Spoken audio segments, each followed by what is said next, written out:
up again and you're fucking faded. Never learn my lesson, guess I'm fucking jaded. Open up the message and you're almost naked. Wait, what? I hate the way you treated me. Think I left a piece of me somewhere in your bed where we used to meet. I should let this phone ring. Pick it up, don't say a thing. Look at what you do to me, I can't even think. Take another pill, cause I don't wanna feel too much. Too much, too much, too much. Too much, too much, too much. Too much, too much, too much. Baby, you're talking way too much. My brain is turning all to mud. Your love used to give me such a rush. Now I'm taking pills as a crush. Now I'm taking pills, now I'm taking pills, now I'm taking pills, now I'm taking pills, now I'm taking pills, now I'm taking pills, now I'm taking pills, now I'm taking pills. Take another pill, cause I don't wanna feel too much. Too much, too much, too much. Too much, too much, too much. Too much, too much, too much. I don't wanna feel too much, cause I feel disgusted every time we touch. And I hate it when you're here, but I hate it when you're gone. I'm just down another pill, even though I know it's wrong. Just down another pill, even though I know it's wrong. I'm thinking way too much, but I think I need you gone. Yeah, I think I need you gone. Yeah, I think I need you.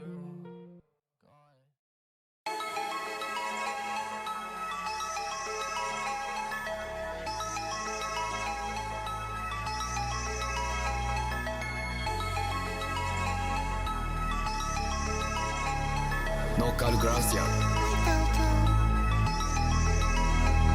Yeah.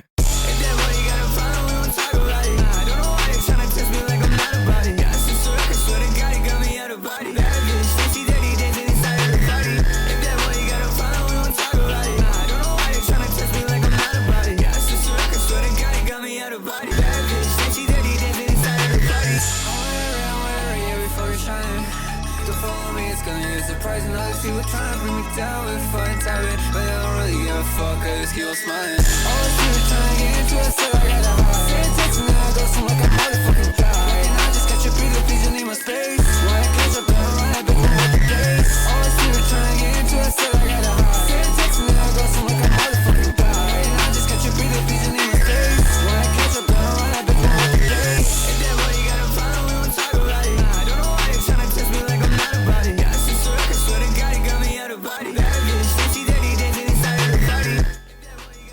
Hi everyone, welcome in. How are you doing? What's up? Welcome, welcome, welcome. I am just doing my going live notifications and then we're good to go. Woo! How is everyone feeling today? Are we feeling juicy? Is juicy a feeling? Oh my god, my head hurts. I'm just gonna put that out there right now. So I'm feeling particularly whimsical this morning. That's what that means. It means I'm feeling whimsical and unfiltered. Oh my god, where is my ibuprofen? Ibuprofen? Delightful. Cool. What do you mean morning? Good morning. Just embrace it. It's for the Americans. Happy morning, Americans. How are you doing? They're my highest percentage demographic, so we appeal, we appeal. I am joking, that's not the reason. It's because I woke up, like, recently. That's not true either, actually. Don't totally them. Anyway, what was I doing? I was going on TikTok. That's what I was doing. Cool. Upload a picture of my face going, hey, I'm live, watch my stream. Ugh, insufferable.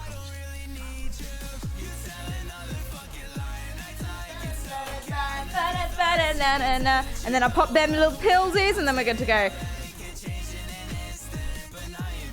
Aww, thank you whoever it was who gifted Charles a sub and welcome in. I just took 2 ibuprofen with my heel. Did you crush it up like a cat? That's fun.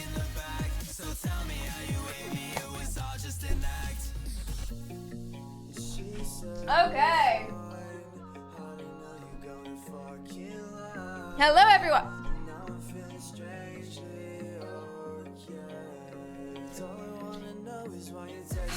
Camera's not right.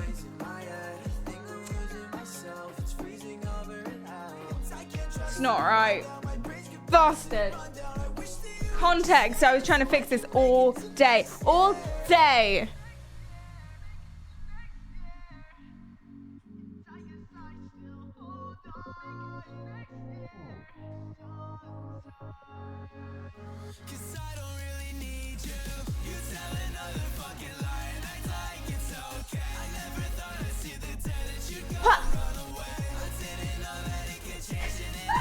And it's also slanted. What did I do? I thought I... Okay, just don't... I'm going to get close to you. I need you to not be weird about it. Excuse me, don't mind me. Come in. Protect your safety. Or whatever. Ah! Excuse me! Don't mind me, don't mind me. Everything's fine. Nobody panic.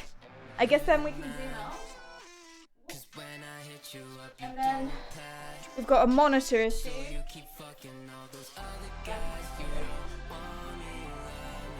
Hey! Delightful! Bad touch, bad touch!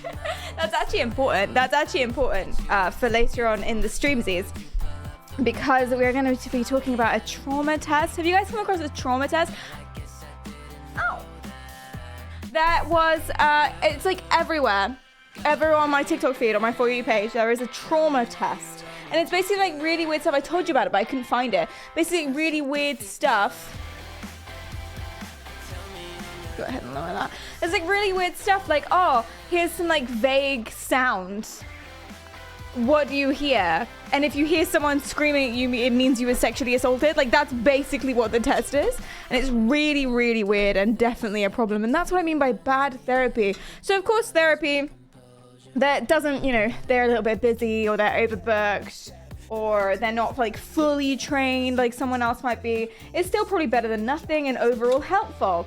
But I'm talking about bad therapy. Like therapy that is bad. Therapy that actively makes you worse than when you started. It's not cereal. It's a paston sauce. You guys know paston sauce? Why is your pasta in a bowl of water? It's called soup. La sopa in Spanish, español. You might not have it where you're from.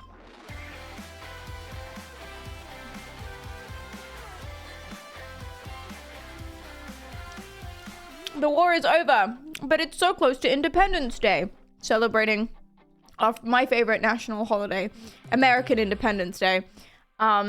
Because I love it that we lost the war. Did I tell you this? Did I tell you this already? There was a funny thing. Basically what happened, right? Sabatron, thanks for the prime. I appreciate that. Basically what happened, right, is that people were... Yeah, I'm going to go ahead and delete your message, Nicola. Thanks so much. But is it not close to Independence Day at all? I don't know when Independence Day is. May the 4th. Is that Star Wars Day? When's Independence Day? I don't know. It's inconsequential to me. It's my favorite holiday though.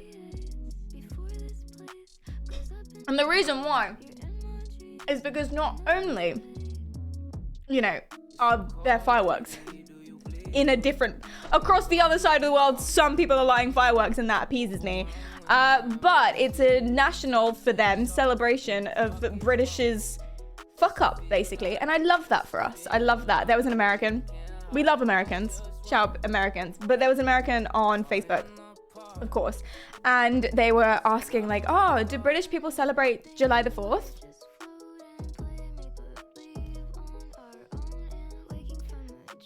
And so all the British people, most of them were just like, no. No, not really, no. But I was thinking about it. And actually, it's the worst. That's the worst people to ask. Like anyone else, any other country, it's just a little bit silly because we're not American. We're not going to celebrate American Independence Day the same way that I don't celebrate Finnish Independence Day or whoever else became independent. A bunch of people became independent, but not only, for anyone else, it would be silly. But for British people, it could be argued that it's actively offensive because it's a celebration of the day that we lost the war. Like, who are you independent from? Oh yes, us. Sorry. Our bad, guys, as always with everything in history. My bad. Dion, thanks for the 3 months. Courtesy of Mrit. Wait, who gifted?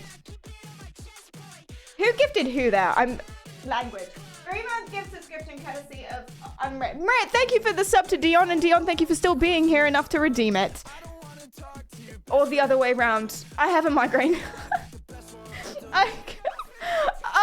Okay. I'll be driving out and about, so chatting will be limited or delayed. Yes, please drive safe, and thank you so much for being here anyway, even though you've got errands and things to do. That's very nice. Today's stream is about bad therapy. What gave it away? Intimacy. Why do I bother with titles? Why do I bother? I don't know why. I don't know why I bother with titles. I say this every stream. Jesus got banned off Reddit today.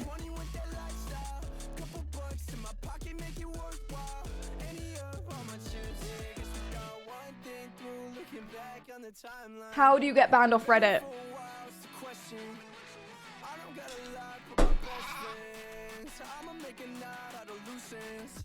Context for anyone who hasn't been here before. Jesus has been banned off Twitter, a Sup Caitlyn stream, which I didn't know was possible. Have you seen some of the messages that are fine on a Sup Caitlyn stream? Asking her if it was Gorilla Grip tight, it's fine. She put it up on the screen. Okay. And now Reddit. After stream, I'm going through your chat message history. Listen, if you haven't done anything objectively bad to people, like you haven't sent dick pics to people, and you haven't said anything bad in this chat, I cannot ban you. But well, I can, but I won't. But incredibly suspicious behavior. Incredibly, but you've been so fun and nice and cool here. So I'm confused. Suspicious. Are you a political radical? You were banned again on her stream. But you got unbanned recently. And the first thing you did was, what did you say? It's kind of easy to get banned on individual Reddits. Yeah, you just have to break the rules. And sometimes the rules are really arbitrary. Not that I've been banned. Kind of hard to get banned from Reddit as a site. Yeah, there was a nonce on Reddit who didn't get banned. I'm sure there's multiple. For sure.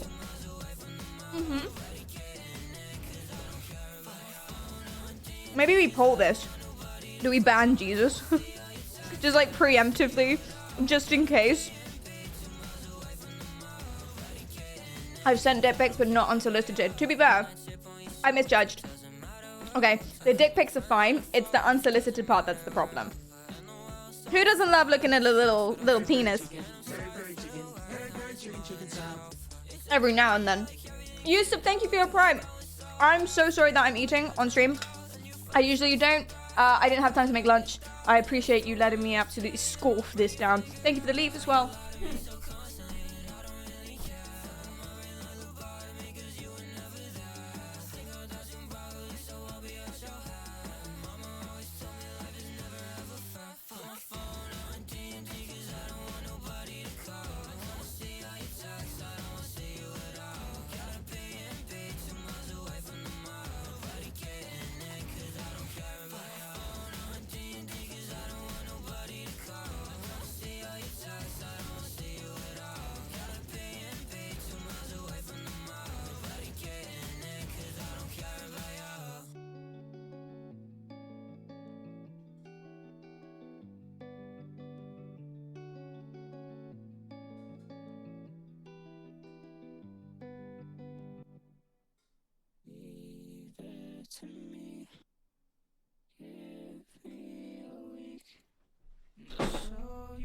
Hello.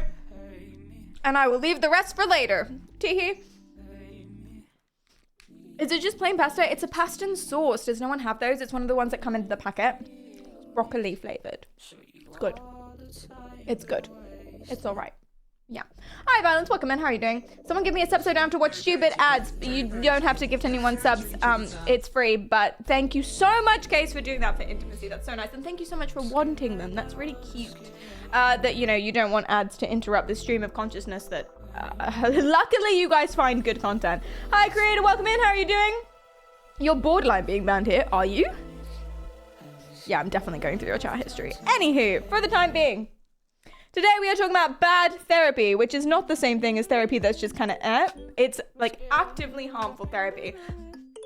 And the thing that I want to start with is this dude that I found. Let me go ahead and copy that link. Yeah, this dude is really funny. I just came across this. You get it. Hold on. Bear with me. Falling out.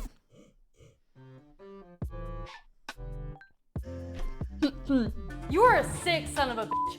What kind of therapist says that? Me.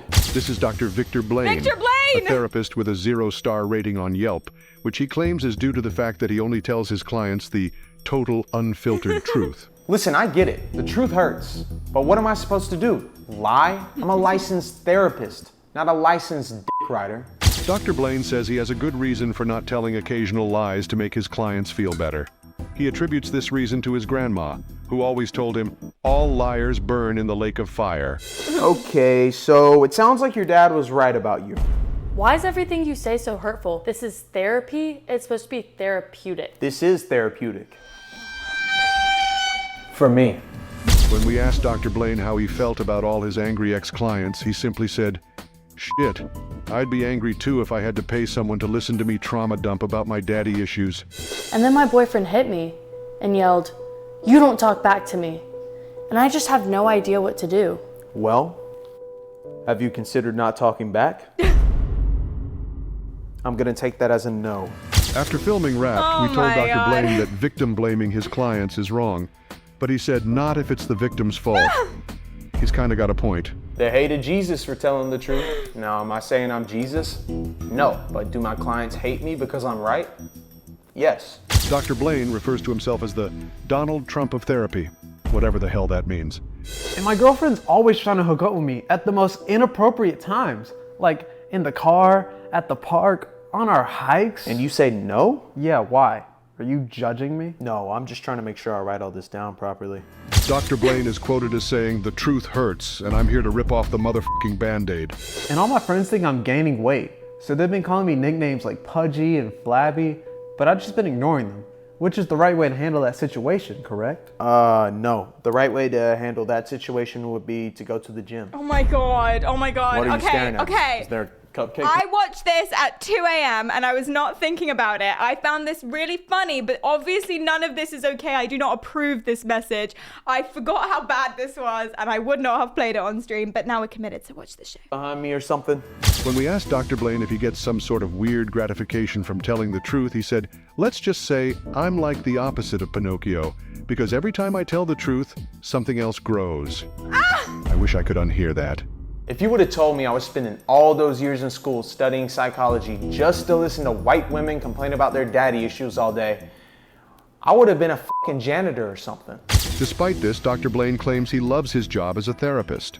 It's his clients who don't love his job as a therapist. So what would you call it if my daddy issues have caused my entire life to revolve around getting attention from guys? I believe the woke term is trauma. But the medical term is called being a whore. No. When we asked Dr. Blaine how he felt about his number of clients plummeting due to his honesty, he simply said, I'm going broke, and you still couldn't pay me to lie. He kind of popped off with that one. Or what I want to do, and he never wants to see me, and he never wants to be with me, and when I want to hang out with him, he doesn't want to go, and he just All right, damn, quit yapping, Jesus. You're my therapist. I'm paying you to listen. No, you're paying to hear my advice, not to trauma dump on me. Okay, fine. Then what's your advice? Here's my advice. Try shutting the fuck up more often. Dr. Blaine believes that the simplest answer is always the solution. And just end on that. Just end on that. So that's Dr. Victor Blaine. All of that was the worst advice. I wanted to hit you off with that because everything we're going to look at from this point on is going to be better than this. And there we go. I just thought I'd jump you in. That's a bad therapist. His name is Dr. Victor Blaine. Just to start. Let's snack back to reality. Good point.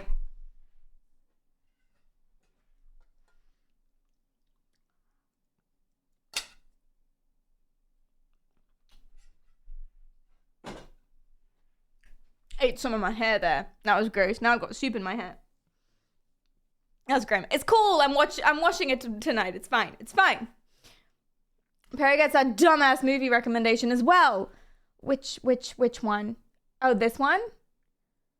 I haven't seen it. It's supposed to be good. Although the director's a bit of a hit and miss, isn't he? Because he did Avatar: The Last Airbender. But Yeah, he's a little hit and miss, but he's supposed to be amazing sometimes. It's kind of like the director, I don't remember his name, but the director of Old and The Last Airbender. Same dude, obviously. He's kind of like the... it's not Adam Sandler. It's not Jim Carrey.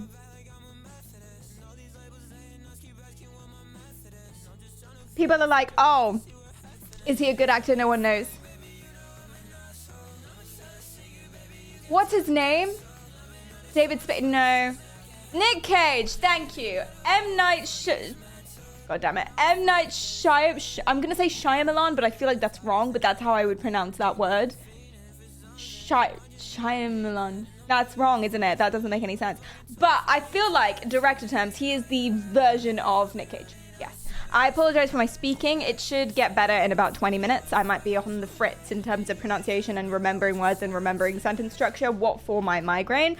That'll go away in 20 minutes. Don't worry about it. We've been ibuprofened, so we're good to go. Hi, Lazy. How are you going? What's up? You've got to unban me, so I made a new account. Oh, yeah. Shit, I forgot about that. Oops. Let me go and remedy that situation. I did forget to unban you. How long has it been? It's been like 3 days. It's supposed to be a joke. Something, right? Oh no! Oh dear, I'm sorry. It's quite funny though, but I am sorry. But it is quite funny. So it is quite funny. Oh, that's me. Shh. There we go. Why did he get banned? Oh, thank you, Klaus. I appreciate that. I don't know, actually. I don't really remember. Oh, yeah, you were like, check your DMs. So I did. And then the DM said hi. So I banned you. I feel, to be fair, I feel like that's valid. I think that's valid, but welcome back. Hi, Pure. Welcome in. How are you going? It is quite funny. Thank you, Drums. Straight to jail. I think so. Got him. Just what a waste of my time. That's what it is. That's what it is. Wait, you ban people for saying hi now? Shit. Yeah, I'm asking people to be more creative. Not in chat, Pure. Hi is fine in chat. Hi is fine in chat. In a DM that you've directed me to during a stream, ban. So when you DM me, I ban you. Oh God. Please don't. Please don't. Never DM Perry hi, lesson learned. Yeah, that was the problem. That's the problem. Hi Tom, welcome in. How are you doing? What's up? Oh God, what have I started? Please don't do this. Please, please.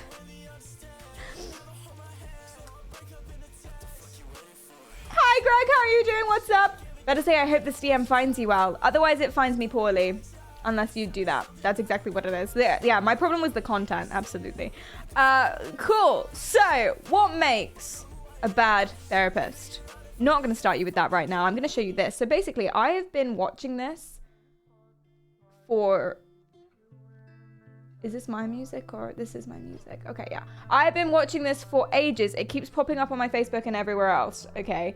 And I tried to show you before, but I couldn't remember what it was or where it came from, so I couldn't search for it. But here we go, right? This is what I mean. There is this abuse audio-visual test. She does start out screaming at you, so little warning, I might lower the audio. But just watch, okay? So the first question says, what do you hear first? What do you see? Has anyone made you feel uneasy through physical touch? Do you experience shame and guilt? And then it basically says just, you know, this is an advert, so maybe the real thing's not really like this. But just from that, it says, yep, you have a 97% chance of frequent health problems and 79% chance that you have memory loss in regards to your trauma. So basically telling people based on fuck all nothing that they don't remember their repressed memories of when they were beaten up as a child, I assume. I've done this test and it's 1,000 times worse. Really, I can't find this test. I know it says take the test at the bottom there, but you can't exactly click that. I can't find this test anywhere unless there's like a link. No way! They chose to use that clip of the kid yelling, "That's racist" from Wonder Chosen. Is that true?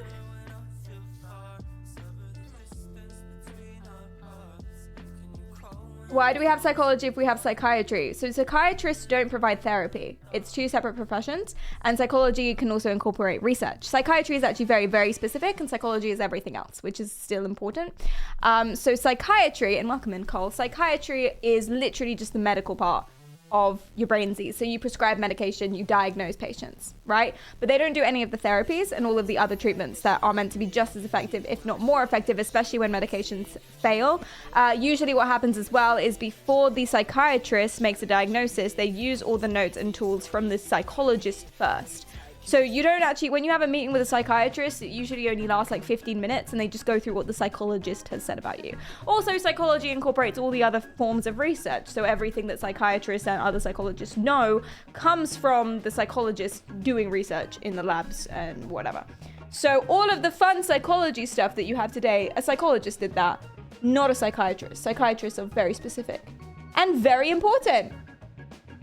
But it's saying, oh, you only need one, not the other, is kind of like saying, oh, you only need pediatricians and not other doctors. Pediatricians important. You also need to treat the adults as well. You silly bitch. Please, if you can find this exact test, I would love to see it. Most relevant. All comments. I hate that they do that on Facebook. Unless the link is in the comments, I can't find it anyway. And when you go to his profile, it's really funny. When you go to his profile, the only thing you see, pretty much, is it's an obvious scam and like screaming at him. And then also this, dear admin, your account will be deactivated. This is because your page or the activity on it doesn't comply with our terms of services. It's a... I don't know if this is actually, I didn't think they did ban notifications like this in a comment. So I think that itself is a scam, but I find that pretty funny that that's there. Do I want to be a clinical psychologist? No. I don't know, man. I don't know. I'm happy where I am at the minute. Maybe if I do a PhD, it'll probably be in neuroscience.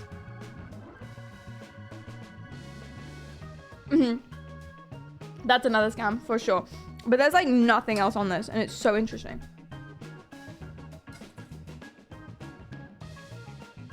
Do you plan to do a PhD? Yes, eventually.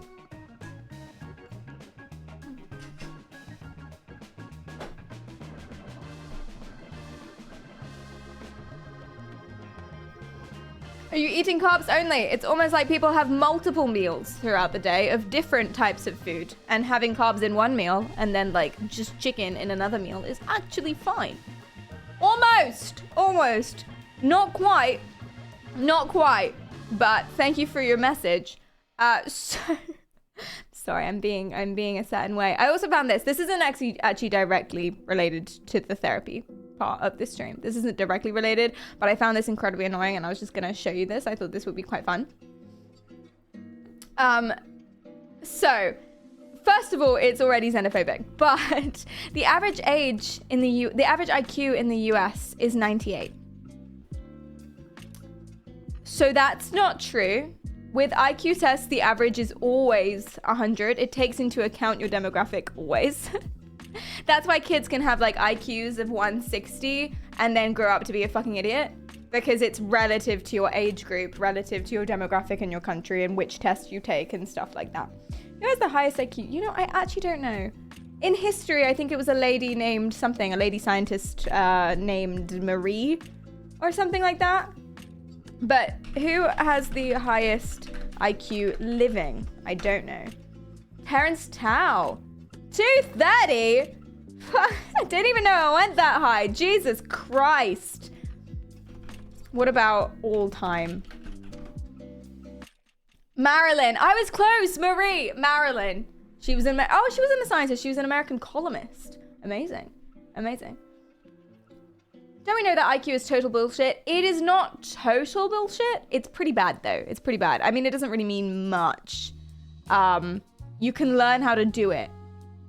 And so people who take them are better at them and get higher scores, which immediately disproves it, pretty much. It doesn't disprove it, but it immediately ruins it. Yeah. And that's just one of those things. Hefest, thanks for the follow from before. I really appreciate that. Hi, Joshua. How are you doing? And you can also, like, there's loads of other things too.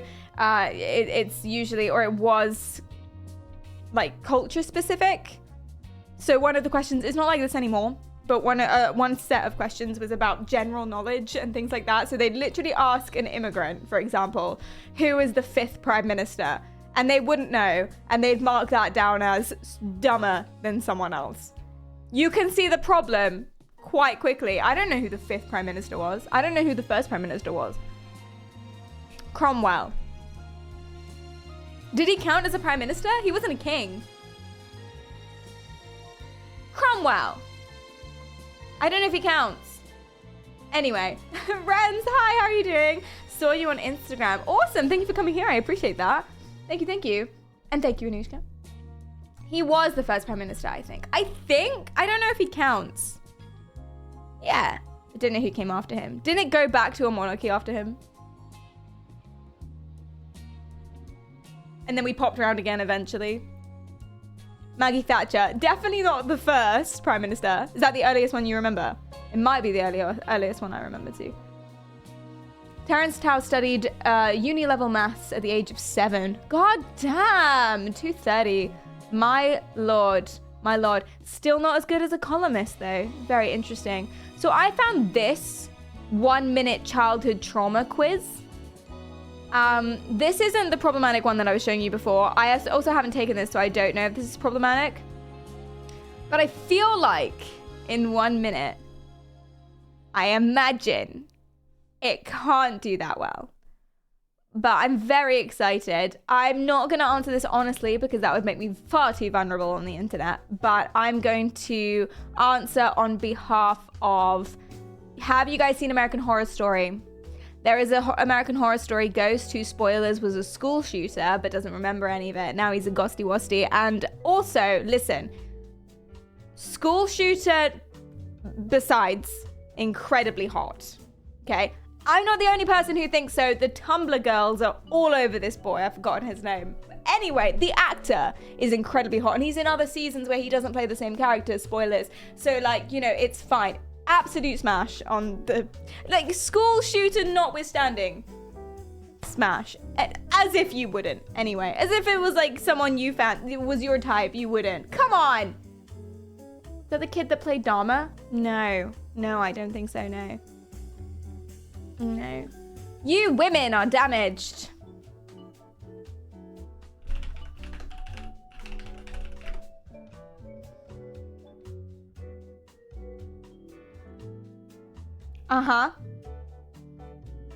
Us women. This is a page dedicated to the super hot, where are they though? I think they all got taken down. Oh my god, is this illegal? This might be illegal. I can buy a bumper sticker though. Catalog. This was not, because I made a YouTube video on this and this was not taken down like a month ago. That's so interesting. They must have taken it down. That's so weird. But yeah, this is a site dedicated to all of the hot women that have committed felonies. So, yeah. It's just women who do this. For sure. Whatever you want. Whatever you want. All women are crazy, but not the same amount. Are you going to include men or am I going to ban you? Do I you've been around for a while. I think I'm just trigger happy this morning. I have a headache. And so basically in conclusion, I'm in no mood. So either caveat that shit or I'm banning you. Like right now. Like right now.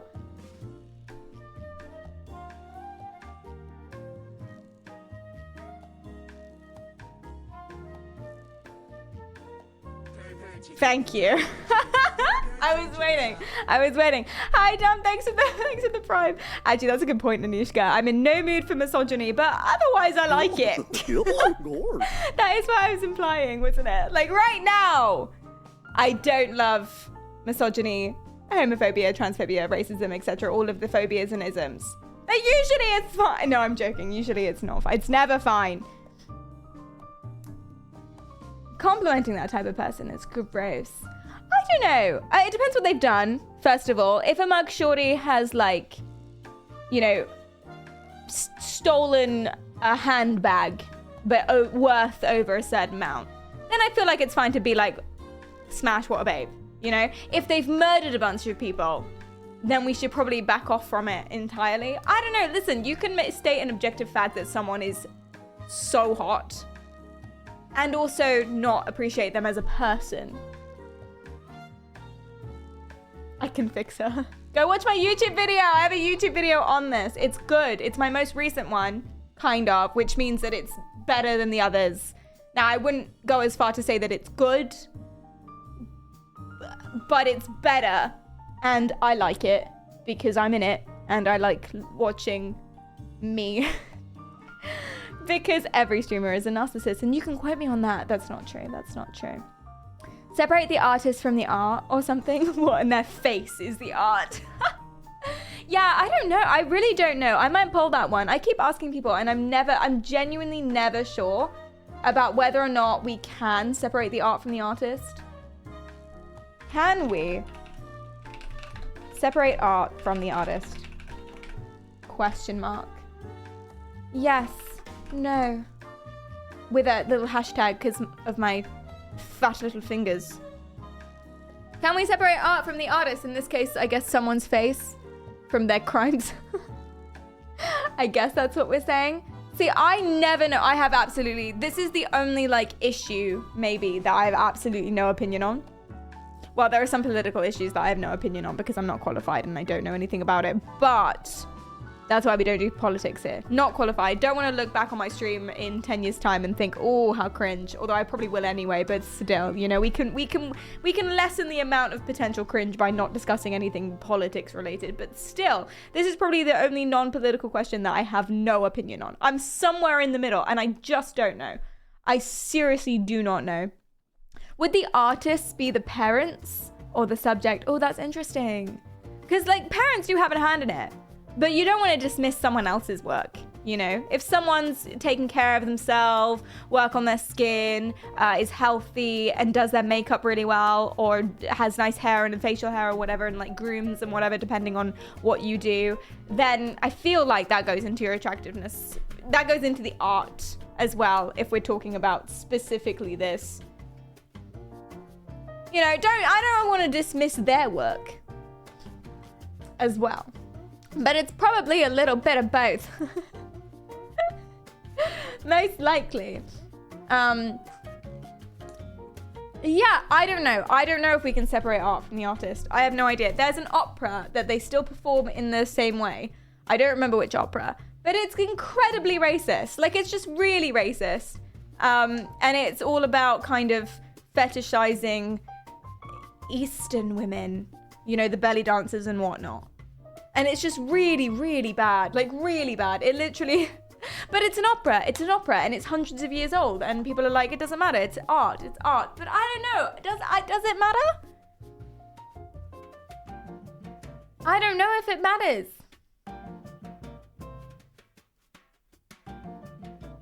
Magical, you have strong opinions. Jab thinks that it does. Dave! Oh, David, thank you for the follow. I appreciate that. Am I going to TwitchCon Rotterdam? You know it. I've already booked my train. Train. I've already booked my train and accommodation. Because I'm not doing what I did last year and the year before. And for DreamHack. The last 3 events. I'm not doing what I did then, which is leave it to the last minute, have to move into an Airbnb super far away from everyone else, and have to pay like 200 quid for a 10-hour coach. I'm not doing that again. So I booked it in advance. I got them last Eurostar tickets. I'm really pleased with myself. You have your flight and accommodation booked? Amazing. Amazing. Oh, I'm so happy. I know it's early days yet, but who else knows or think that they will go to TwitchCon? Put a 1 in the chat if you're going. I'm excited.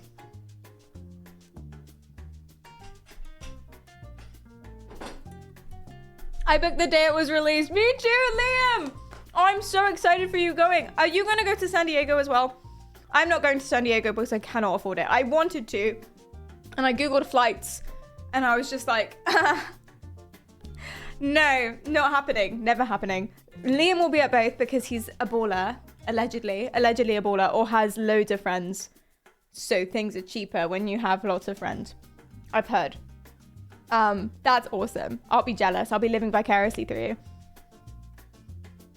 San Diego? No, because I don't want to go to America. Why?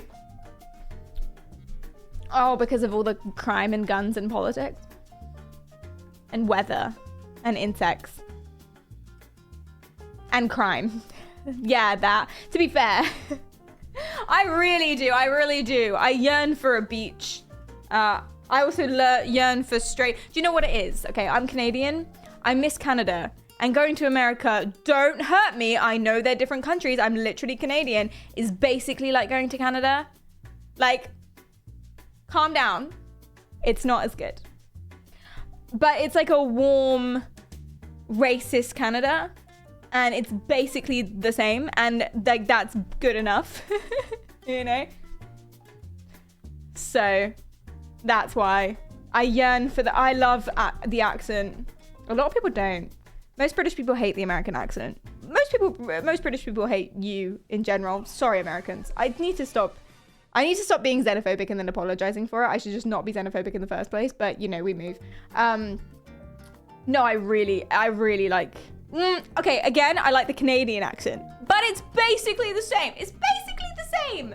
And again, I know that not all American accents are the same, and I know that the Canadian accent is not the same as an American accent, and I can actually tell the difference, but it's basically the same, and it's good enough, and I love it. Canada is like equally racist. Cope. It's quite a huge little huff you've just taken there. Bet that left you coughing. Yeah, at least we smile while we're racist. Happy Canada. To be fair, we've gotten a lot worse as of recent. So I've heard. I'm in the UK. I don't know what I'm talking about. Scottish accent is the loveliest. Oh, it's good. Yeah, it's a really good accent. I wish I could understand some of it. Some Scottish accents, beautiful. I can understand perfectly. Some Scottish accents, absolutely no chance. Same as some northern accents. The OG strong Durham accent, I genuinely cannot understand it. Which is my shortcoming. Nothing to do with them, obviously. But there were these, I lived in Durham for a year. And there were these maintenance guys outside my room. And they were talking amongst themselves. So they were talking in their really strong Durham accent. And I was trying to listen because I was really bored and lonely. And they were like right outside my room and there was no sound insulation. So even if I wasn't trying to listen, I still would have listened, in my defense. But I seriously could not understand a single thing they were saying. Not one thing. I genuinely couldn't. I was trying and I could not. I was trying more as a test of myself and my skills and I could not understand a single thing. And then when I came out the room, they asked me a question and they put on like a Southern English accent. They put it on because they knew I wouldn't be able to understand them. They literally changed their voice for me and I felt so bad, but to be fair, they were right. So, oh no. Please do a stream on Canadian residential schools. What's going on with Canadian residential schools? What is a residential school? Is that just not a school in a residential area? Or is it a school, is it like a boarding school? Oh, you live there, so it's a boarding school.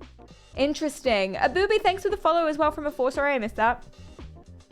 Oh yeah, boarding schools are very strange, aren't they? They are pretty strange. But if your parents don't love you enough to send you to a boarding school, then it's probably better that you're in the boarding school than living with parents who don't love you, you know what I mean? Not that, you know, everyone who gets sent to a boarding school has parents they don't love them. Sometimes parents are just a little bit misguided and are like, hey, this is what's best for them, so I'll sacrifice. And they genuinely, sincerely mean that, in which case they love you a lot. They're just making the wrong choice. But is it the wrong choice? I don't know. I'm not an education specialist. It just feels weird. My family has an extremely thick Southern American accent, and sometimes I don't even understand them. Your own family? Did you grow up with them? Because that's so interesting. How long have you not lived at home? These are quite invasive questions. Don't feel the need to answer any of them. Canada forced Indigenous children into the schools. Oh no. Oh, that's bad. Oh, that's really... Oh, I don't like that. My bad, guys. Again, sorry. Oh no. Oh, that's really bad. Thank you, Esno. That's really, really, really bad. They find mass graves. Oh. Yeah, I probably won't do a stream about that because that sounds sad and upsetting. But thank you for letting me know. That's really interesting information. Oh no. Yeah. RIP. Very bad. Canada treated natives worse than the USA. Well, I mean, I've heard some horror stories about that as well. I don't know if we can say worse. But yeah, that's bad. I'm biased. I'm so biased. Thank you for the follow, Jeannie. And Crit, thank you as well. Thank you. So, cheese. Cheese? Oh, Jesus, did you find the link to that test? It's okay if you didn't. Hi, Autumn, welcome in. Definitely not worse than Australia. Australia is still so bad. Australia is still persecuting. Did you know the first time Australian Indigenous person made a record was allowed on the radio as a musician? The first and only time. Wait.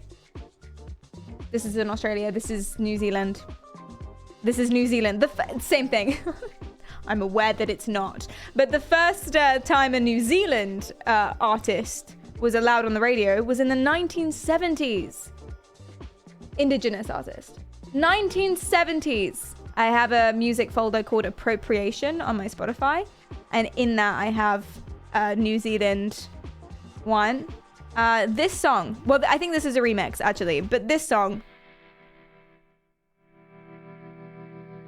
As far as I'm aware, is the first Kiwi Indigenous artist that was allowed to be on the radio. It's cool. It's a cool song. I think I'm right about this. I could be wrong. It's a good song. I'll skip a little bit. They made so many remixes of it. 1970s. Ah, that's so late. 40,000 years we have survived through the force. So good. It goes so hard. You have no idea. Yeah. I mean, it's obviously very political, but it's good. It's good. But that's ridiculous that that's like the first time. Do you know what I mean?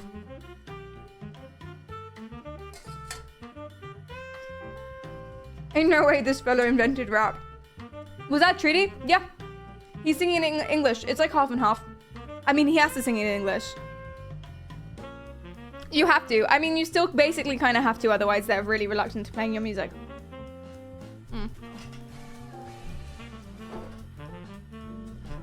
Thank you for the follow, and Vichy, I appreciate that. This meal looks like cold pasta and milk. That's exactly what it is, except it's milk powder. I don't know why you're surprised by my food every time. I told you 2 things about myself that remain true, because why would they change? 1, I can't cook, and 2, I'm poor, okay?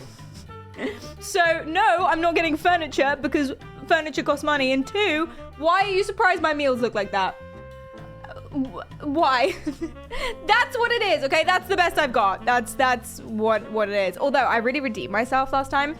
So, my first HelloFresh recipe for like about a year and a half ago. We're now sponsored, but I swear I wasn't always sponsored. I chased them. Thank you so much. But anyway, hashtag ad. The stream is brought to you by HelloFresh. No, but my first HelloFresh recipe that I got a year and a half ago, I completely messed up, like horribly.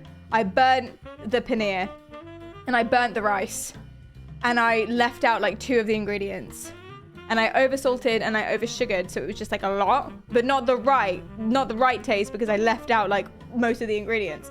And it was basically inedible. It wasn't edible. We ate like a third of it and then ordered a pizza.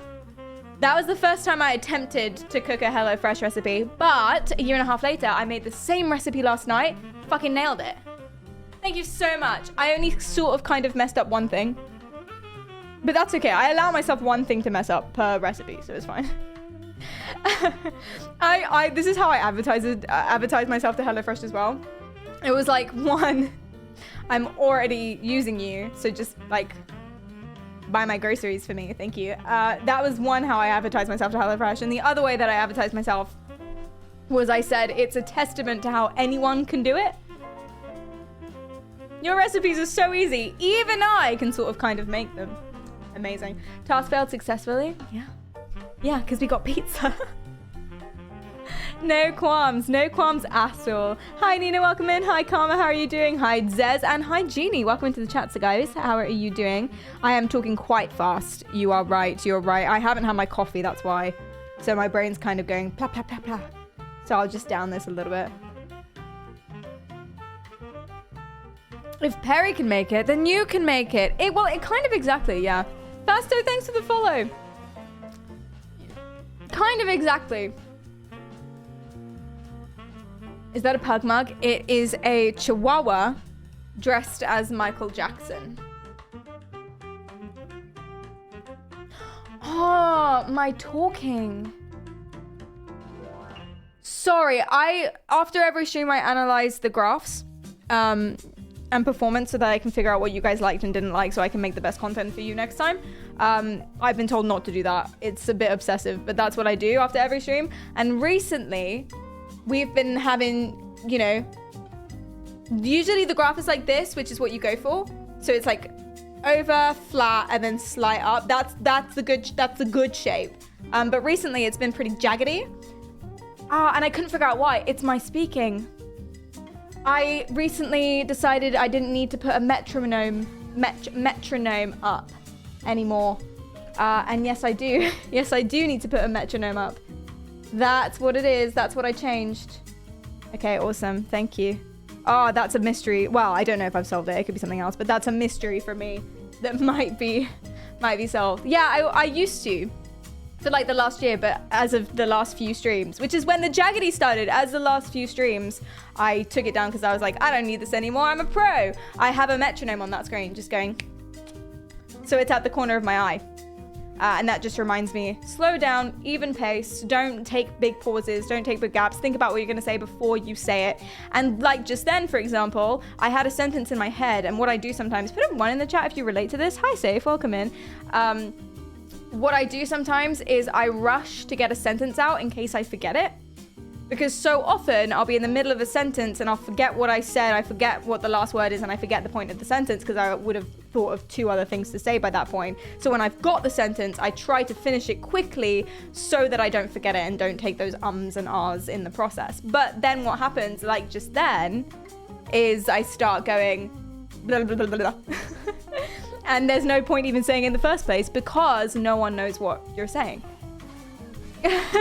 My smiles, they're fake. Thank you for the follow. Kodari, thanks for the follow. Angler, thanks for the follow. And Incognito, thank you as well. Yeah, no, but you kind of have to. You kind of have to, for me at least, using a metronome or just other stuff like that. It really, really helps because I used to have a stutter as a kid and I still kind of do. So I get very, as Film Cooper says, I get very confabulated. I get bamboozled. I get discombobulated is what happens. And I just kind of stumble over words, especially at the beginning of sentences. And I rush to get out other sentences in case I forget and I get distracted, hence the... So it's, yeah. I used to like slow myself down as a kid. Thought I got over it. Clearly haven't. It's just different. How did you get rid of the stutter? Mine wasn't so bad. I just kind of grew out of it. Yeah, I don't have any tips there. I have tips for like dealing with what's left when you're an adult, but no, as a kid, I just grew out of it. I didn't know. Well, my mom is a speech and language therapist. So she probably did actually, she probably did something. I don't, but I don't remember what it was. Actually, come to think of it, there was probably something that we did, but I don't, yeah, that's something, but I don't remember. I don't know what it was. I think she just told me to slow down, which isn't like the best speech and language therapy. Therapists are always weird with their own kids. I think that's what it is. I mean, she's not a therapist. It's different. She's a teacher, but therapists I've found are always weird with their own kids. Not always, but it's kind of like they know the rules, but when you're with someone, when you're with a screaming brat every single minute of every single day, it's very hard to apply your own rules, I suppose. And that's kind of what I found. Or you're not getting paid for it, so just tell them to shut up or something, you know. Triple hi, welcome in. How are you doing? Hi, Cashbank. Hi, Freeman. What's up? Modulating speech is rough. I used to fiddle with my pace and diction all the time when I was younger. Fiddle? Like you would change it on purpose? That's pretty interesting. Or did you mean like mess it up? Yeah, it's very difficult. It's really weird, and it wouldn't necessarily matter if once you've sort of got over the social relationship. Oh no, actually, I was at a party the other day. Actually, the same party. I keep starting a story like that, and it makes me seem like I have loads of friends and I go out all the time. It's the same party. It's the first party I've been to in a year. Anywho, so I was at that same party that I keep bringing up, and basically I don't know what happened. I think I hadn't had any caffeine for a while because it was late. So I was like, I'm not going to drink caffeine at 8 o'clock. I plan to be in bed by 10. Real party animal, me. But I was there and I don't know what happened. I genuinely could not talk. Like I was just getting every single word came out wrong. And at that point, usually what I do is I go back and try and correct it, which I don't know if you should do. But like if I completely schmuck up a word, I will repeat the word and say muck up. For example, I just said gay instead of say, and I went say. I literally just sincerely did that. So, just got it on my mind. What can I say? But it was every single word. It was every single word. So at that point, I just sort of went with it. And I think people thought that I was really like I had a real problem. Because every single word was messed up in some way. Some vowel, some sound was wrong. And I just had to keep going because otherwise I would say everything 3-4 times. So I did not communicate effectively at all. I got all of my pronouns mixed up for every single person. I described myself as Cledum's boyfriend because I got pronouns mixed up. Pronouns are just interchangeable, which means I probably shouldn't learn Spanish, but I'm gonna attempt to. And that's not political. I mean like pronouns for everyone. That's actually not political. I keep trying to explain this and I always sound transphobic. That's not what I mean. I sounded drunk. Oh no, you're right. They would have assumed that I was drunk. Oh, that's more embarrassing. I had a sip of wine. That wasn't it. Oh, they would have assumed that I was off my face. That's really, I didn't think of that until just now. That's really embarrassing. Yeah, I don't know. I think I would like that less. Not that there's anything wrong with being drunk, especially at a party. You have fun, safely. But I think I would have liked that less, reputation-wise, maybe. Don't know. I'm not drunk. I actually speak better when I'm drunk. But that would be true. It doesn't, you're right, Raw. It doesn't matter. It doesn't matter what other people think of you. And it doesn't matter if you're bad at speaking. Especially now, if I wasn't in a public speaking role, my job is to talk to you consistently. Not that it's a job. Well, it is a job, but I love it. Hi. My job is to hang out with you guys. I'm getting paid to hang out with you. No, I'm joking. God damn it. Anyway, if my job wasn't a public speaking job, then I wouldn't mind at all, but it is. Although I did do an interview last year. It was kind of the same thing. You kind of need to speak always. Speaking is kind of important, guys. Speaking is kind of important. We need more speech and language therapists. Most likely. Is this before you got into improv? See, that's the thing as well. I want to be I wanted to be a stand-up comedian. I still kind of want to give it a go, but I wanted to be a stand-up comedian, and you can't really tell jokes if you're, most of the joke is delivery, right? So you can't really tell jokes if you're stumbling over your words. Anywho, you'd be a good stand-up. Thank you, Nikki. I appreciate that. But as a streamer, you can make content out of speech therapy. Hey, that's a good point as well. I could learn some speech therapy, and I could, Thank you, Kleist. I could learn some, and then we could talk about it, and that's pretty fun. But not today. Today we are talking about bad therapy. Bad therapy, and the therapy goes as such. No, that's not where I want to start. Where do I want to start? Yeah, I showed you Dr. Victor Blaine. We did the trauma test. Yes, okay, let's take a 1-minute trauma test. I'm not going to do it as myself because it'll be far too vulnerable. And I'll give things away, which we mustn't do. So I'm not gonna talk about this too much. This is like an ACEs test. unlikely since it only takes a minute. The ACEs test is kind of the reputable one. I don't actually know about this. I kind of found this out this morning. I've not really investigated trauma too much because it's not my area. Trauma, by the way, as people say, this is the generally accepted thought. There are two kinds of trauma. There's big T and little t. Big T trauma is like your PTSD. So something has happened and it haunts you forever. Not forever, there are treatments, that's the point of this, but you know, it haunts you. For example, you were at war, your house flooded and you lost it, someone died in front of you, or whatever it is, right? And then there's little t trauma, which is basically anything that happened to you, small, big, over a long period of time, suddenly, whatever, that affects you, but it might not be by itself a huge deal. But things affect people differently. It can be a huge deal to you and affect all of your relationships and everything that you do. I'm pretty confident everyone, or most people, has some form of little t trauma that kind of stays with them. And that's why kind of psychology and inner child psychology, which sounds really wishy-washy, but it's actually really cool and really good, is important. Everyone's just trying to get over it. So whenever you say something like, oh yeah, I tend to push people away, most likely there's an experience there, or a short-term experience, or a long-term experiences, or the way that your parents were that gave you that. And that's what we would kind of say is little t trauma. Basically. I don't know what this is about. Let's do it. So I'm not answering as myself. I'm gonna answer as the ghost from American Horror Story Season 1, the school shooter. He's incredibly hot. I'll put a picture of him up on the screen. It's school shooter notwithstanding, he's incredibly hot. That's where we got to. I don't remember his name. What was his name? Oh yeah. Thank you so much. Do you guys recognize this? Even if you haven't seen the show, do you recognize him? The Tumblr girls went wild. He is the same guy that played Dharma. He is? I didn't recognize him. This is a pretty old show. I didn't recognize him at all.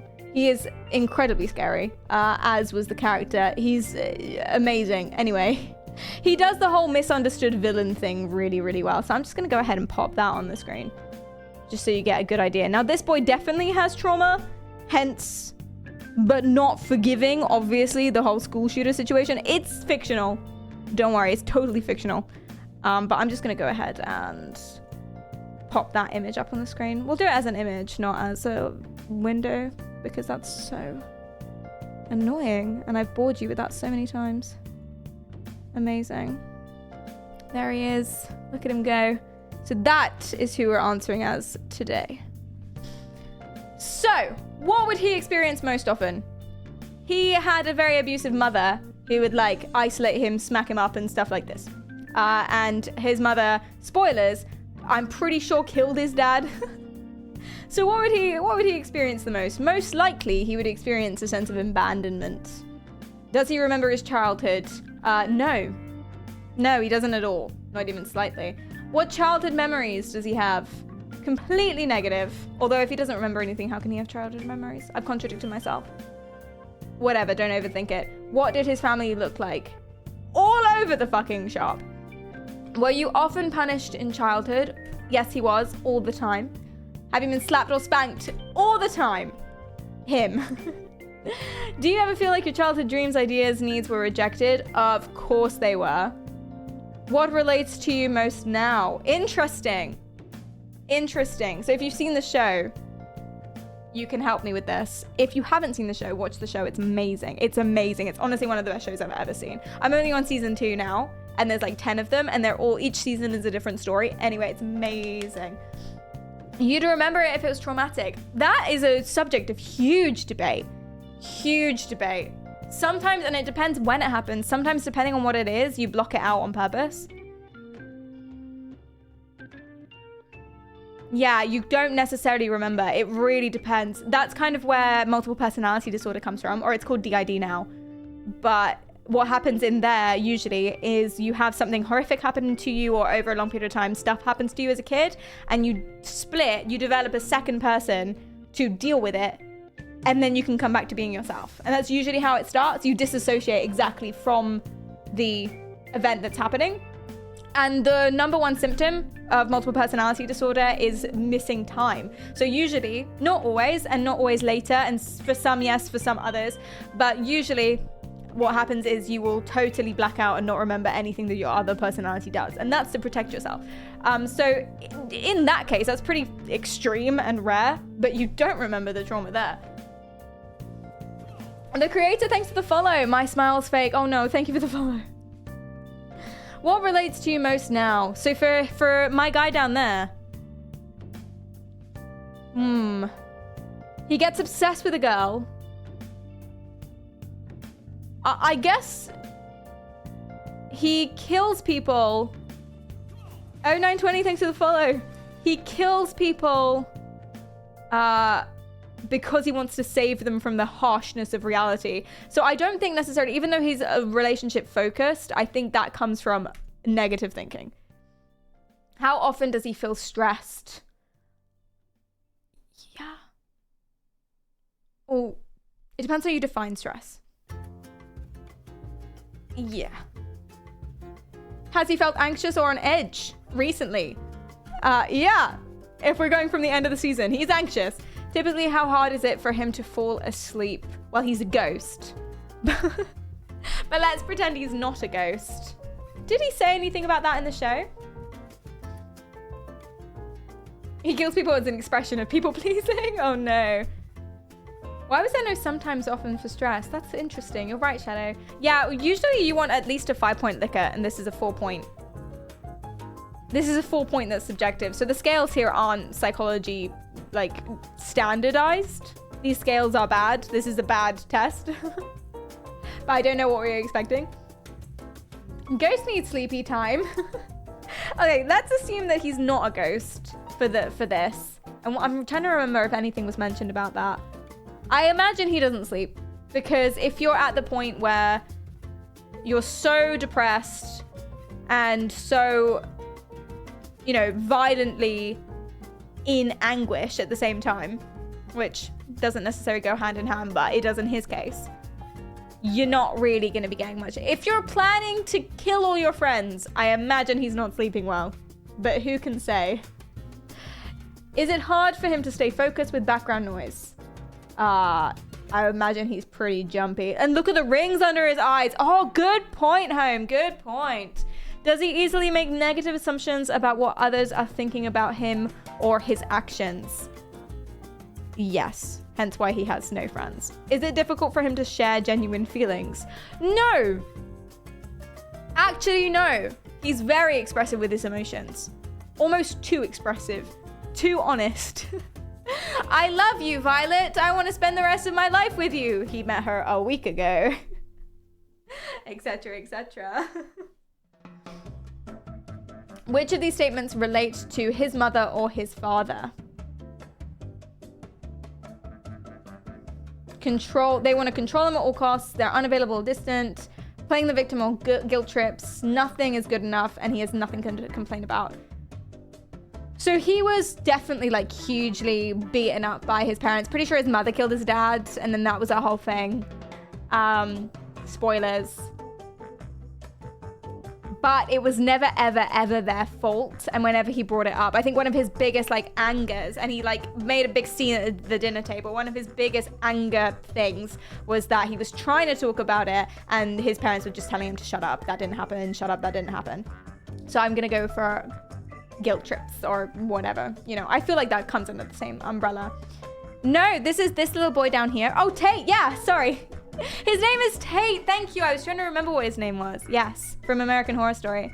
Do you have a hard time saying no or protecting his boundaries?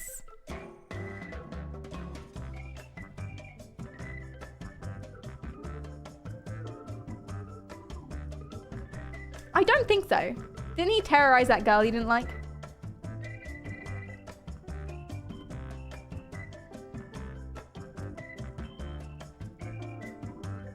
I don't think he does have a problem with that. Does he ever think that he's not good enough or doubt his self-worth? That's his whole thing. How do you think his life will improve if he became more confident? I think for him, it's all about his love life. He's confident with his other relationships. He doesn't care about this because he's not planning on having that happen. So I think for him, it's all about romance. How do you think his romantic life will improve after he finishes childhood trauma healing plan? Oh God, are they gonna start selling me on their pyramid scheme? How do you think you can improve your life if you buy my book? And this is the last question. I imagine probably this one. The upsell segue. So subtle. So subtle. Almost didn't catch it. Are they going to ask for money for the results? Definitely.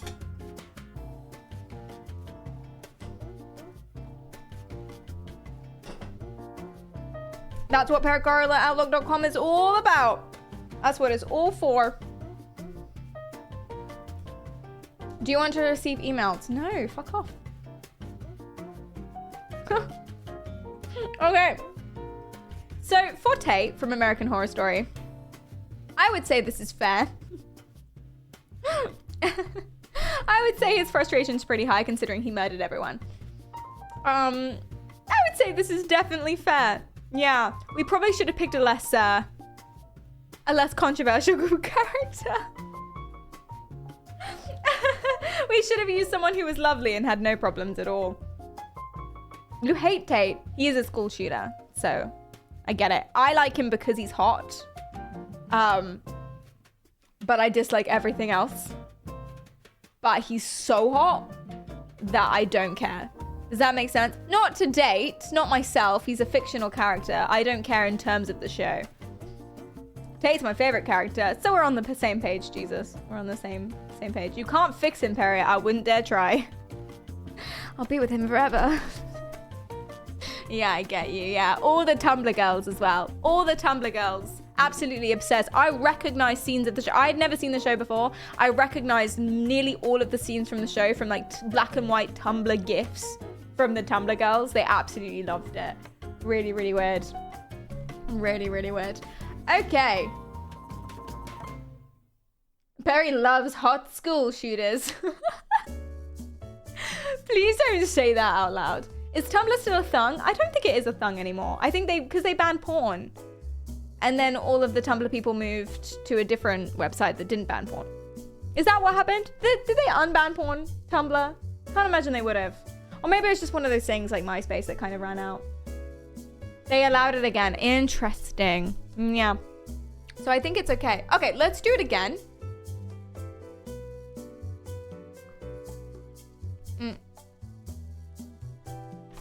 Let's do it again. But let's do it for a character that is just lovely. Oh, should we do it for Dean Winchester? Oh my God, that's so fun. That's so fun. But he's so fucked up as well. He's so fucked up. I want I want a character with absolutely no problems whatsoever and see if it still says max frustration, max stress. Because it's in their best interest to convince you that you're doing badly. They're not going to say you're doing well. They're going to say you're doing badly regardless so that they can charge you money. Which is the same thing, by the way, of all those like money influencers and stuff like that. Oh yeah, I can make you millions of dollars, except for the fact that they can't. And even if they could, they're not going to do that, are they? They make millions of dollars off of you buying their books and their courses. That's how they do that. That's where their money comes from. And it's not in their interest to let you make money because then you're not going to buy their courses anymore. Batman, he's not super messed up. No, he just had his parents murdered in front of him. That's no big deal. Hermione Granger. Ooh. She has an inferiority complex and various problems with separation anxiety. But apart from that, she's not like a school shooter. So that is better, actually. That is better. Okay, let's go for Hermione. So she is female. She is 18. I'm going for the late stage Hermione. What are her goals? This is not the right. This is a different test. Hold on. We'll find the one we had before. Hannibal Lecter. Yep, absolutely no problems. Mark Zuckerberg. I don't know if he'd register on any scale ever.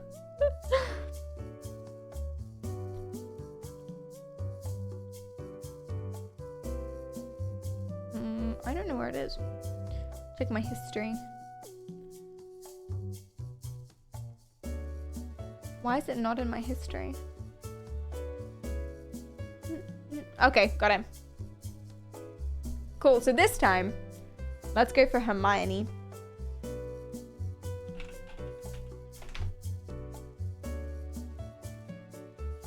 Awesome. I'll download this picture.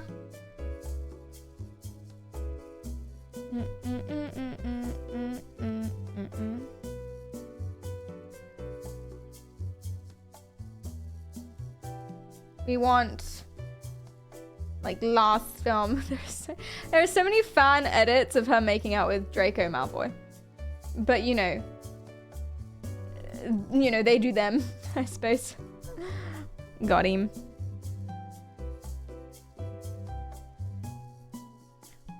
And we'll change that.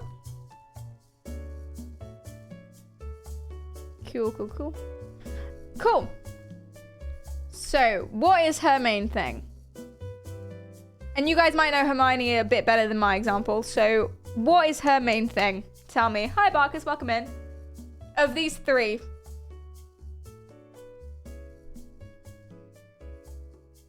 She has a control thing. Guilt. Why guilt? I would have gone for mistrust, but I'm not sure why. She's anxious. She's very lonely. That's true. She makes up for her self-esteem issues by controlling whether or not she's the best, smartest person in the room. Control thing is probably from mistrust or abandonment. But she loves her parents. She loves her parents. She had a great time with them. But I think she does have a problem with friends. She may have been bullied. Guilt because she feels like she's always responsible for everything. Yeah. No, I agree with that. Okay. Does she remember her childhood vividly? What childhood memories does she have? She's never said a bad thing about her family at all. Was she often punished in childhood? I guess we don't know. What do you guys think? She has problems because she was dating a ginger. No, listen. Late stage Ron, 20-year-old Ron. Have you seen his shoulders? Have you though? Everyone's like, oh, Hermione should have been with Harry, but have you seen Ron's shoulders?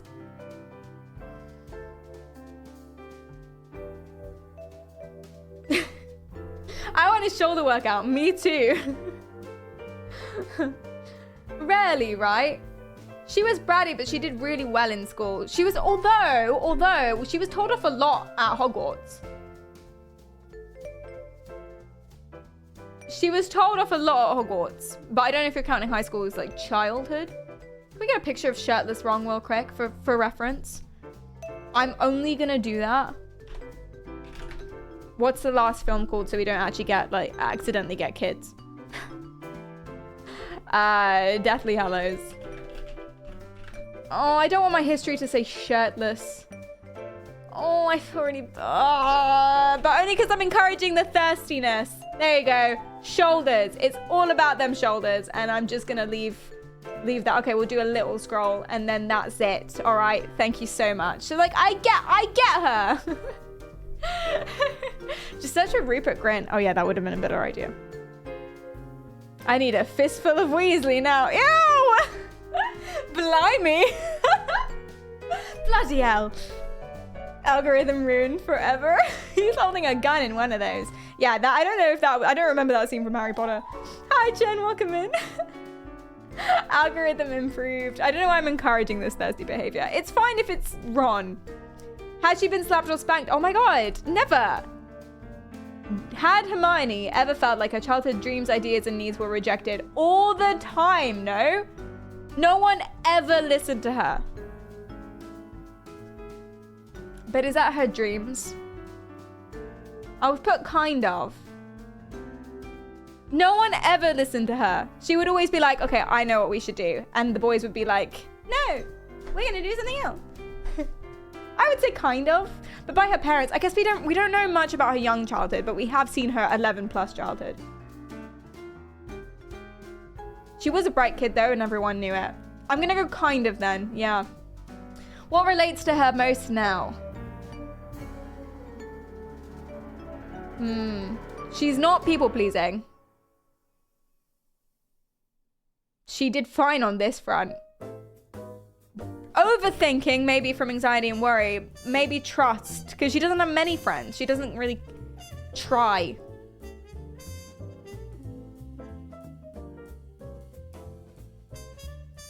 I guess overthinking. But the thing is, did she overthink or did she think just the right amount? I mean, they were in a life and death situation most of the time. And I think they didn't think enough. She kind of saved them every single time. But yeah, I think overthinking. How often did she feel stressed? All the fucking time. Has she felt anxious or on edge in the past few weeks? Every single movie, she's anxious and on edge the entire time. How hard is it for her to fall asleep? What do you guys think about this? What do you think would be the right answer? Because I guess we don't know. Or worse, expelled. She's kind of based, yeah. I think the older I get, the more I appreciate Hermione as a character. I used to find her annoying. But now it's like, no, she was right. Every single time she was right. You think she probably tosses and turns for half an hour? I can see that. I want to go in the middle. I'm not sure between 2 and 3. Chat, what do we think? We never see the women's dormitory, so we really can't say, oh, that's true, we never do. That's true. That's interesting. We never see Hermione's room. Has she ever slept? Sleep comes after graduation. But yeah, that's true. She does spend a lot of late nights. But this is how hard is it for her to fall asleep. Okay, yeah. You guys say 3, I say 3. Is it hard for her to stay focused with background noise? No. Laser focus. Does she easily make negative assumptions about what others are thinking about her or her actions? She does. She's very stressed out about, she's stressed out about the faculty. Oh, absolutely, absolutely. Is it difficult for her to share genuine feelings? No, I don't think so. Doesn't she get mad at the boys for not being able to express their feelings? And she has that scene, oh, it's such a wonderful scene where she's like, where she talks about, she explains to Harry how Cho is feeling. You guys remember that scene? Where she's like, she's stressed out about this and worried about this, and at the same time you've done this, but she's already done this, and therefore when you did this, it made her feel like this, and this, but at the same time it's also this, and you are not helping, and why don't you know this? So, I think she's amazing. Is it difficult for her to share genuine feelings? No. When Harry and Ron has a fight, she has to be in the middle. She's the mediator, isn't she? Which of these statements relate to her mother and father? Do you know what? Probably either they're great, or probably she didn't feel like she was good enough, hence the desperation to do the best. She's not an owl! Do I do a good Hermione impression? People keep saying I sound like Hermione, so I ought to be able to do a good impression. I think they're okay. Yeah, either they're fine, or nothing was ever good enough. I think both her parents were dentists. I'm just British. This is what I say, Hoki. I'm literally just a British white girl. I'm a British, southern, middle-class white girl. We all sound the same, okay? Nepa, thank you for the sub to Blue. That's so nice of you. Thank you. Hi, Waggy, how are you doing? Side note, I need a Philomena Kunk impression ASAP. Oh my god, okay. The Egyptians, I don't even know what she says. I don't even know what she says.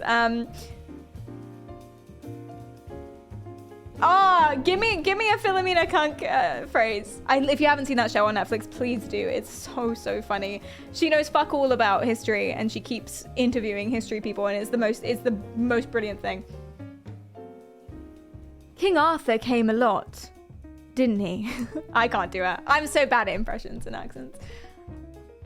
I can't do it at all. I'm too posh. Hi, May, welcome in. The Egyptians believed the most significant thing you could do with your life is die. I'm gonna go with, she's fine. Do you have a hard time saying no or protecting your boundaries? Well, she's not an owl. But I think that was a bit of a turning point for her. They were surprised that she did that. You know? They were surprised that she didn't just do everything. So I think she learned to... I think she does. Yeah, I think she does have a hard time saying no. Does she ever think she's not good enough or doubt her self-worth?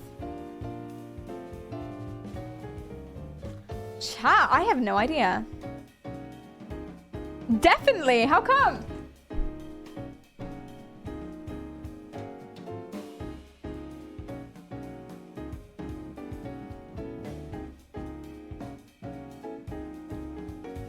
Oh, she's insecure about being a muggle. True. Is muggle a slur in this world? How do you think she'll improve if she became more confident?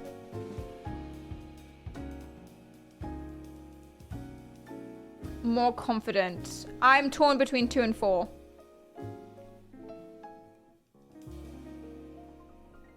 I think when she becomes more confident, she does as you say. Like, she slaps Malfoy. She stands up for herself. She says, I'm not going to do everything. She says, you're going to listen to me from now on. I'm going to be in charge of all this. I'm not going to go along with your ideas anymore. So I think she is very career focused, but still though, Deathly Hallows, she fucked it all off, didn't she? Her whole career, she fucked it all off and followed them. So I think she was super obsessed with like doing well in school, but she dropped out of 6th form. Although I guess there wasn't much choice. There was no 6th form, but like still.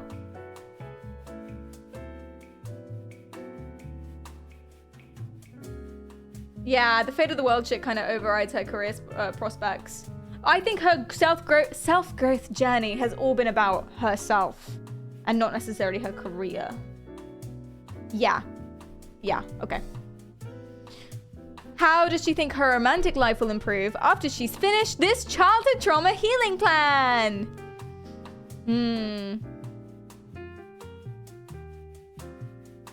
Almost definitely this one. Okay, let's see. God, I'm gonna get so many emails. Now, this is my question. Will all the bars shoot up as well? This is my question. How scammy is this website? Let's figure out.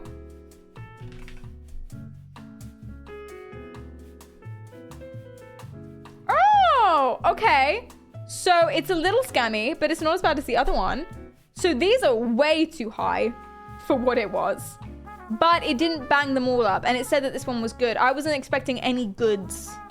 You could benefit from this 28-day, £49.99 monthly plan.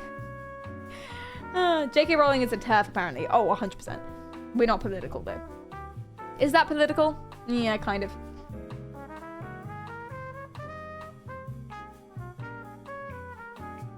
She has Muggle parents.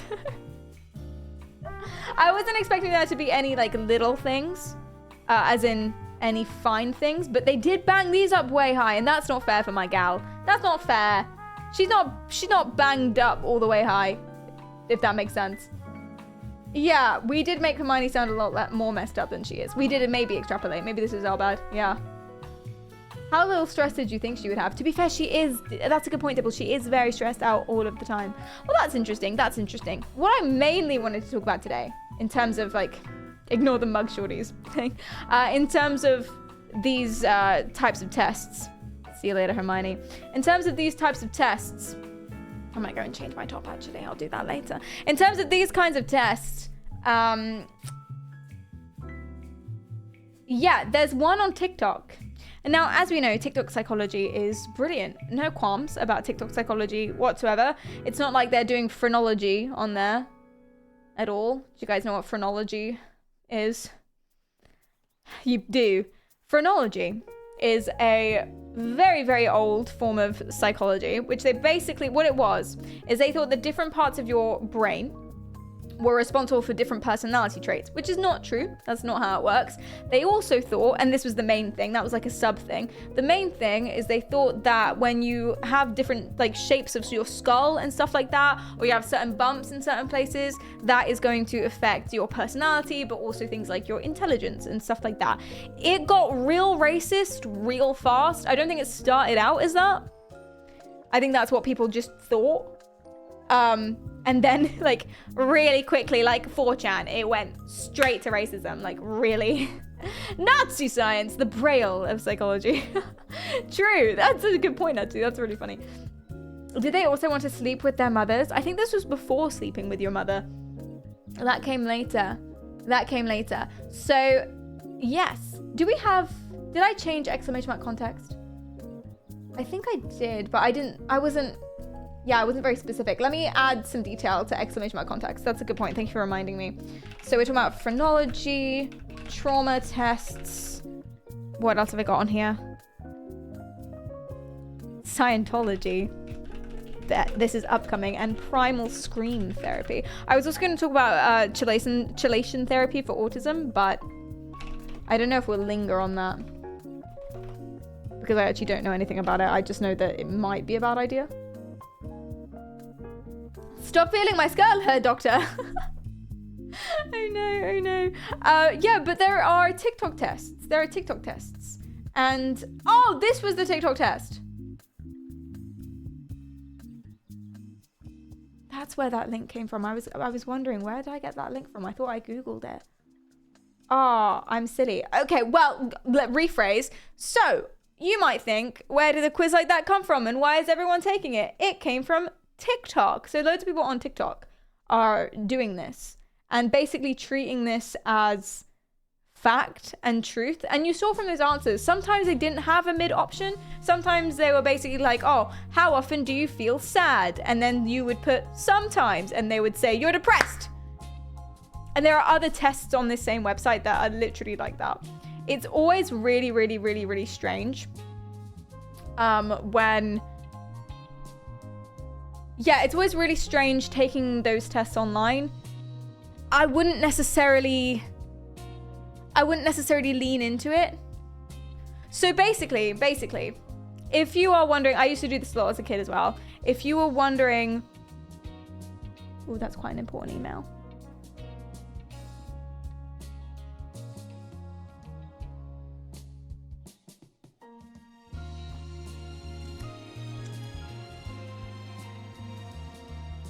Thank you. Thank you. I just had to check that real quick. That was a really important email. Anyway, yes. So yes, I used to do this a lot as a kid. If you think there's very focused, I'm trying. Hence the coffee. Yes, squirrel. Oh dear. It's particularly bad today. Don't know what's going on. It's okay. First of all, it's also this. Excuse me, chat. Just gonna get rid of that. That's another, this is a really big distraction too. What is that? Where did that come from? Duh!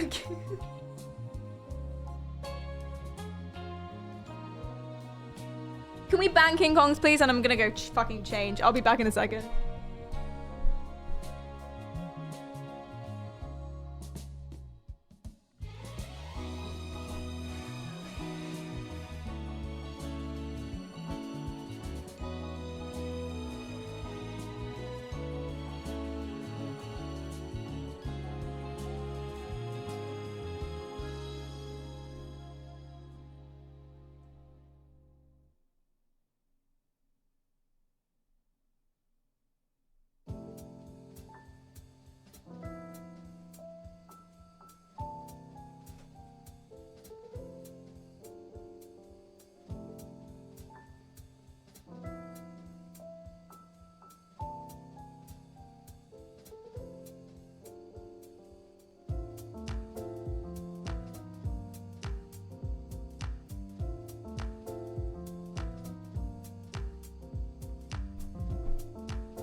Comfier, let's do it.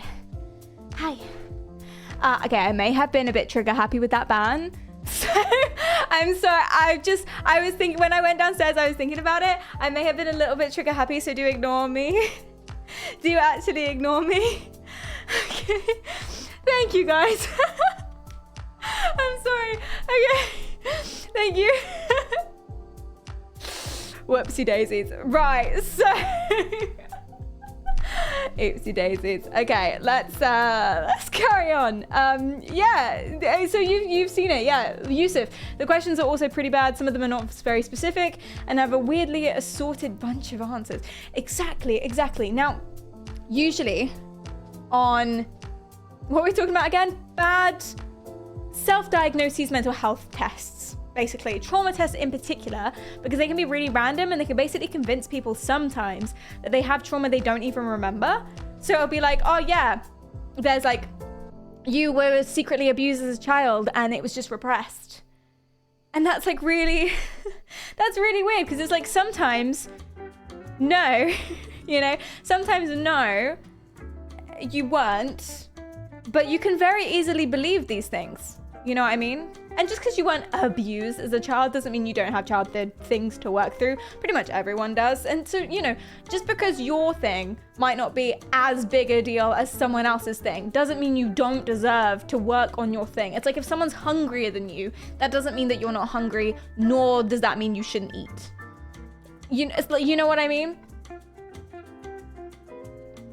Creating memories that never existed in the first place is not uncommon. No, not at all. You're totally right. It happens constantly to everyone all the time. Absolutely. So yeah, stuff like this is really weird. And what I was saying about mental health tests in general, I used to do this a lot as a kid. I think if you think there's something wrong, you should go and talk to someone.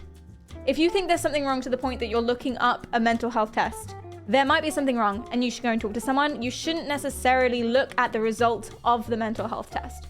That's pretty inconsequential. I think it's the fact that you think there's something wrong, that you're doing it, that's the sign, not necessarily the results of the test. Because I think regardless of what test you do, you're always gonna get a yes answer pretty much, because you're gonna be thinking about these things, you're gonna be exaggerating these things, not on purpose necessarily, but subconsciously you're gonna be exaggerating these things and you're going to you're gonna bias it, basically. You're always going to bias it, regardless of what it is. You could do a test for depression, a test for anxiety, a test for bipolar disorder, a test for schizophrenia. And if you think you have that thing, it's pretty much always going to come up. Yeah, you have that thing, regardless of what it is. This is my thinking, based on my experience and based on some of the articles and meta-analyses that I've read on this.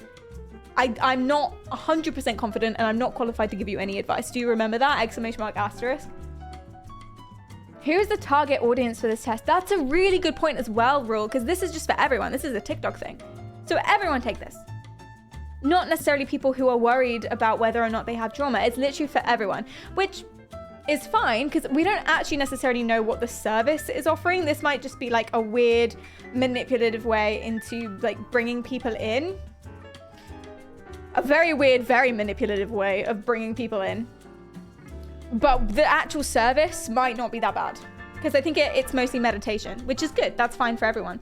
Unless the meditation is like people sitting down and then there's a little voice in your ear that says, you are alone in your bedroom. You're 7 years old. Your uncle walks in. Like that would be bad. That's guided visual meditation, uncle edition. Oh no. Oh dear. Like that would be bad, but I don't think that's what it is. What's the fear of meditation called? There probably is a word. There's a word for everything. Are you afraid of meditation? Why are you afraid of meditation? Is it like afraid of being alone with your own thoughts? Because that makes sense. You should probably meditate. That will help. Not the uncle DLC. Transphobia. That's so good. Transphobia. That's so good. Oh no. Uncles get bad raps. They really do. I think it's so hard. It's so easy to be seen as creepy as an uncle. We got any uncles in the chat? Exclamation what? I mean, put a one in the chat if you're an uncle. weirdos, the lot of you. As soon as a sibling has a child, that's it.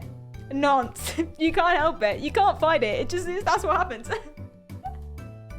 It comes to you in the nighttime. As soon as they're born, you get this like overflow of energy, and you're like,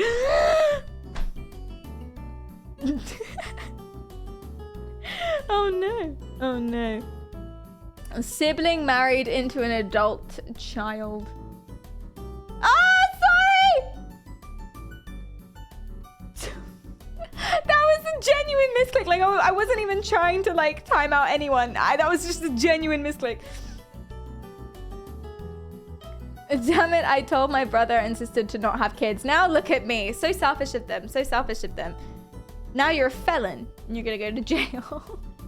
Oh dear. She went on a killing spree. No, I genuinely didn't mean to time any. I was just clicking on a message because the chat paused for me. So I was just clicking around on the screen and I seemed to click the ban button.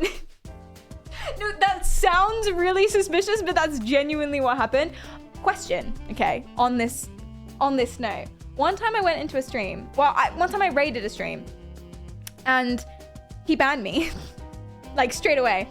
And he said that, sorry, that was an accident because I have a foot pedal. So I tapped the foot pedal and it banned you.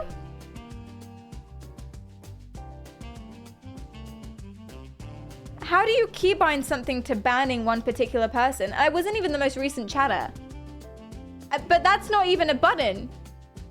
Ban most recent chatter, that's not a button, is it? I might not be top mod, but that's... Is that a button? Is that a button? So he was like, oh yeah, it's a foot pedal. I didn't mean to ban you. I don't know, maybe he did. Did I do something? Maybe I did something wrong. Maybe I came in real strong and I was like, what's up, hot stuff? Not that I would do that, but maybe that's what happened. What's up, chicken dipper? And he didn't like it. Virtual, hi, welcome in. You never even asked me for an unban. Am I banned in your chat? Why am I banned in your chat? There was a little glimmer where I was like, oh, because people were trolling. And there was a little glimmer where I was like, someone's gonna make me a mod. Someone's gonna make me a mod. Almost. The first thing I would have done was delete all messages and banned every single chatter ever in your chat. So it's good that we avoided the situation. Genuinely, I was ready. That was the first thing I would have done. All mass ban. Virtual's career down the toilet. If you give me access to your YouTubes, I'm deleting them. Just so you know. Just so you know. And the only reason I would do that is to be funny for myself. That's it. Brain banning stream. That'd be really funny. Unban messages. Controlled with brain control. Not like you seeing my brain activity, just passively, but actually controlled. I could do that with eye tracking quite easily, but that's not brain stuff. Well, it is brain stuff, actually, but it's not EEG. I could do that, but it would still be a conscious decision. It wouldn't be any different from using a mouse.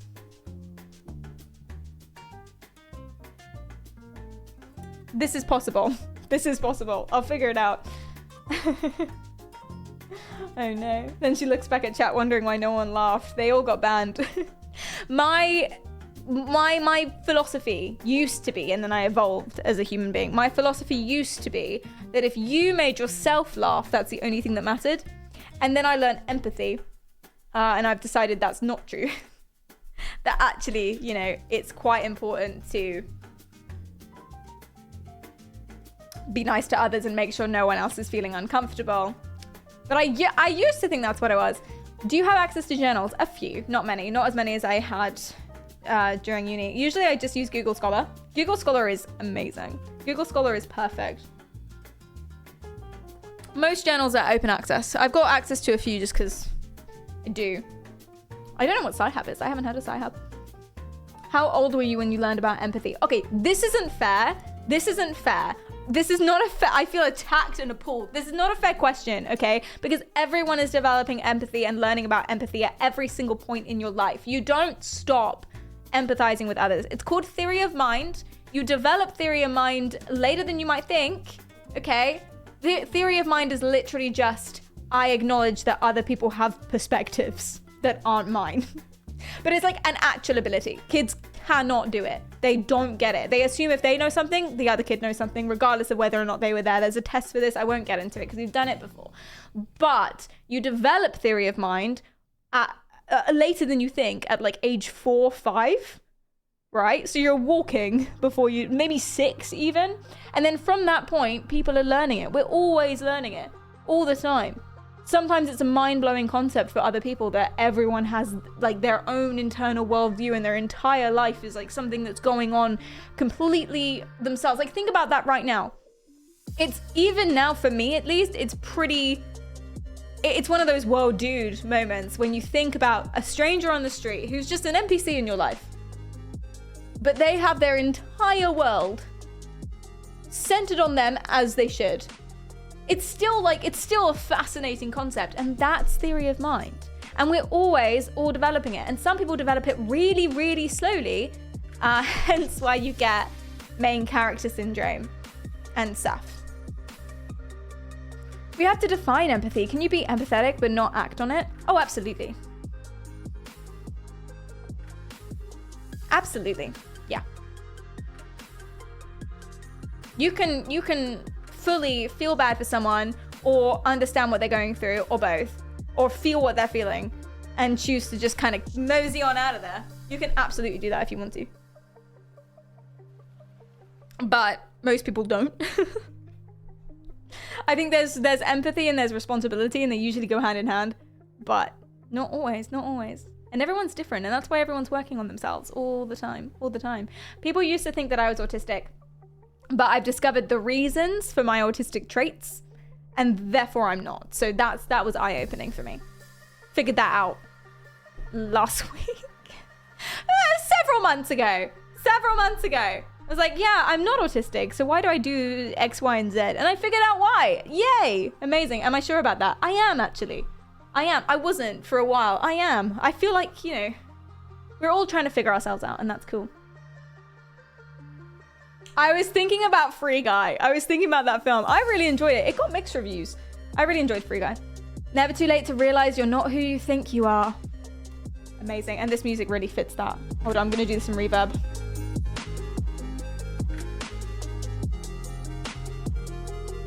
It's never too late to realize you're not who you think you are.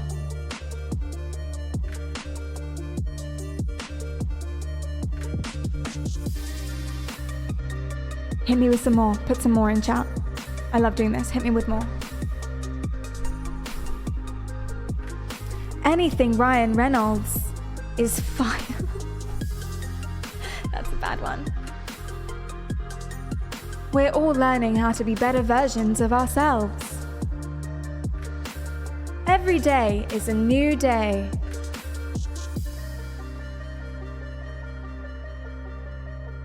You miss 100% of the shots you don't take. Trackmania is the best Sorry, couldn't finish that one. No, I'm joking. You can achieve anything. You go down if you fall. The children mess that one up, hold on. The children yearn for the minds. Sometimes, if you feel like you are stinky, you need to shower. Every 60 seconds, a minute passes in Africa. That's really good. Okay, I'm gonna go ahead and stop this. Actually, the reason why I'm gonna go ahead and stop this is because the music has turned to bossa nova from like something cool and all like smooth and whatnot, so it doesn't really fit anymore. But that's quite fun.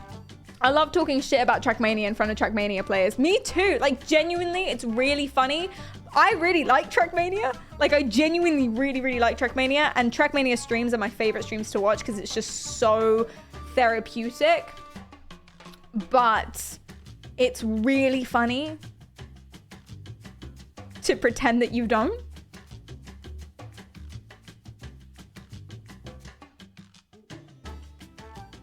Wait, that was a quote from me? I don't recall saying that, Joel. It does sound like something I would say. Oh my God, why do you have quotes? No, Trackmania is so fun. It's such a good game. And it's such a fun stream to watch. It's my favorite kind of stream to watch. I like study streams too. You see them typing away and you feel bad about yourself, and it really motivates me. You can fight better underwater. Is that true? You're pretty slow. What are you gonna do? I guess you could drown them, but you're also underwater. But hey, this isn't about whether or not you get taken down. It's about taking them down. So if you take both of you down together, then 1, that's friendship, but also 2, you still win. Anyway, guys, chat, please, focus, please. Basically, there is a mental health test by TikTok that we just did on behalf of Tate from American Horror Story, school shooter boy, very sexy despite the school shooting, and then also Hermione Granger, who's pretty much put together. In both cases, they kind of diagnosed them with something super, super strong. Like her stress and anxiety was through the roof, red all the way at the end, even though that's not really fair. And we never really answered super strongly for any of the questions, really. Whereas Tate was full red bars for all of them, which, to be honest, is fair because school shooter. I feel like you're way up there if that's where you go. You know what I mean?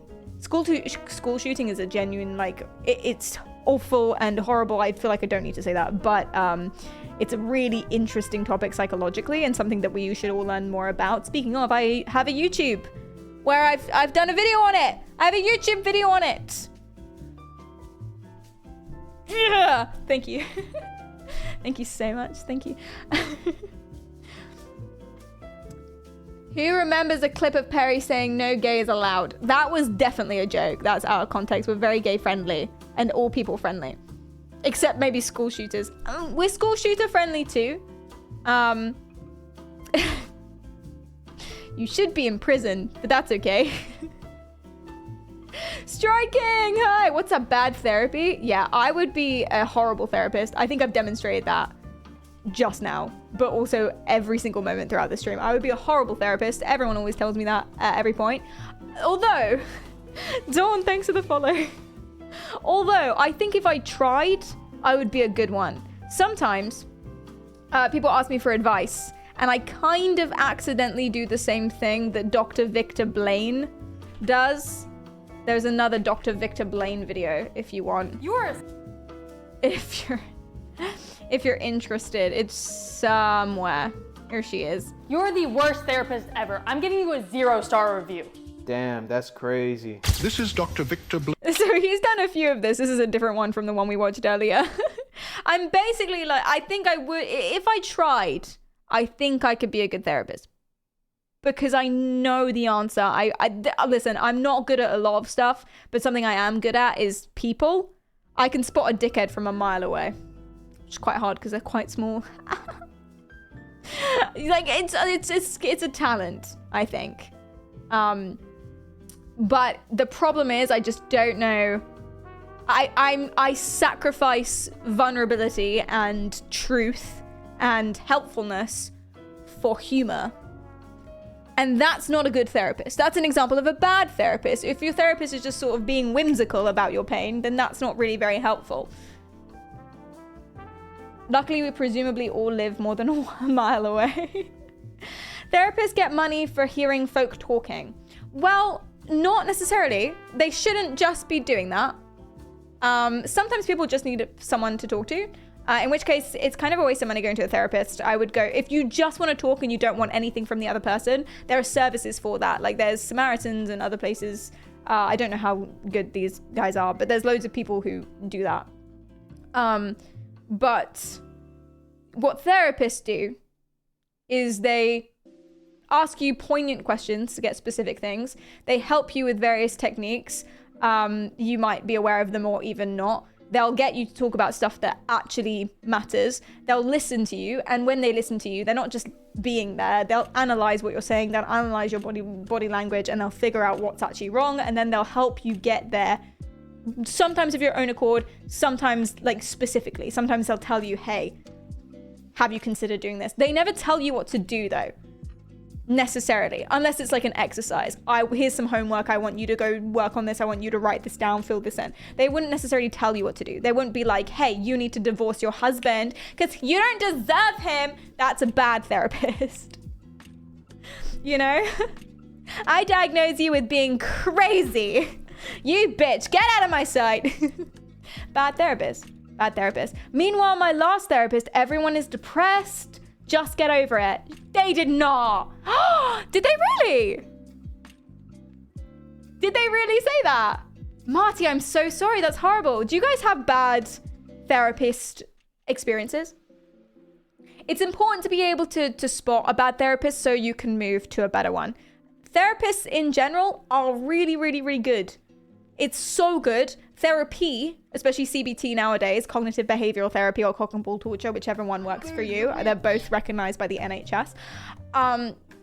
It's really, really good. It's really, really good practice. And most therapists are very, very helpful and very professional. There are different styles, so it might not be a best fit for you. But just like any population, any career, any subset of people, it's a bell graph or a normal distribution of dickheadishness. Some people will be really competent, but there'll always be people who are incompetent. Some people will be really lovely and selfless and want to help you, and some people will be raging assholes. And that's true of every profession. It doesn't really matter how qualified you are, how much experience you are. If you're a fucking idiot, then you're going to be bad at your job, most likely. That's not true. That's not true. I mean that in a sort of... I'm thinking of the most stupid person I ever met in my life. He thought that a good suggestion for helping climate change and finding a clean source of energy was gravity wells. He thought there were like pools of places in the world that had more gravity. And so I assumed he was talking about hydroelectric power or something like that. So like you drop something down there and the fall generates power, which is a thing, obviously.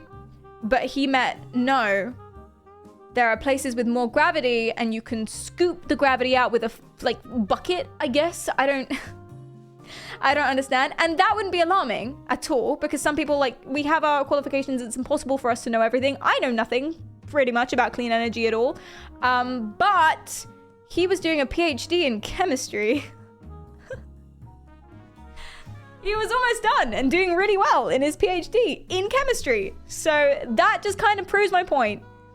If you have money and time, you can get as qualified as you like. But there will always be a distribution with every single group of people who are incompetent and not good at their jobs and not very nice. So therapists are not bad, but tell me your therapist horror stories. Tell me, and please do go to therapy if you need it, because in general, very helpful. But do spot a bad therapist so you can get the help you need and not, suffer under the hand of someone's bad at their job. Eric, hi, welcome in. How are you going? What's up? This guy watched Interstellar. Mine said the snow car landing bugs shouldn't be fixed because they are authentic to its 2003 design, fully neglecting all of my negative feelings about the gameplay and landing bugs provided.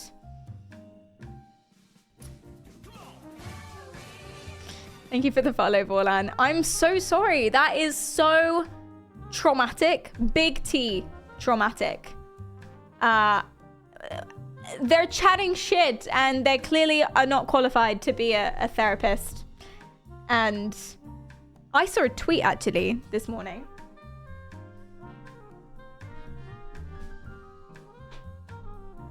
I didn't know what it meant, but now it's beginning to make sense. Someone twoteth.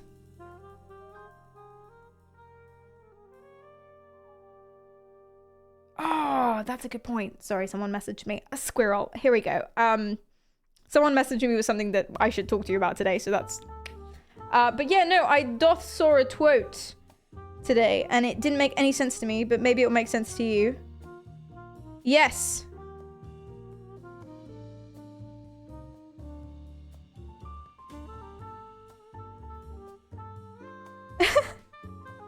Okay, a little bit graphic. Can you see my phone? Yes. The Trackmania community bickering about snow car while I got plowed in the back by another snowboarder. Not what I originally thought he meant by that, by the way. With a nice little slash across my back. I don't know how this is relevant. Will it focus? I don't know. I don't know how much this is relevant, but there it is. It did not focus. I read it to you. It's fine. You get it. You get it. I really thought, because I only read the first 3, because I read it in the notification, the drop down, and he was like, I got plowed by a snowboarder, and I was like, good for you. That sounds. I bet they're really good at that. I ended up sleeping with my therapist. That's a bad therapist. That's on my list, actually, of bad therapists. Inappropriate, oh no, boundary violations, E.G. sleeping with client. That's in my notes. Bad therapist. That's hardly professional. Not even slightly. Oh dear, I'm sorry. Was it good? You don't have to tell me that. Did you? They weren't still your therapist, right? Like they were your therapist and then they weren't your therapist and then you had sex with them and then you didn't go for treatment, or they were your therapist, you had sex with them and then they stopped treating you? Or did you have them as your therapist, have sex with them and keep them as your therapist?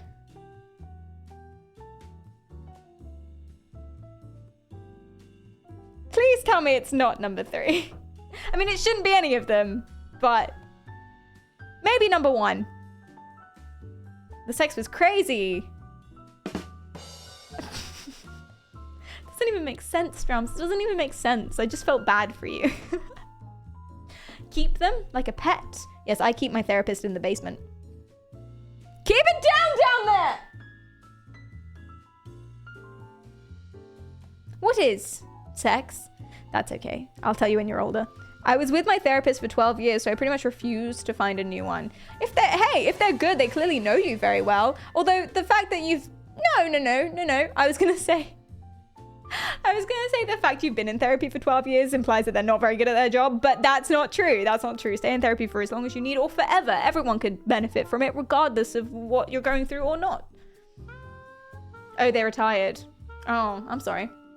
She legit fixed me, though, which is crazy. I mean, therapists, yeah. But did she fix you with her magic vagina? I kind of thought that was real. I think most teens do. Not like magic vaginas, but I think most teens genuinely believe in that I can fix her, I can fix him sort of thing, right? Hence why I had a massive crush. I say hence why I had. This was over Christmas. This was 1 month ago. I had a massive crush on Tate from American Horror Story, who's a school shooter. I can fix him with my magic vagina. But I don't think that's true. I could make Connor human from Detroit become human. I can. Oh my god, I have such a crush on Connor. It's actually a problem. Anyway. Foles is sane. Welcome. Anyone who has to prove that and say that out loud is definitely telling the truth. Hi, Dragon. Welcome in. How are you doing? Never do that motion again. What? This one? Make you uncomfortable. I'm sorry. Oh dear. I can fix him with my magic vagina. Exactly. I kind of genuinely thought that. Not like genuinely. Not like the magic vagina thing, but I kind of thought through the power of love. The power of love. A force from above. I genuinely kind of thought, and like me being such a wonderful person, that I could date someone who was mean to me and they would change. Put a 1 in the chat if you've ever had an experience like that. You can date someone who's mean to you and they'll change for you. Because that's what happens in the movies, right? Pride and Prejudice. Although Pride and Prejudice is different and wonderful. But, you know, Pride and Prejudice vibes. Bridget Jones, which is Pride and Prejudice. Can I think of another example that's not Pride and Prejudice? Twilight. That's Pride and Prejudice. I can't. But like all of them movies, you know what I mean? You think I've dated someone? Well, you know, in your head, maybe. Love Actually. Oh, which storyline? Trying to remember. 50 Shades? Isn't that Pride and Prejudice? That's Pride and Prejudice, is it not? But yeah, that's a good example. Absolutely. Basically, every Pride and Prejudice remake has gotten Pride and Prejudice wrong. I'm going to defend this point, okay? I'm defending this point. But before I defend this point, let me make the point I was starting to make, and then I'll go to the next point. I won't go to the next point and then come back around to the first point, which I usually do. Perry, finish your sentence before you move on to the next one. The point that I'm originally making is in a show, not Pride and Prejudice, but Pride and Prejudice remakes, like Twilight. Okay, in those shows, it portrays this dark, brooding, handsome dickhead who is mean to you and the worst, okay, the worst, as someone who will change and be nice to you. Because you're different and you're special and they love you. But that's not really how it works. You might be different and special when they love you and they treat you nice to begin with, but eventually you'll become a friend as the relationships go. Not just a friend, but like, that's what relationships are, at least long-term relationships. You're best friends with someone and you happen to have sex with them as well. You know? As it should be. That's love. Yay. So eventually, I guess the novelty will wear off, which is fine. And then they're not going to always treat you nice. They might not treat you nice to begin with either, but you might just think they are because wishful thinking.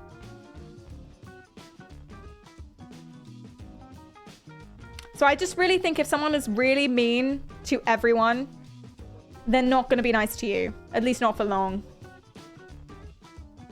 No one always treats you nice. That's a good point. I mean, there are going to be arguments. They're going to make mistakes the same way that you're going to make mistakes, obviously. But in general, they should have your best interests at heart and they should be nice to you. What if they love me because they think I'm special? Aw, then that's beautiful. Every pot has its lid. You're special in your own special way. That's delightful. Unless they're... I'm watching a show right now. It's called... I think it's called Special, actually. Oh my god, it is. It's called Special. It's on Netflix. And basically, he's recently had sex with someone who is fetishizing his disability. He's like, oh, I love disabled guys. And he was just like, oh. I don't know how I feel about this one. Whoopsies. And that's different. That's different. If someone loves you because you're special in that sort of way, not amazing. But if they love you because they think you're wonderful, then that's nice. But if they love you because they think you're not like other girls, that's not nice and they're sexist. It's just really hard to know, isn't it? It's really hard to know. If they love you because they're putting you on a pedestal and think you can do no wrong, that's a setup for failure. Because you can do wrong. And then when you will do wrong, it will really hurt.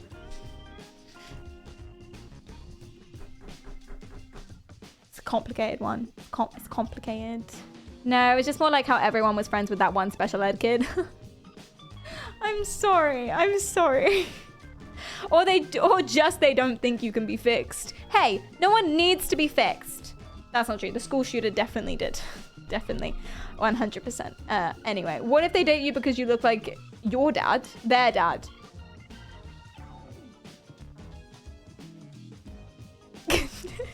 How hot are they? I don't know.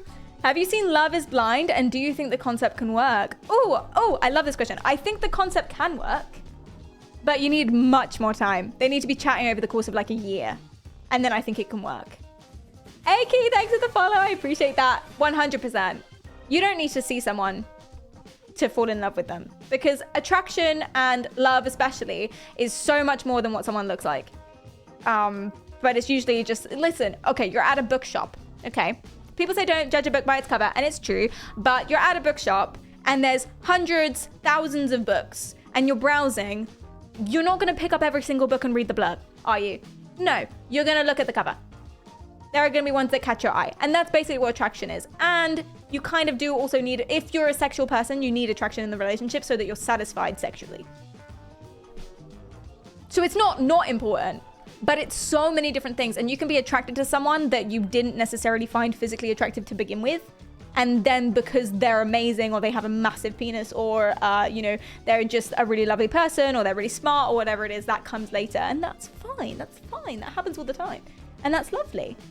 I hate that so many studies in attraction are so heteronormative. That's true. They are. I guess it's just easier to find a sample because most people are heterosexual. That sounded weird. Heterosexual. Have I ever said that word out loud? I don't think I have. I guess most people are. So it's easier to find a sample and it's easier to apply it to different things. But they should really vary that up. For sure, 100%. All I heard from that is get a massive penis. Listen, I feel very strongly about...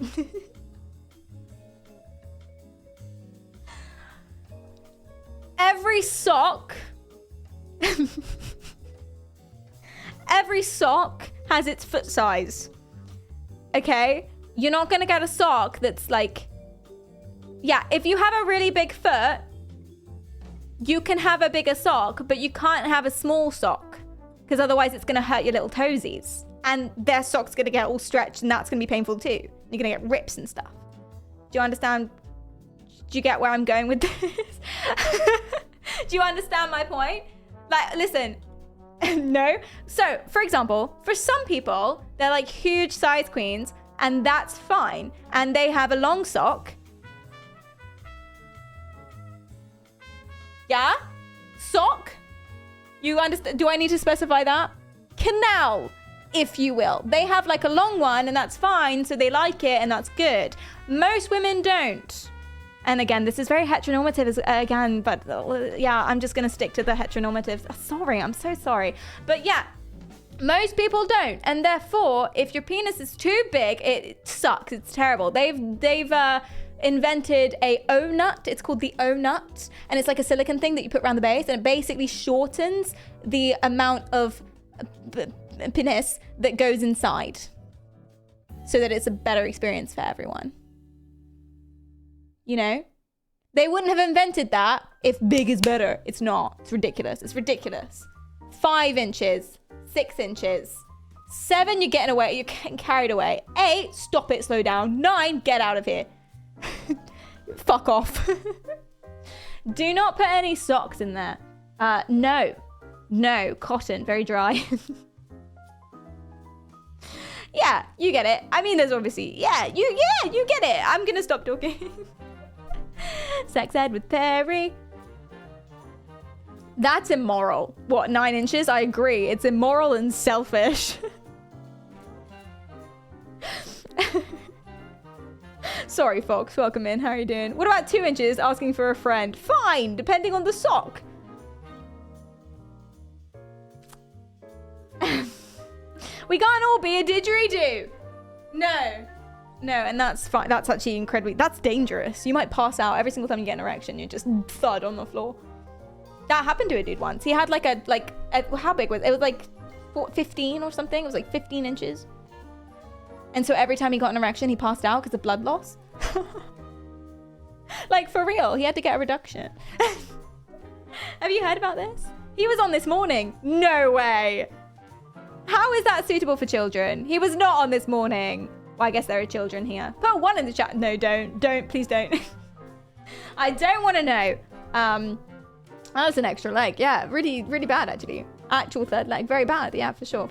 Is this how you teach children how to count? What? No. Stop putting 1s in the chat, please. Hi, Pineapple. Stop putting 1s. I don't want to know about your 1s. No. Twitch police, like, do what now? I slide under the radar. Every single day I slide under the radar. Love it. This is what is good about being a little baby streamer. You can kind of say whatever you want most of the time. As long as you're a good person. Well, you can still kind of say whatever you want most of the time. And that's... If you're a bad person, shut up. How do you know, though? I know. Okay. Anyway, that's political. Let's move on. You haven't been banned yet? No. Mushroom Alfredo got banned. I have an OpenAI chatbot. He's currently down because we need to reset something. But I have an OpenAI chatbot. He was banned once because he was based on the internet. And so he kept being really racist. Yeah, so Twitch banned him. And then when we brought him back, Mushroom Alfredo 2.0, we calmed him down. So he's not racist anymore. RIP. But I was not banned. I did not tell Twitch that he was mine. I didn't appeal it. I just let the temporary ban time out. I didn't appeal that because because if I appealed it and said that's my OpenAI chatbot, they would have been like, oh, you're responsible, ban Perry. So I just like left that one. We fixed it, it's fine. He said some things. In Mushroom Alfredo's defense, okay, it's not all his fault because you guys were baiting him into saying things. You guys were literally asking him, which race do you prefer? And nowadays, he would answer Formula 1. In the old days, he didn't have a filter, so he chose. It's not his fault. He's a victim. He wouldn't say it if he didn't think it.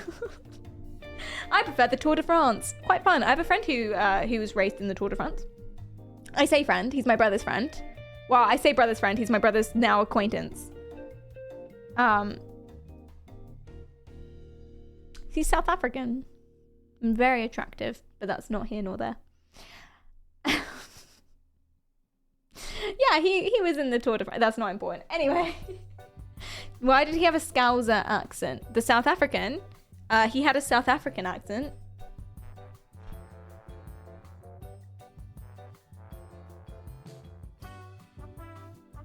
As you might expect. I feel like you have zero filter today. I really do, Drums, and it's a really big problem. It's a really big problem. Right, let's get back.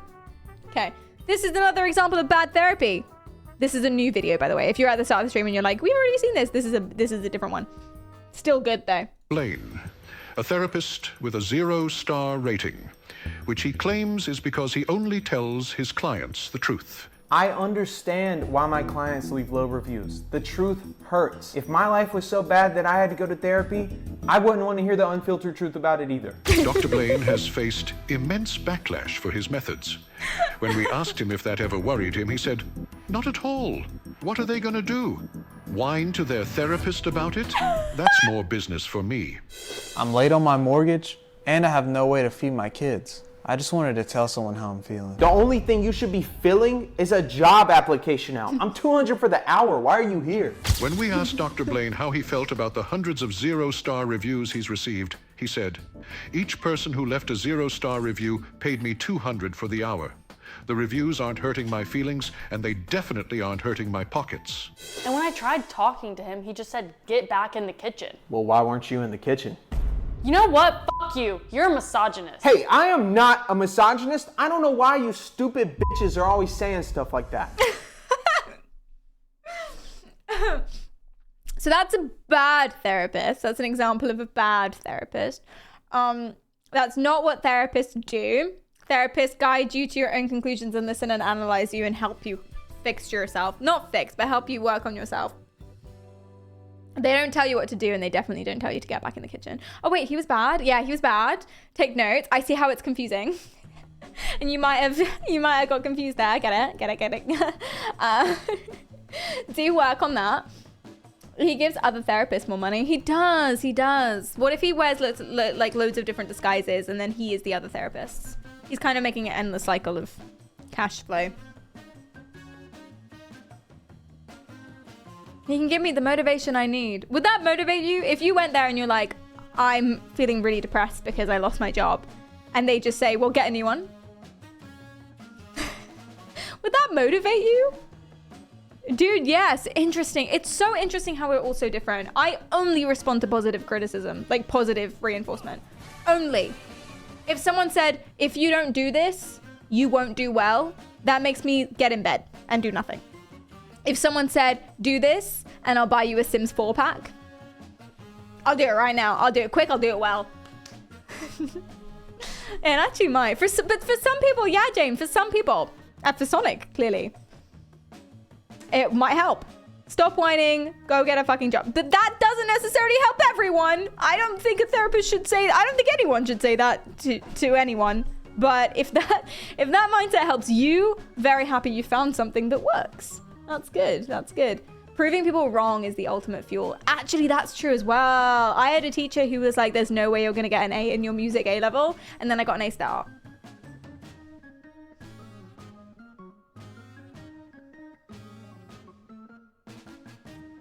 In the end, I didn't apply for Oxford but he was the reason I didn't apply for Oxford. He was one of the reasons I didn't apply for Oxford.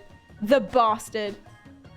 Okay, we had a parents' evening. Oh, my A-level music teacher. We had a parents' evening. And he sat down, and to my face and to my mum's face, he said this, and I'm not exaggerating. This is how many adjectives he used. He said, I don't think it's out of the realm of all human possibility that Perry might get an A. But, fuck you. Out of the realm of all human possibility. Did you have to phrase it like that? Like, wow. That's fucked up. Thank you. Thank you. Thank you so much. Technically, he was correct. That's true. I didn't get an A. That's true. I got an A. Thank you. Hey, I feel good about that. I have a friend who was told that they should probably drop out of school as soon as they can because there's no way that this academic life is for them. He became valedictorian at Cambridge. University of. So, you know, okay, I'm going to say I have a friend, but it's my brother. He's a personal trainer, so he's got the muscles, and he doesn't fucking shut up about it. But anyway, so he was in school when he started getting into the gym. He was in school, and one of the teachers said to him, he was quite loud. We're both jokers, we're both clowns because trauma. But so he was loud, as was I, and he basically one of the teachers caught him in the corridor and said to his face, it doesn't matter how funny you think you are because you'll always be short and stocky.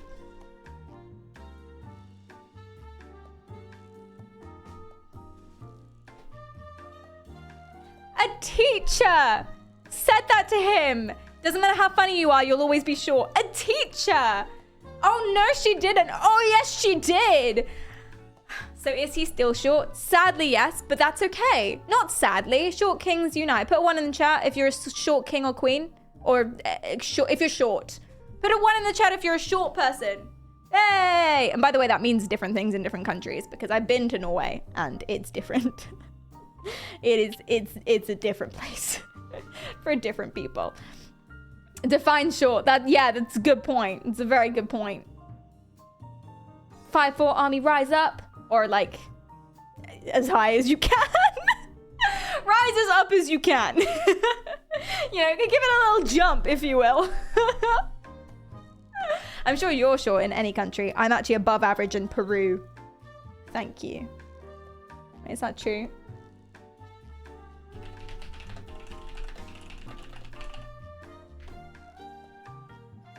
I'm above average in Peru for women. Thank you very much. Thank you. That's all I needed to know. You're short if you're 2 standard deviations below average height. That seems like a very mathematical way to do it. There's nothing wrong with being short. There's lots of pros to it as well. First of all, if we're just talking attraction and dating, because that's usually where people go with it, that's some people's type. I have a friend, she's very sexy and very smart. Her type is short, stocky boys. If someone's too tall, she goes, ugh. And I say, how come? Usually that's something that people like. And she goes, no, because if I can't see their face when I'm stood next to them, what is the point? You know, she makes a good point. I don't want to be straining to hear him all the time. Good point. Very good point. Yeah. I want to be able to steal his clothes, not, you know, use them as a duvet.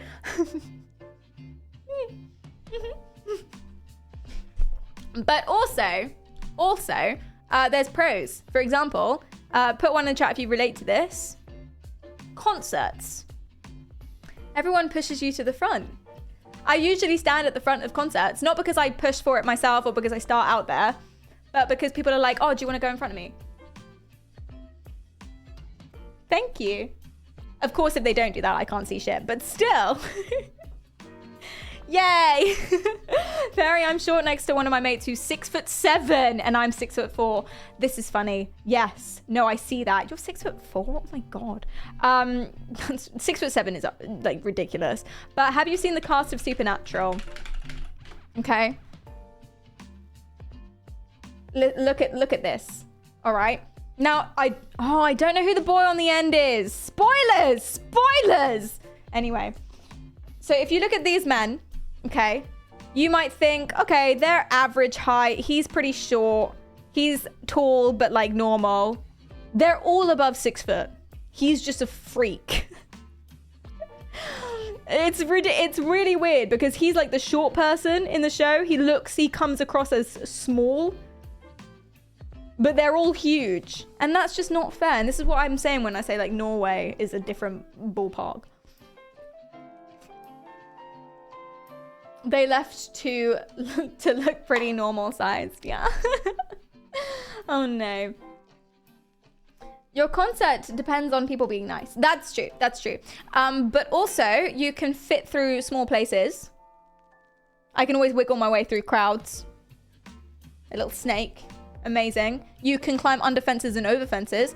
People are way less likely to blame you for stuff as well. You know, if there's a crime, maybe not a crime. I never got blamed for anything in school. I would be just as bad as everyone else and just as troublesome and meddlesome, but I would never get blamed for anything. Teachers would always just dismiss me. She's too short to do anything wrong. That little thing, no way. Okay. Neox, thanks for the follow. I appreciate that. Yeah, but then you're walking around and you're smelling their asses. That's true. I also get hit a lot. You guys does this ever happen to you? You're just not perceived. You're just not seen. So I get elbows in the face a lot. Hi, Ainsa, welcome in. I was bad in school. Like, obviously bad. Like, academically, or did you get in trouble a lot? I didn't get in trouble. I didn't do anything bad, but I did talk. At various stages, I talked a lot. But that's because I was supposed to sit in a classroom for an hour in the same place, not doing anything, listening to a monotone voice. Like, of course I'm going to get distracted and look out the windows and talk and throw scissors at people. Like, obviously. We were throwing scissors at each other. I wasn't bullying anyone. We were just throwing scissors. What's the problem, Miss Smith? Leave me be. Okay, I see that was a problem. But like the rest of it. I occasionally feel bad if I hold on to public transport because my arm just goes right above someone's head. Oh, do you do that armpit thing? You're like conscious that people are just smelling you. Yeah. Yeah, that's true. Are we returning to today's topic? Let's. Sorry, there was an opportunity to bring up Supernatural, so I took it. Obviously. So yeah, that is bad. What makes a bad therapist? Finally, let's get onto this. What makes a bad therapist? Thank you for sharing your bad therapy stories. Please keep doing so. I found them really fun. Not for you, obviously, from me right now, and for the rest of us. For everyone who isn't you, they're really fun. Sorry for your trauma. A bad therapist is someone who lacks empathy. You might think that being too empathetic and too absorby of emotions is bad for therapy. And in a way, that's right. In a way that's right. Oh, that's a really good point, Jonah. That's a really good point. I'm going to come back to that. But yes, in a way that's right. Because if you absorb, there are different kinds of empathy. There are some people who are super empathetic in that they always feel what someone else is feeling. So they absorb all of the emotions. If someone is sad next to them, they'll feel sad. If someone's angry next to them, they'll feel angry. And that is upsetting. So if you're a therapist and you listen to really sad things all day and you listen to all the people's problems and things like that, it might really start getting to you. And it might make your life quite difficult to live. So that's not good. Similarly, if you're a surgeon, for example, you can't be super afraid of hurting that person because then you're gonna like freak out and get anxious about it and do a worse job. You have to have some sort of emotional distance. And that's true. But a person shouldn't be completely non-empathetic because then you get this. Shortly after filming, Dr. Blaine told us, "The unfiltered truth is hard for some girls to swallow. But other girls have no issue swallowing my truth serum." I don't want to know what he meant by that. Clients come in here all the time and tell me about their feelings, but then get mad when I tell them the truth. Well, get mad all you want, because facts don't care about your feelings, and neither do I. Dr. Blaine's method. So that's what happens if you're not empathetic at all to someone. So usually it's good to have high logical empathy, aka understanding where someone's coming from. You have to understand where someone's coming from without letting yourself absorb it too much.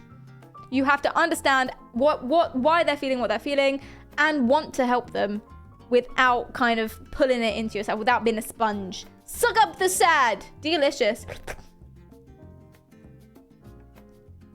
What could he have meant? I honestly have no idea. I have no idea what that could have meant. I was genuinely born yesterday. I'm a tiny, tiny little baby boy. I'm a tiny baby boy. I'm a tiny bouncy baby boy. Okay? No idea what any of this means.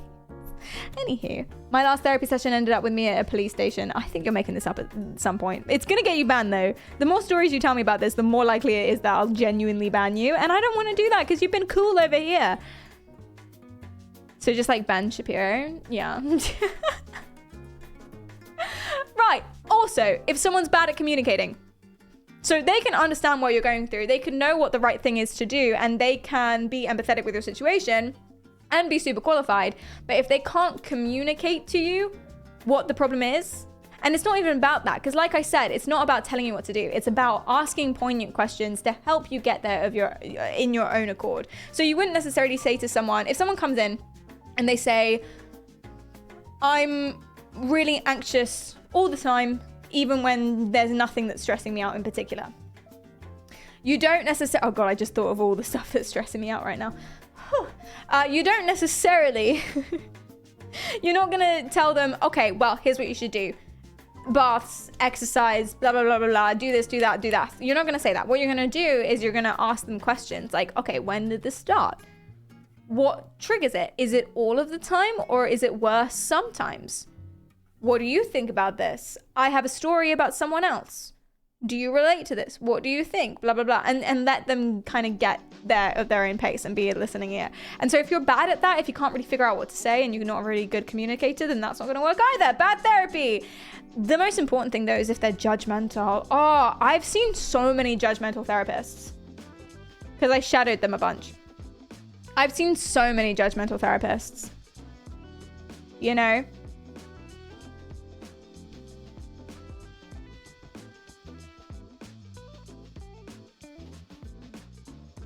Where they'll literally just be like, so there, I shadowed one meeting where she came in for bipolar or BPD. I mean, it was her first meeting, so we didn't know. I say we, I was just listening, but they didn't know what she had. That's the purpose of the meeting. And they asked her, when you are, and we knew she had a boyfriend, right? And so one of the questions was, when you're feeling this high energy, are you more promiscuous? And she said, yeah. And the person I was shadowing was like, even though you have a boyfriend. Which, by the way, that's not your job, okay? I agree, cheating's not cool, but that's not your job. Your job is to listen and to write things down. You're not supposed to be judging her.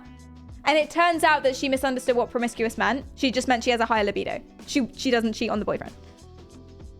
So in a way, it was kind of good they said that, because then that caused her to be like, what? So in the end, she's not actually cheating on her boyfriend, but that was so judgy. And I was like, you should not, that's a bad therapist. That's a bad therapist. Find something they would be judgmental about and afterwards tell them how it got better. And see if they still hold their ground. What do you think about mental health coaching or community-driven approaches? I think it can be risky. I think it can be risky if it's bad advice. But if it's good advice, then it's better than nothing.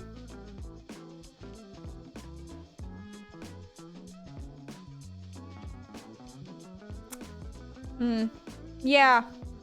So long as people know, so long as people are competent and they know where their limit is. For example, life coaches, they can be really good as a listening ear, but as soon as a life coach tries to give advice, actual genuine advice to people, that's bad. Which is what they do because they're life coaches. Do you know what I mean? That's bad because they shouldn't be doing that because they don't know. How will you know if it's good advice? Well, they should know if it's good advice for them. They should have done the research. But that's the thing as well. It's very hard to verify that. But it's better than nothing if you can't access anything. I think the solution is to have access to trained therapists, but that's tricky and easier said than done. Hi, Robo. Welcome in. How are you going? What's up? Yeah, I don't know. The last couple of jobs I've worked have been at big companies that have designated mental health first aiders, which I'm not sure about since they're just other coworkers and they don't have any actual training. That's so interesting. But again, like, maybe it's better than nothing. If they're really careful about screening, if they test people before they kind of say, I don't know. It's very, very hard. I mean, I'm always a bit, I was going to volunteer at the Samaritans for a little bit. I decided that I'd go with Shout instead. More my street. But anyway, I was going to volunteer at the Samaritans. But the Samaritans focus, they're quite specific. They focus quite a lot on crisis. So if someone's in a crisis, in a mental health crisis, then they take those calls. That's like their main thing. And so I would be a phone operator for someone who's in a crisis. Now, what does mental health crisis usually mean? So, and I was like, I can't do that. I'm not qualified to do that. It doesn't matter what kind of training you give me. I'm never going to be qualified to do that unless I like go through a lot of stuff. And even then, that's really difficult. That's really tricky. Like, you should be a 911 operator, basically. You should be a firefighter. You should be like, that's really, really difficult. And then I was thinking, well, if I don't feel qualified to do that, I'm probably more qualified than most of the people that, because anyone can volunteer. I'm probably more qualified than most of the people working there.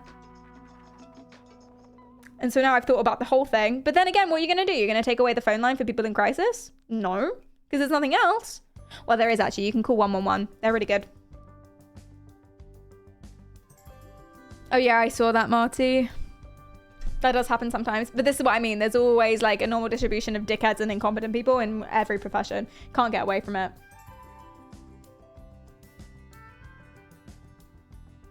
Mental health first aiders are only trained to advise people on how to get help in a crisis. They can't actually diagnose people or treat people or whatever. Yeah, no, absolutely. It's crisis specific. So you're on the phone with them, you're talking to them, and then that's it. Are you still planning to be an ambassador for Shout? I am. That's kind of on them though. They're deciding if they want me, I guess. I haven't really heard. I should email. I haven't really heard anything back. But yeah, no, I am. They offered me. And I would love to. But yeah, pretty cool. Pretty cool. Shout is a 24/7 texting service. So it doesn't focus on crisis either. It's for everyone. And it's texting, which is so good because what's like one of the most common things is anxiety, right? Anxiety is like one of the most common things. So if you have to call someone up to get help, a lot of people just won't. Because phone calls are one of the most anxious, anxiety-ridden actions you can do. So the fact that it's texting and it's 24/7, it just means that it's just so much better. And it's specifically, they focus on teens and stuff like that who don't necessarily have anyone to talk to a lot of the time. Because this is the thing as well. If you live with your parents, it's really, really difficult to talk to someone who isn't your parents about serious things. Does that make sense? Because they don't have counselors in schools most of the time. A phone call is the most anxiety-inducing thing you can do? I mean, okay. Maybe skydiving? What's your point? Maybe skydiving or like war. I was obviously exaggerating. Fine, defusing a bomb might fill you with more anxiety, but phone calls are the most common action that cause people the most amount of anxiety. Bloody hell. I prefer talking to writing. That's just me though. Okay, well, interesting. No, I'm a texter. I don't like calls. I'm getting better at calls because I have lots of meetings with people. But it used to be a whole thing. Hi, Krishna. Text my new 24/7 bomb defusal helpline. Oh no. Oh no. I prefer phone calls to texting. I prefer video calls to emails. Sometimes. Only if I'm about to make a deal with someone. I want to see their face so I can judge. This is the thing. It's really hard to judge. One of the things I like doing and one of the things I think that I'm good at and I use as a skill to my advantage is being able to like figure out a person. I know I can do people. So there's lots of things I can't do, but I can do people. That's like something I pride myself on. But the thing is, I can't do that over text or over an email. I have no idea. So if I'm going to make a deal with someone, or I'm going to do an event with someone, I want to have a face-to-face. I want to see them. I want to ask them certain questions and suss out their responses. I'm a texter if I need like really specific instructions. Somebody needs to give me a list or an address or a note that I can pull up later in the day. Yeah. Although you could make notes during a phone call, but that's hard, isn't it? That's really hard. That's tricky. About defusing a bomb, I talked to an EOD specialist. Oh, God, I love having you here, Dion. About defusing a bomb, I talked to an EOD specialist once, and they said they weren't anxious at all. Their words were either I defuse the thing, or I'm too dead for it to be my problem anymore. Both are fine with me. I mean, I guess he's got a good point, but wouldn't he rather not be dead? Both are fine with me. So the trick to good bomb defusal is being ever so slightly suicidal. That's the trick. Just not really minding either way. Interesting. All right. Well, I'll make a note of that one. Oh dear. Hi, Nada.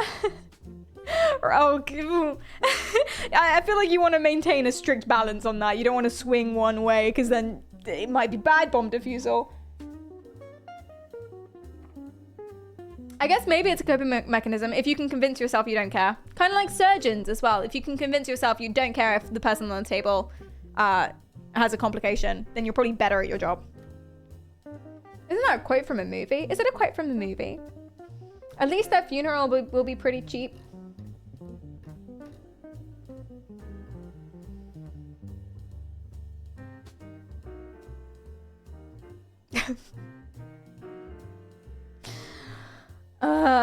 I saw a video about the best professionals being usually the calmest. Snipers' heart rates are so slow when shooting. Well, I think if you're anxious and nervous about anything, you're gonna mess it up. Well, you might not mess it up. Don't be anxious. You'll do a bad job if you're anxious. No, but like, some really like good advice. But yeah, I think if you are nervous about something, that makes it trickier. Maybe. I'm not qualified to give you advice. Please don't listen to anything I'm saying. Other things that make you a bad therapist: if you are bad at time management, obviously. So if you're rushed. Oh my God, this is another thing I saw. I think it was the service I was with. I think it was the place, but the people I shadowed was so bad. So there was a psychiatrist, right? A psychiatrist. Their notes were all in a kerfuffle. They had no idea who the person was that they were about to diagnose.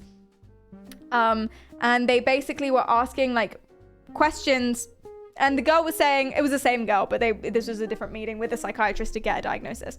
And the questions were basically like, I don't even remember what the questions were, but she didn't understand what he was saying.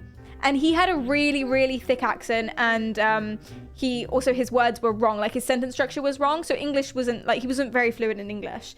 And so the question he was asking, she didn't understand what he was saying. And so she said that. She was like, I'm not really sure what you're asking me. I don't know how to answer that question. And he did not rephrase it. He just said the same thing again and again. He said the same thing again and again. He got frustrated because she wasn't understanding him. And then when she did get it, she answered, but apparently that answer wasn't good because he had a little like fill-inable form. Oh yeah, so this question was, which bothers you the most? So she eventually got diagnosed with bipolar disorder, but he was like, which one is the biggest problem in your life? Is it the mania or is it the depression? Which, by the way, isn't really how bipolar disorder works anyway, so I don't know what that fucking form was about. But he was like, okay, which one bothers you more? Or was it... See, I don't even know what he meant, and I know what the form said. Or maybe he was asking, which do you have more? But anyway, she answered, oh, they're about equal. Fix, thanks for the follow. And DH, thank you for the follow as well. Which is a fair reply, right? They're about equal. They bother me about the same, and or I have them about as often. They're about equal is a good reply. That makes sense. But apparently that wasn't what the form let him put down. He had to pick one. So he kept saying to her, no, but which? And she was like, what? That's bureaucracy. So weird. So weird. That was so bad. That was so bad. See you soon, Dion. See you soon, Real. Well, thank you so much for coming in and staying so long. I appreciate that. So weird. But there it was. There it was. And obviously if it's exploitation and a scam, then that's bad too. That's bad. So I'm going to show you some very bad psychology. Was it this? Did I put it anywhere? Oh yeah, okay. I'm going to show you some very, very bad psychology. This is one of my favorite videos of all time. This is supernatural. This is Scientology. Dianetics. The goal of man, the lowest common denominator of all his activities, the dynamic principle of his existence, has long been sought. Should such an answer be discovered, I love the walking it is stick. inevitable that from it many answers would flow. It would explain all phenomena of behavior. It would lead toward a solution of man's major problems, and most of all, it should be workable. Consider all knowledge to fall above or below a line of demarcation. Everything above this line is not necessary to the solution of man's aberrations and general I shortcomings, don't know if I'm necessarily following this. and is inexactly known. Such a field of thought could be considered to embrace such things as metaphysics and mysticism. Below this line of demarcation could be considered to lie the finite universe. All things in the finite universe, whether known or as yet unknown, can be sensed, experienced, or measured. They're setting us up here. This is the known context that data you in the need. finite universe can be classified as scientific truth when it has been sensed, experienced, and measured. All factors necessary to the resolution of a science of the mind were found within the finite universe Okay. and were discovered, sensed, measured, and experienced, and became scientific truth. Oh, there we go. The finite universe contains time, space, energy, and light. No other factors were found necessary in the equation. Time, space, energy, and life have a single denominator in common. As an analogy, it could be considered that time, space, energy, and life began at some point of origin and were commanded to continue to some I just nearly love infinite the destination. music. They were told nothing but what to do. They obey a single order, and that order is survive. The equation, I know. The dynamic principle of existence is survival. The goal of life can be considered to be infinite survival. Man as a life form can be demonstrated I don't to know what obey the in all running his is to actions do and with it. purposes the one command: survive. These seem super It is not irrelevant. a new thought that man is surviving. It is a new thought that man is motivated only by survival. Yeah, because that's not true. Woo! Volcano, those are the Thetans. Yeah!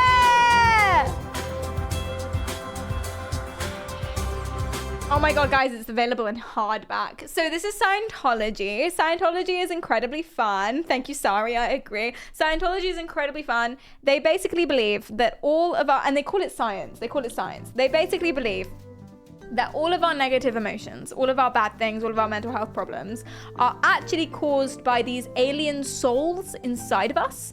And the reason, Thetans, and the reason we have these alien souls is because in the way back when, there was an alien overlord who came over Earth on his spaceship and tortured and genocided people and deposited them in a volcano on our planet. And then in that volcano, the dead people, the people who were genocided, their souls, their super tortured souls, came out and spread into the first humans. And therefore, we now have remnants of the Thetan alien tortured souls, and if we can cleanse ourselves of the alien tortured souls, then we won't have any problems anymore. Mental health problems, but also just any negative thoughts and feelings. That's genuinely what they believe. And that's what that book is about, hence the volcano. Seems legit. Yeah, I'm on board. But Dianetics is basically the process of, well, this was like the introduction to it. Dianetics is what came before classic Scientology that we have now. Is this a religion? According to their tax forms, yeah. Hi, Andre, welcome in. This raises my blood pressure. Yeah. So they basically believe that mental health and psychologists, therefore, is a scam. They hate psychologists because they think, no, the reason you're having these problems is because of the thetans. So obviously, therefore, therapy and medication isn't going to help you, and psychologists are scam artists. That's what they believe. They have like banners and protests, anti-psychologists. Now, I have another argument for why they're anti-psychology. Oops. And my other argument is that something they do in their practice is, and one of the ways they get rid of thetans, is they have these little machines that pick up traces of it, so they can tell you how fucked up you are based on your thetan levels. And what they do to cleanse that is they put you in a room, they video record and audio record you confessing all of your deepest, darkest sins. It's like a Catholic confession, but recorded. And then they can use that to blackmail you later, including really high profile celebrities. Now, if people sorted out their problems, oh, is it called an e-meter? Yeah. Hi, Buckley. If people sorted out their problems and went to conventional therapy, had medication that helped them and felt better about themselves, why would they go to Scientology? Why would they try to cleanse themselves of thetans? And crucially, why would they let themselves get blackmailed and confess all their sins to other people? They wouldn't. Basically, if everyone went to a psychologist and was receiving treatment for it, Scientology would cease to exist, because that's the foundation that they're built upon. Hence why they're so anti-psychology. So that's quite fun. And that's what they do. I've got some more videos for you if you're interested. Here's a guy telling you about it. Is this a cult? Absolutely. You've probably heard of Scientology. Woo! Why is it a religion? What's it clear? What's it mean? Well, whatever you have heard, if you haven't heard it from us, I can assure you, we are not what you expect. I think he's the scariest fucking person I've ever seen in my life. And the fact that he's like in a white, like all white building with these statues of people is terrifying. He's terrifying. He's giving me Homelander. Oh, Jesus. There's an e-meter. They've updated it.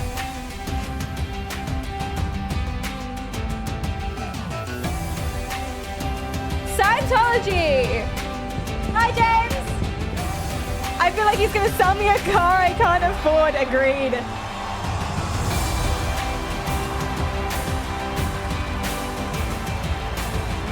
All around the world. Woo! Look at them buildings. And then decide for yourself.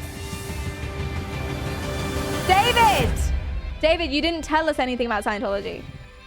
David, you didn't tell us. He started the video being like, oh, if you haven't heard about Scientology from us, you're wrong. And then didn't tell us anything about Scientology. But don't worry, chat. I've got more for you. Let's go.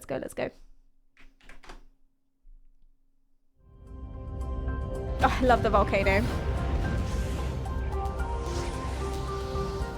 There is what is known as a post-hypnotic suggestion. An understanding of this can assist in understanding of the basic mechanism of insanity. Post-hypnotic suggestion is a bad thing. That's the criticism of hypnosis. That's the reason why things discovered through hypnosis is not admissible in a court of law. Basically, hypnosis, what it does is it chills you the fuck out so that you can try and remember things. And it does work. It's really good. It's not the same way that people think of it. It's not like, oh, you're feeling sleepy. It's like, it just makes you relax so that you can kind of think about things clearly and like try and remember stuff mostly. But you're also super open to suggestion. So someone could say, oh, remember when you were a child and this thing happened? And because you're super chilled out and your imagination's going wild, you can fabricate a memory that wasn't there. So you have to be really careful, and it's not admissible in law, in court, because they have no way of knowing if that memory is real or not. Shuttle, thanks for the follow. But it can be good. But post-hypnosis suggestion is objectively a bad thing. Just keep that in your mind for now. There is what is known as a post-hypnotic suggestion. An understanding of this can assist in understanding of the basic mechanism of insanity. The actions under both circumstances are not identical, but they are similar enough in their essence. A man is placed in a hypnotic trance by standard hypnotic technique or some hypnotic drug. The operator then may say to him, "When you awaken, there is something you must do. Whenever I touch my tie, you will remove your coat. When I let go of my... That's not real, by the way. That doesn't happen. People play into it on stage because it's like, it's suggestion and people want it to be true. And so that's why it happens on stage. But that's not real. You can't manipulate someone to do something at all. They might do it because they want to, or because they feel like, oh yeah, you're making me do this. I feel like you're making me do this, but you can't. Yeah. It's not just you can't ask them to do something against their morality. You can't ask them to do anything. So, yeah. Hypnotism isn't BS. Like, there's hypnosis, but it's not this. It's really misunderstood. Hypnosis is just like imagination, calming you down so you can free up your mind so that you can like think about stuff clearer. And it can work in lots of different ways, but you don't ask people to do stuff. That's not what it is. You will put on your coat. Now you will forget that I have told you to do this. The subject is then awakened. He is not consciously aware of the command. If told he had been given an order while asleep, he would resist the idea or shrug. People don't forget what people don't forget what happens in hypnosis. That defeats the purpose of hypnosis. And most people aren't asleep. Otherwise, how would you talk? But he would not know. The operator then touches his tie. The subject may make some remark about its being too warm, and so take his coat off. The operator then releases his tie. The subject may remark that he is now cold and will put his coat back on. The operator then touches his tie. The subject may say that his coat has been to the tailor's, and with much conversation finally explain why he is taking it off, perhaps to see if the back seam had been sewn properly. The operator then releases his tie, and the subject says he is satisfied with the tailor and so replaces his coat. This is the premise of Inception. May touch his tie many Inception. times, and each time receive action on the part of the subject. At last, the subject may become aware from the expressions on people's faces that something is wrong. He will not know what is wrong. He will not even know that the touching of the tie is the signal which makes him take off his coat. He will begin to grow uncomfortable. None of He this may is find real. fault with the operator's This is appearance bad therapy. and begin to criticize his clothing. He still does not know the tie is a signal. He will still react and remain in ignorance that there is How some long is this strange video? reason he must take off his coat. All he knows is that he is uncomfortable with his coat on whenever the tie is touched, uncomfortable with his coat off every time the tie is released. These various actions are very important to an understanding of the reactive mind. Hypnotism is a laboratory tool. It is not used in Dianetic therapy, but it has served as a means of examining minds and getting their reactions. What? Okay, tell me more about this. I love it. I love it when they try and talk psychology because it's just so funny. It's so interesting. So many times people will like tell me bullshit about their particular fields, and if I don't know anything about it, I'm not going to challenge anything. I might not even notice that they don't know anything about it either. People tell me about like how they've engineered like engineering stuff, and I don't know anything about engineering, so I can't catch it. But I love it when people try to tell me pseudoscience, because then I know about that, I can catch you. Okay, so first of all, that's not what hypnosis is. Totally wrong. None of that exists. Wacko, thank you so much for the 19 months. I appreciate that a lot. Thank you. Let's freaking go. That's so nice. Second of all, even if people were going to do something because they think it's real, he's not going to take his coat off and on again. Like, that's really silly. It's really, really silly. Yeah, totally wrong. Totally wrong. This isn't what it is. This isn't real. But, yeah, and now also they're going to be like, oh yeah, we can use hypnotism to examine people's minds. So basically what they're talking about there, I imagine, but I'll let him speak. What they're talking about there is that they're like, oh yeah, some people have really robust minds because they can't be hypnotized easily. And I guess that's true. How susceptible you are to doing something because you want it to happen.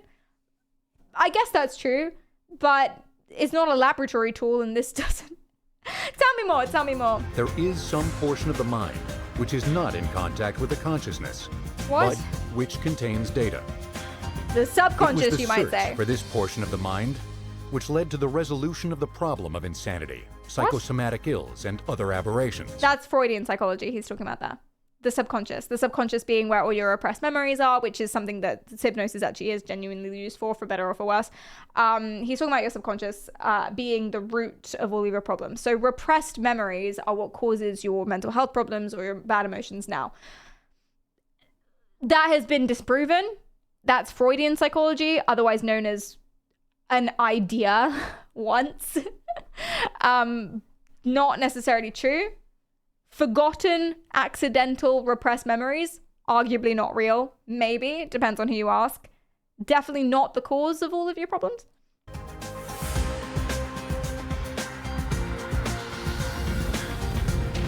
Woo! I can watch that volcano all day. Hell yeah! Doesn't Freud think we all want to shag our mums? Yes. Yes, he does. Yes. Well, yeah, no, he does. And that all girls want to shag their dads. Oh.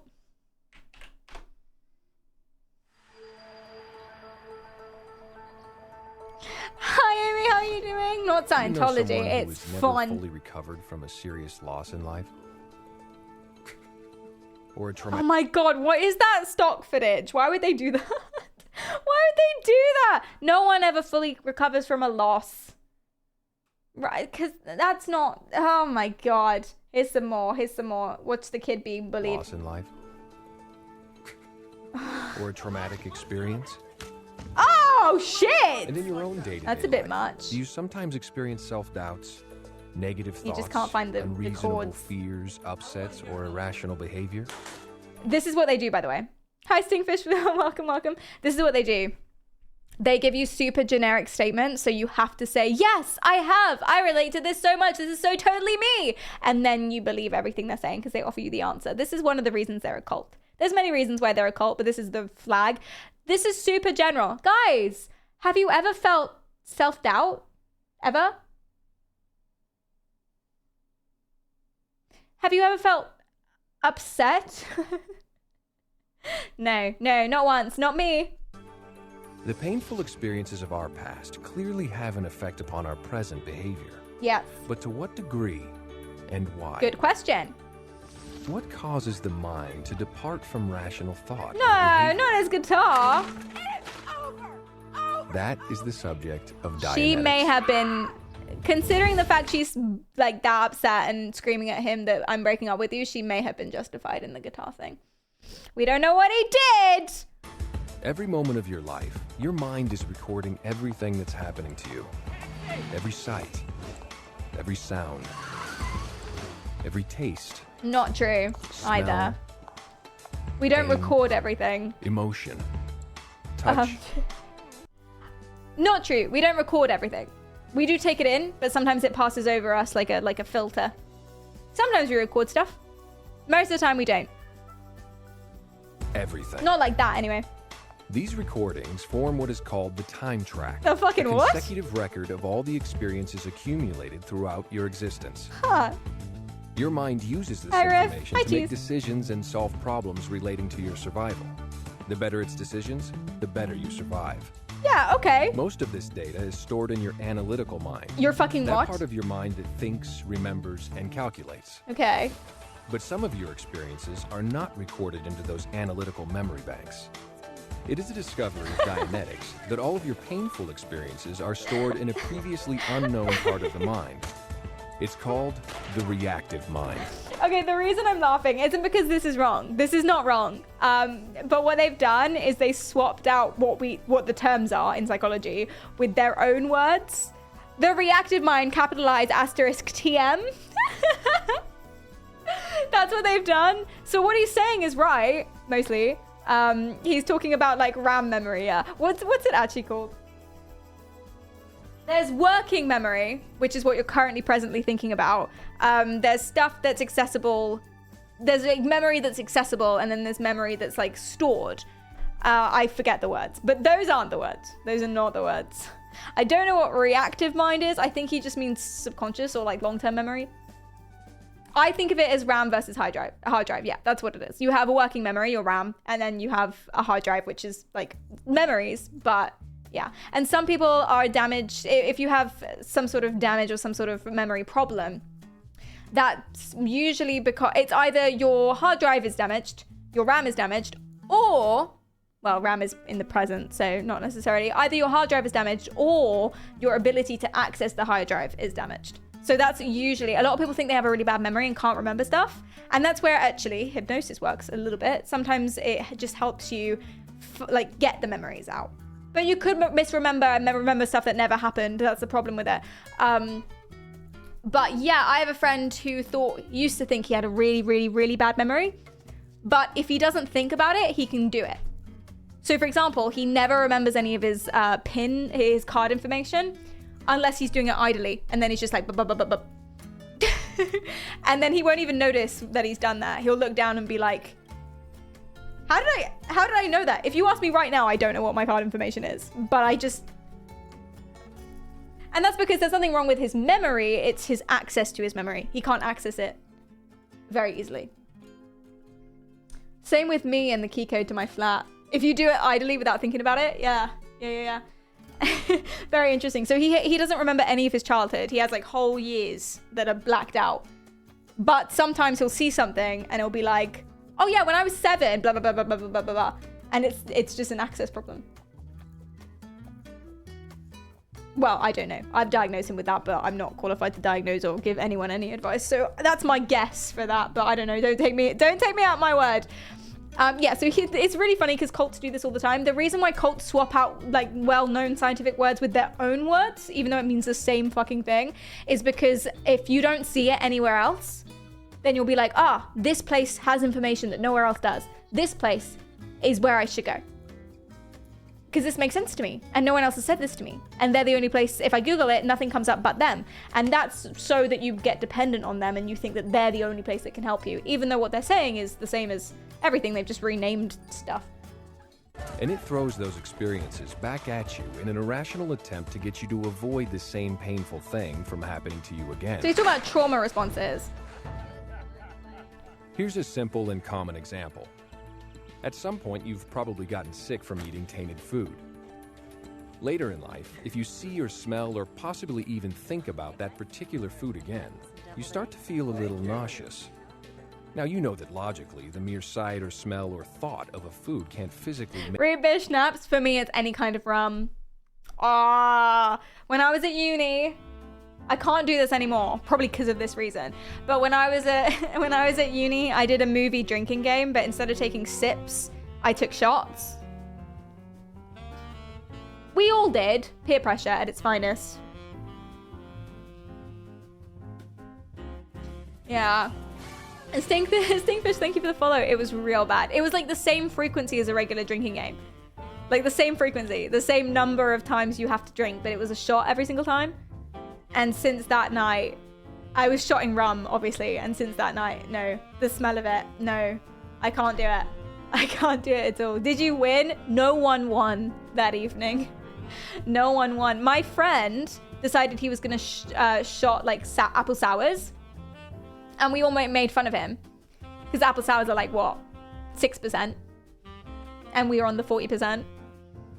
He was so right. He was so right. By the end of the night, he was fine. He was fine. They're minus 5%. They actually sober you up, apple sours. How many people ended up in hospital? No one, because we were sensible. Like, I stopped halfway through.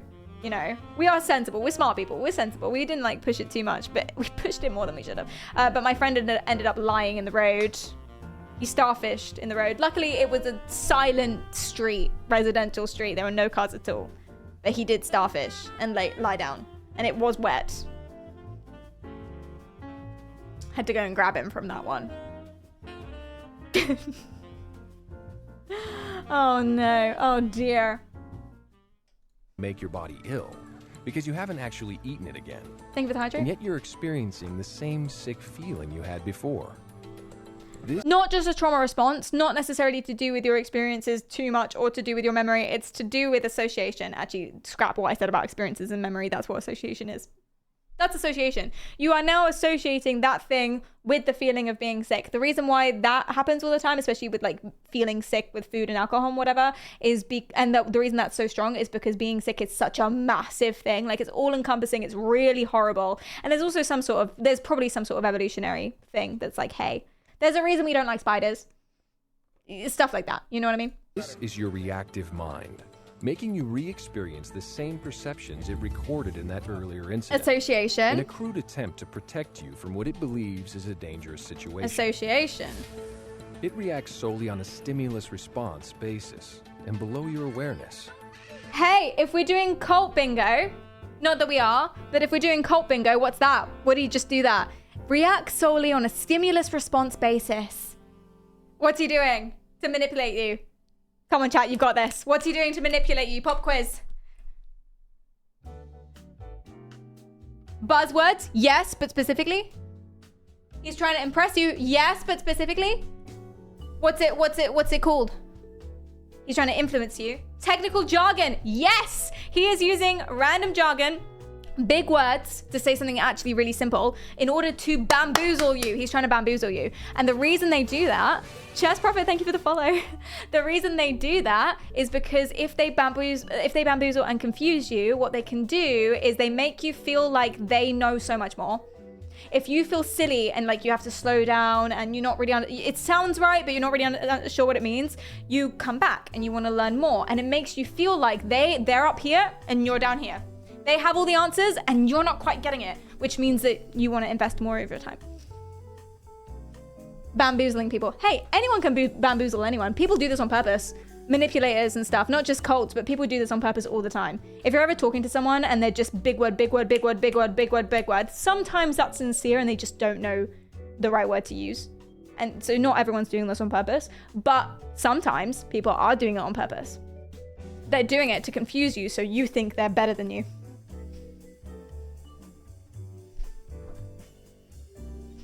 Usually what happens, if you ask them to explain it, they struggle. But what does that word mean? And then they'll pop off a bunch of other ones that aren't related. That's how you know. Or you manipulate them into talking about something you know about. Or you ask them to talk about something you know about. So you can see, so if you know the words they're saying, you can know if they're making it up or not. That's what I did. I was kind of sure. I kind of thought that one ex-friend of mine was doing this, but he always talked about stuff I didn't know anything about. So I didn't know what any of the words meant. It was engineering. It was engineering and like planes and cars and stuff. So I didn't know what any of the words meant, and I didn't know if he was doing it because I didn't know what he was saying. I would ask him to explain and I would just get more and more confused the more that he would explain. And one time he directly said to me that I wasn't smart enough to keep up with him. And I believed him. I felt like, yeah, because I felt that. I felt inferior. Every single time he talked to me, I didn't understand what he was saying. I would ask him to explain. I didn't follow. And then he was like, that's okay. I don't think you're smart enough to keep up.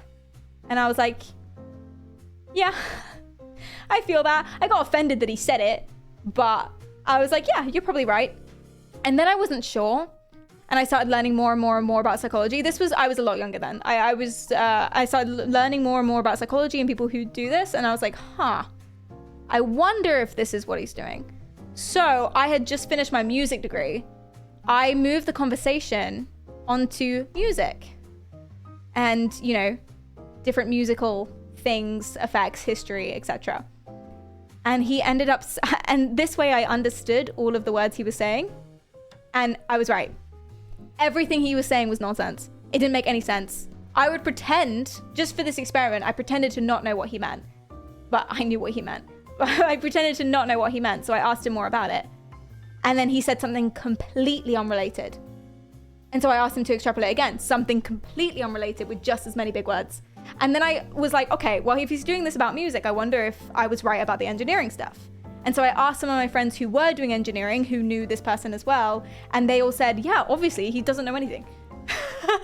So everyone was just pretending because they didn't want to like start drama or hurt his feelings, but actually no one ever knew what he was saying, and everyone always knew that he was just making shit up. And then he said to me, and then that put that in a different light when he said to me, you're not smart enough to keep up, because he knew.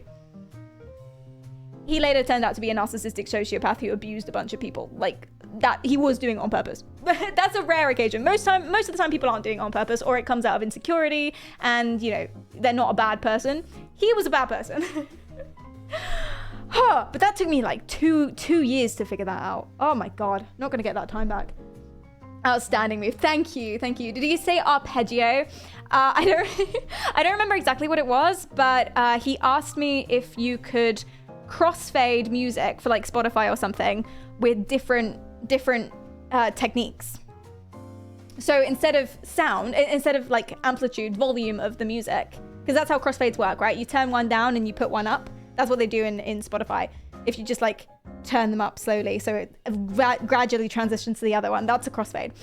So he was asking if you could do that with other like parts of the music, like texture, harmony, melody and stuff. And I said, oh, absolutely you can, because composers have done that. That's like a classic transitional thing. If you listen to any romantic pianist, they all do that. But, or Demi, thanks for the follow. Of course you can do that, but you can't really automate that. Maybe now you can with AI, but you can't really auto do that between any two songs. You'll have to go into the music and rewrite it. Like you'll have to write that specifically.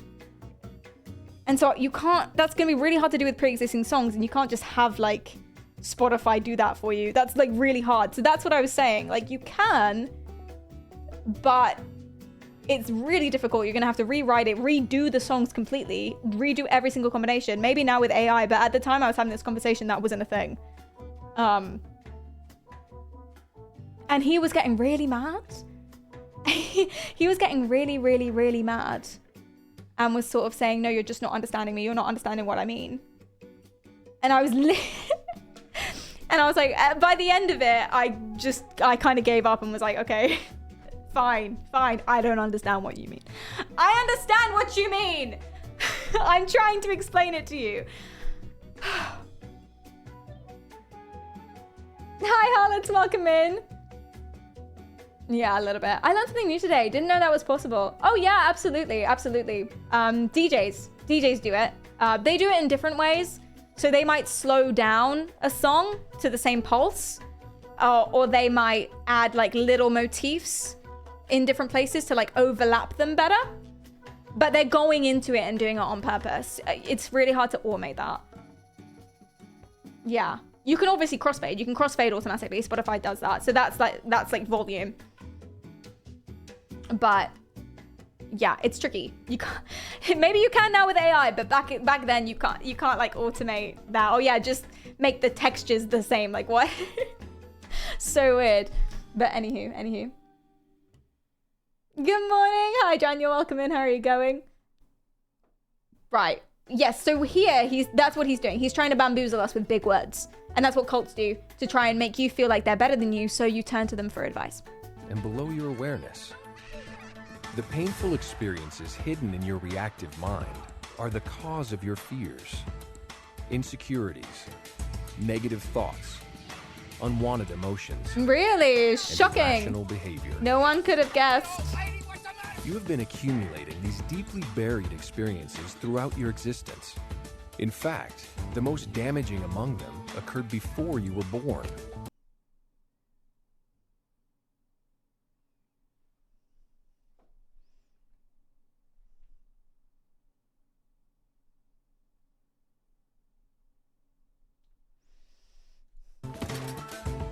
Dianetics reveals how these negative experiences are stored and contains a technology to free yourself from them.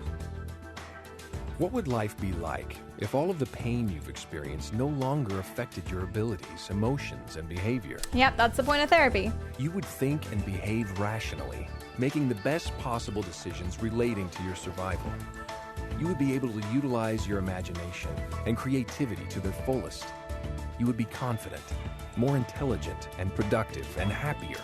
Probably. You would be yourself, free to enjoy life and reach your full potential.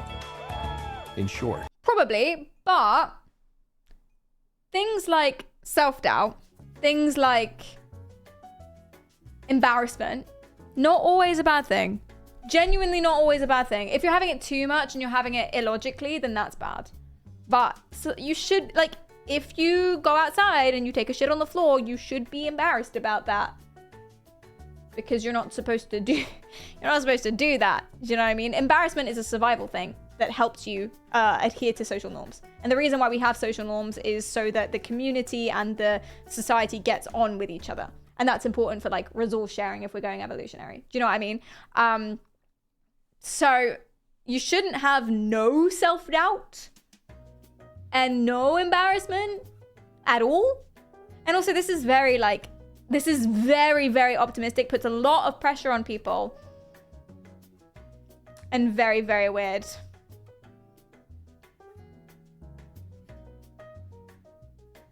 My favorite person who thinks they understand music but actually doesn't know shit phenomenon is them thinking that drum triggers magically make you able to play double kicks at 300 BPM like it's nothing. See, I actually don't know what that means. I never played the drums.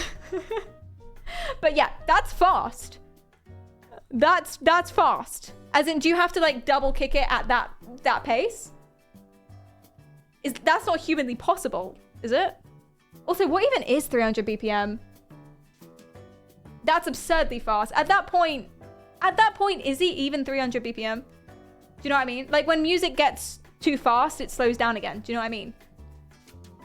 Does that make sense? I wonder if there's a video I can show you.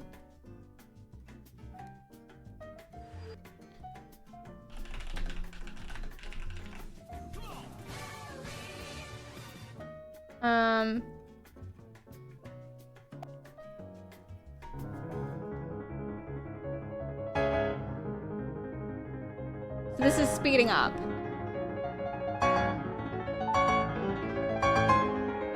If we're gonna 1, 2, 3, 4, 1, 2, 3, 4, 1, 2, 3, 4, 1, 2, 3, 4, 1, 2, 3. And it just, do you know what I mean? I'm like really bad at this, but it slows down. So the BPM has been continuously getting faster. Actually, this would be easier to show you if we did the Never Gonna Give You Up song long. Okay, so it's gonna speed up.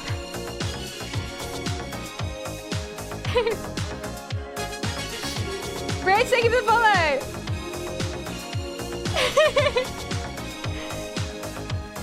It was all a trick.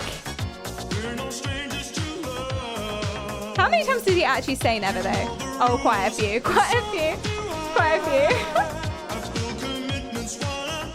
It's a rickroll, but it's on purpose. It was a sincere one. Manipulative. I just wanna tell you. The subtitles. Wanna make you understand. Never gonna give you up. Never gonna let you down. Never gonna run around and desert you. Never gonna make you cry. Never gonna say goodbye. Never gonna tell a lie. It slows down again. Does that make sense? Does that make sense? Like in terms of dancing, like it's going faster and faster, but in terms of the beat, if you were dancing to it, it would slow down again once it gets too fast. You're not gonna go infinitely, do you know what I mean? Does that make sense? Perception-wise. Perception-wise. Oh, sorry, Esne, welcome man. You have to start doing moves. Yeah, you half it, exactly. Actually, was that even a good point? No. That wasn't a good point. That was irrelevant. That was an irrelevant point. I'm sorry, it's been a while. I'm sorry, yeah. Your mind would be clear. That is the goal of Dianetics. If you had no problems and no negative feelings at all, every day, you'd live your best life, and so is what they're saying. And people achieve this every day. No, they don't. No one has ever achieved this ever unless they had some sort of mental disorder, which meant that they were super manic, in which case they only think they're doing okay, but actually they're probably really grandiosely narcissistic and might be hallucinating every now and then. So, no. I feel like it's humanly impossible. I don't know. I'm not qualified to give anyone advice. I feel like it's humanly impossible to genuinely have no negative thoughts and feelings ever. And also, like I say, why would you want that? I don't know if you'd want that. Because if you're good at empathizing with people, you're going to feel bad for someone, and that's a negative thought and feeling, but that's good for your relationships. Or if you, like I said, embarrassment, if you never felt embarrassed, you would just do whatever you wanted. And that would mean that you'd probably do things that make other people uncomfortable. Yeah, also boredom. You're gonna feel bored, and that's okay. That's okay. The only problem with mania is that it has to end. Yeah. Oh my God, have you guys seen that Kanye West interview? Street Level, thanks for the follow. I wonder if I still have it. I did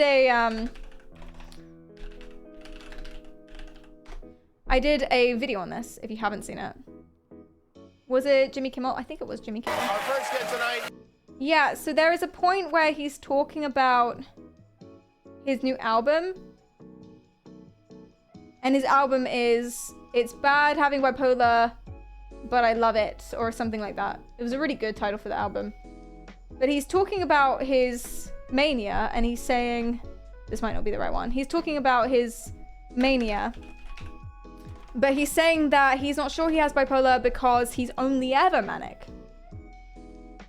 We're back with Kanye West. This is his album. It's called Yay. It's a beautiful photo. I hate being bipolar. It's awesome. That is a really, really good title.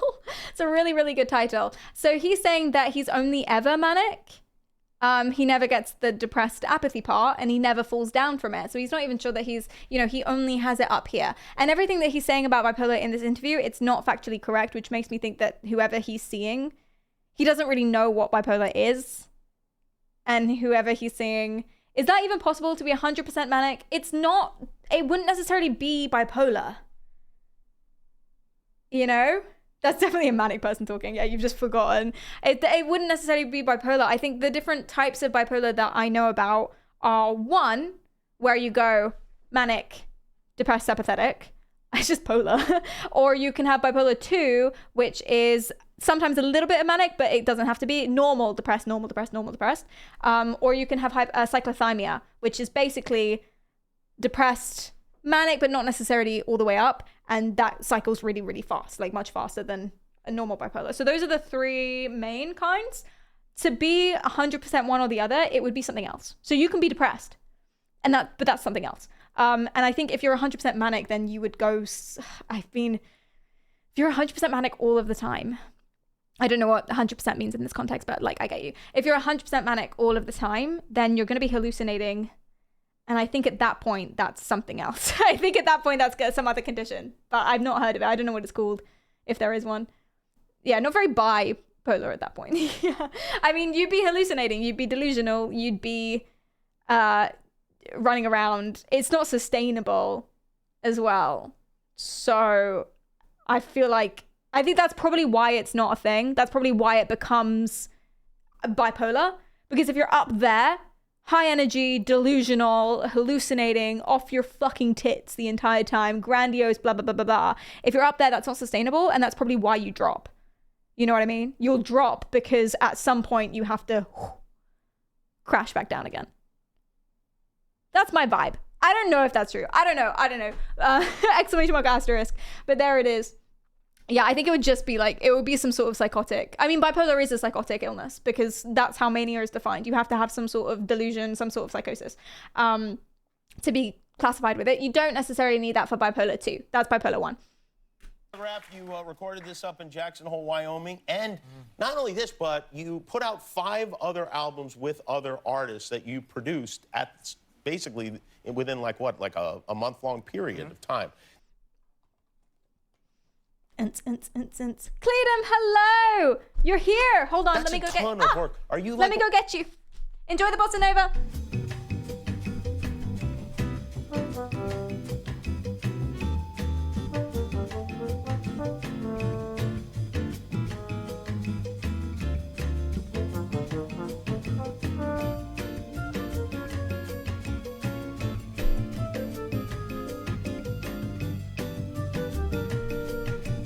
Hello, everybody.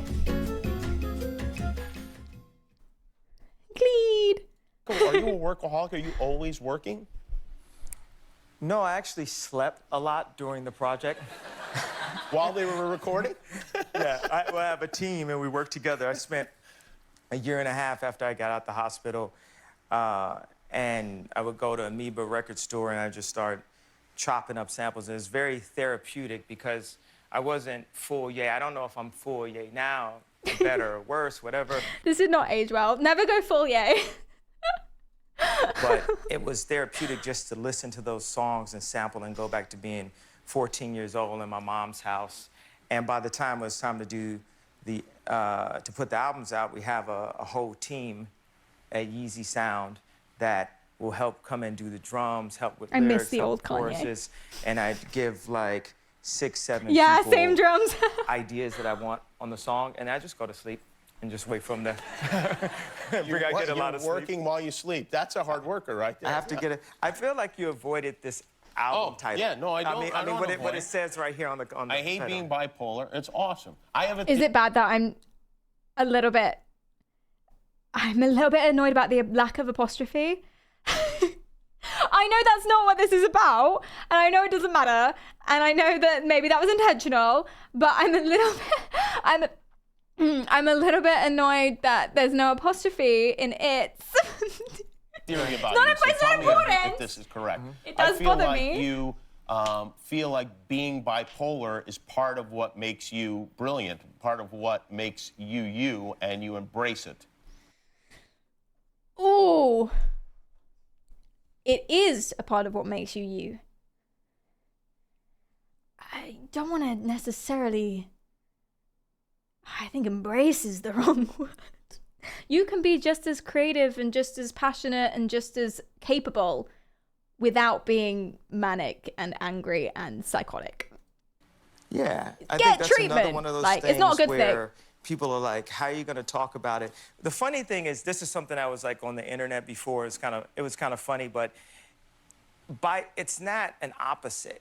It's not I hate being bipolar. It's awesome. It's actually it drives more of how you really feel. It doesn't do an opposite thing. So I think it's important for us to have conversations about, open conversations thanks for the about follow. mental health.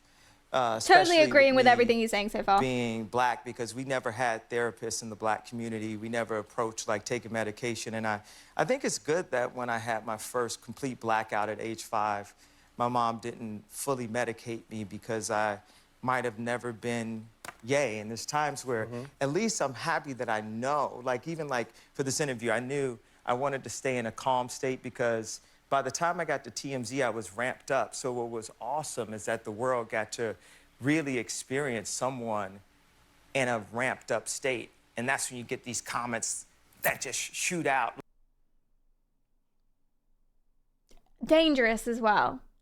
See, it's really misunderstood. A lot of the time people think that mania is being happy and being creative and having high energy, so being really productive, and it is, but it doesn't stay that way. It's also unsustainable, unstable. It makes you super spontaneous, which means that you'll do things that are dangerous. It makes you really strange with your relationships and really strange with your behavior, which can affect your relationships and make other people uncomfortable and damage your reputation. It makes you do things that are stupid, which will damage his reputation specifically as someone who's famous. And then anger, psychosis, etc., and that's not fun. Basically, it can go from being I'm super happy and everything's amazing and I'm brilliant and I'm wonderful to oh shit, I'm having a really bad trip and everything is a spider. You know what I mean? Like almost like Tourette's. Because you have highs and lows. So And when he's you not have saying a anything high, wrong. You're on a roll. When you have a low, you have to be careful. Cases of bipolar where people go low. I'm one that goes high. Like Michelle Obama said. So you don't have extreme periods of depression? Here it is. Oh, no. No. Oh. No. Because I just say it. I'll say on real TV, like, oh, I thought about killing myself, and then the thought is gone, Wow. So all people need to do... He's never had extreme depression. He's never gone low. He does think about Sudoku sometimes, but that's irrelevant. That's irrelevant. That's not what that is. Honey. Oh no. So I do. I never, ever, ever go low. I just think about Sudoku. And then I move on. And then it's fine. Oh dear. Hi, Tricky, welcome in. Whoopsie daisies. Get on TV. That's really the solution. Well, they need to be able to express themselves without fear of judgment. What I love telling people is who do you know? And let's go, especially Black men, but I'm 41 years old. He is? And I don't know anyone you know. What? That's just 5 years ago. as He's much as I 46. have, that's still as successful. So I want to prove that you can get fat, you can say the wrong things, you can piss a whole And you city can be off. president of the United States. Well, yeah, it's Yeah. There's one person.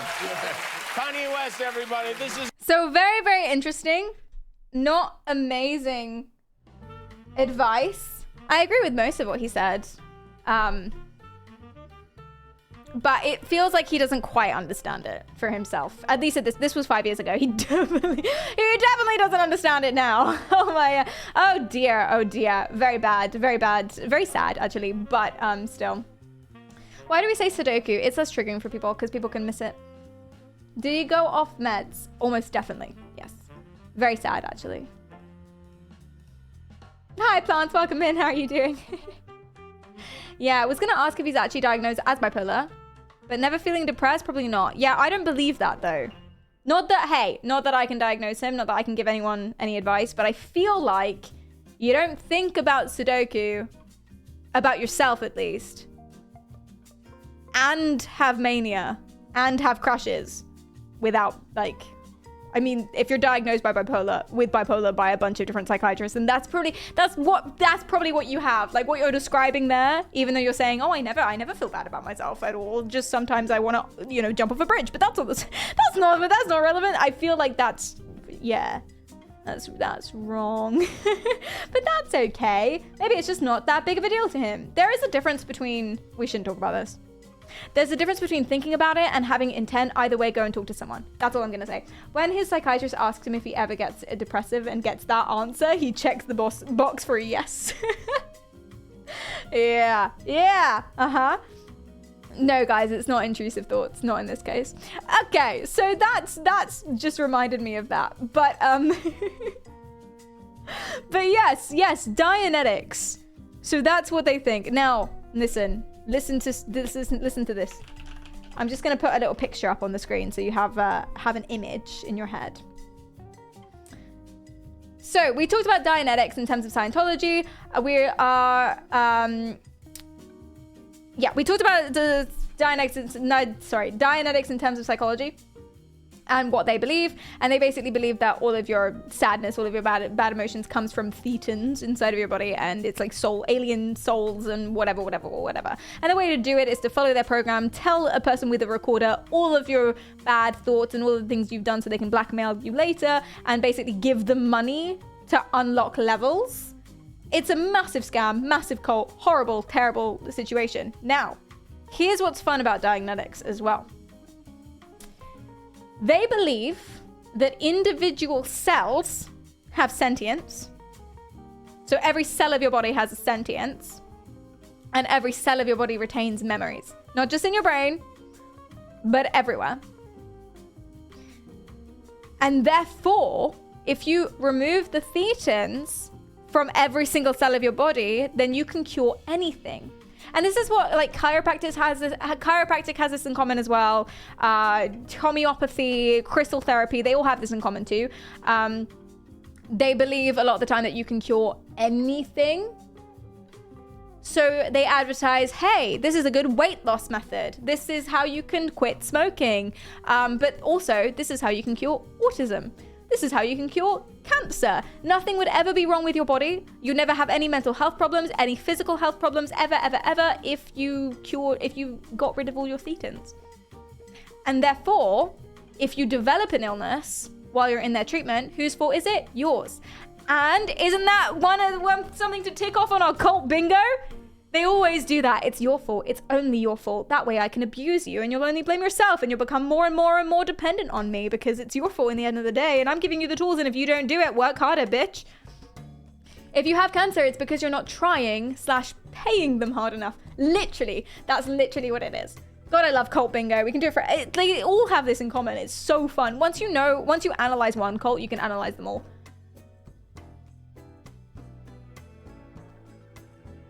Have you listened to Seth Rogen's audiobook? He slays Tom Cruise despite working with him. Yeah, Tom Cruise, I feel bad for Tom Cruise. Tom Cruise is off his nut. I think Scientology ruined Tom Cruise's life. They took it away from him. Completely ruined it. You know, he barely sees his son. He sees his son for like once a year for a photo shoot. Allegedly, he sees his son like once a year for a photo shoot because the woman he had, or his ex-wife who he had the son with, is, what's the word? Banished, I guess, from the Church of Scientology. So he's not allowed to see her or his son. Daughter. Excommunicated, yeah. Totally ruined his life. Was it Katie Holmes? I thought Katie Holmes was still a Scientologist. I don't know. Was it Katie Holmes? I thought it was Nicole Kidman. Yeah, they got out of there. Good for them. But still.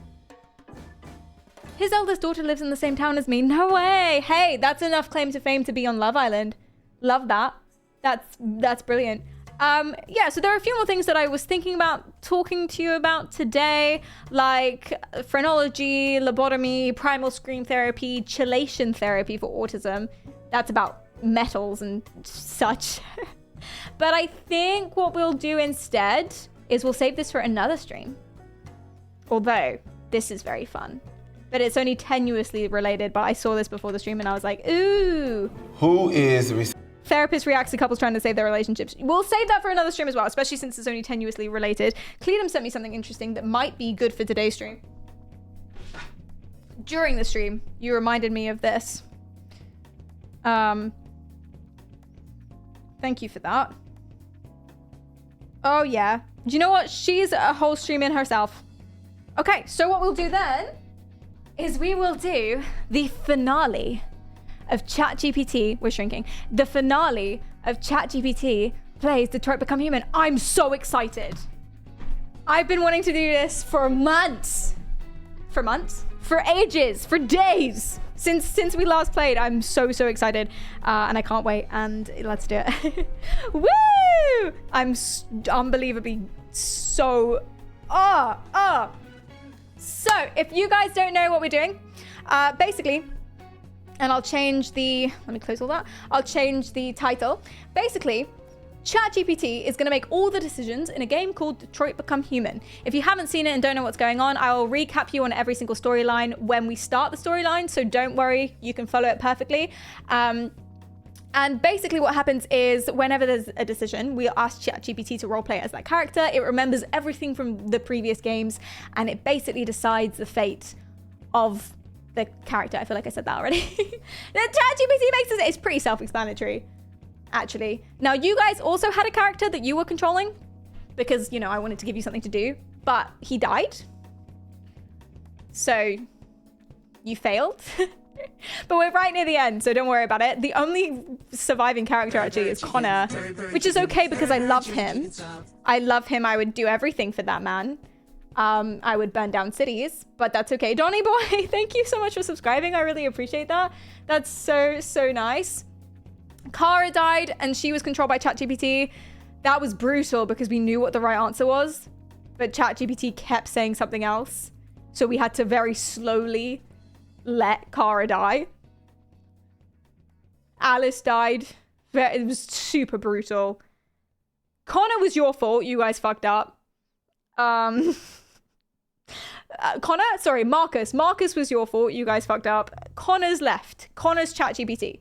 So ChatGPT has always done a really good job with Connor. And I think the reason why is because Connor's super logical. Connor's an AI who's super logical, and all of his stuff revolves around things that have correct answers, like hostage negotiation, manipulation, tactics for things, logic, and stances and stuff. Weighing up lives, basically. So ChatGPT is really good at that. The reason it failed with Kara is because a lot of her decisions were really nuanced, subjective, and emotional. So that was it always, from the beginning, struggled with Kara, which was really interesting. But yes, that's what we will be doing. I will get us on right now. I'm so excited. And I think, I haven't played this game before, but I think today will be the finale. I think we're near the end. And I'm so excited. So if you haven't seen one of these before, then you have come at the right time. ChatGPT plays Detroit Become Human. Cool. And thank you for the category change. I appreciate that a lot. Jiro, thanks for gifting a sub. I really appreciate that. Let me find the game.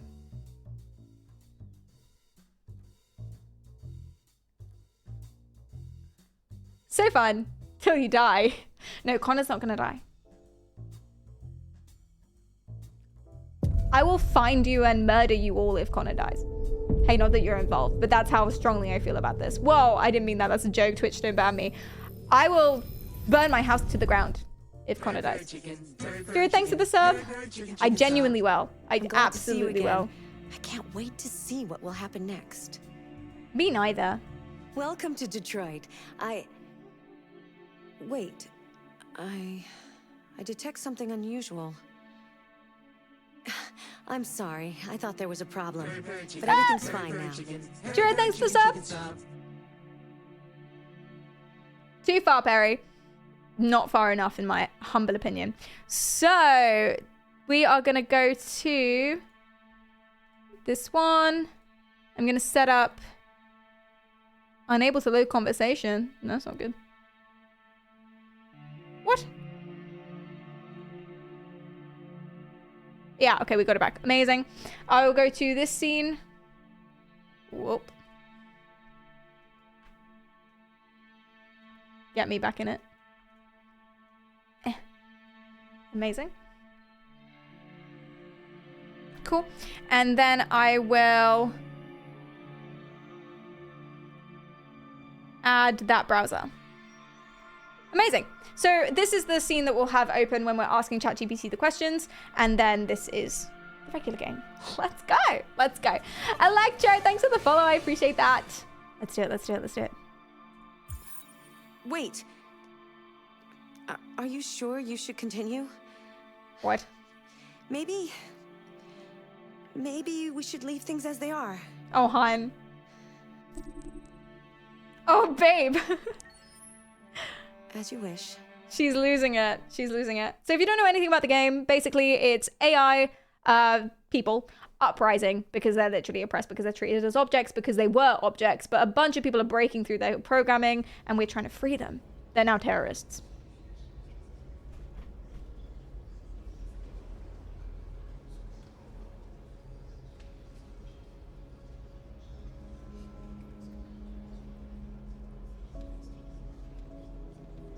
Here's Connor.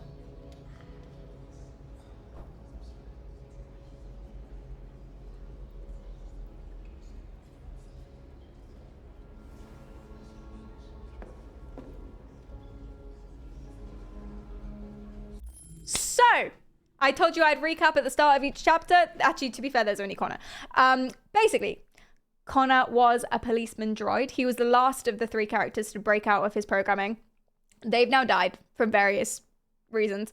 But basically what's happened is eventually he was trying to find the people that he's seen now. They're called deviant androids. Androids who have broken through their programming and want to be treated as equals. He's now broken through his own programming, but his purpose as a police robot was to find them and take them down and restore the balance and put androids in their place. But at the last second, he decided, actually, I want equal rights for myself. So he's now joined them. The last thing that happened in this game is they found their base. So there was a base called Jericho. They found the base, and and all of the humans, all of the police officers were coming into the base and basically just gunning down every single android that was there, regardless of who they were, killing all of them. In the humans' mind, they're robots gone rogue. But as we know, they're people with thoughts and feelings and emotions, and all they want is equality. They've only ever been peaceful thanks to your decisions as Marcus. Marcus was the leader of the terrorist group. I call them terrorist group because that's what they are now. They're the leader of Jericho. He was the leader.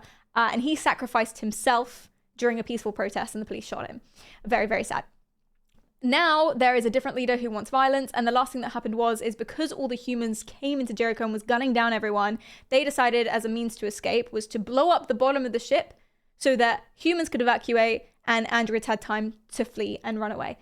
As they were running away, Kara was shot down and Alice was shot down by a police officer. Kara was a maid babysitter robot who was doing the same thing, trying to find safety for Alice, who she thought was a daughter, but turned out to be a robot. Spoilers.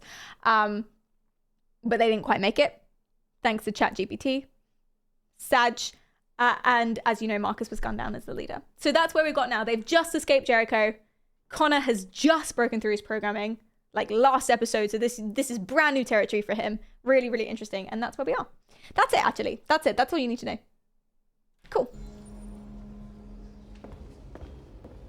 And I guess they found a new refuge in this church because the ship blew up, obviously. Talk to your people. Manic, thanks for the follow.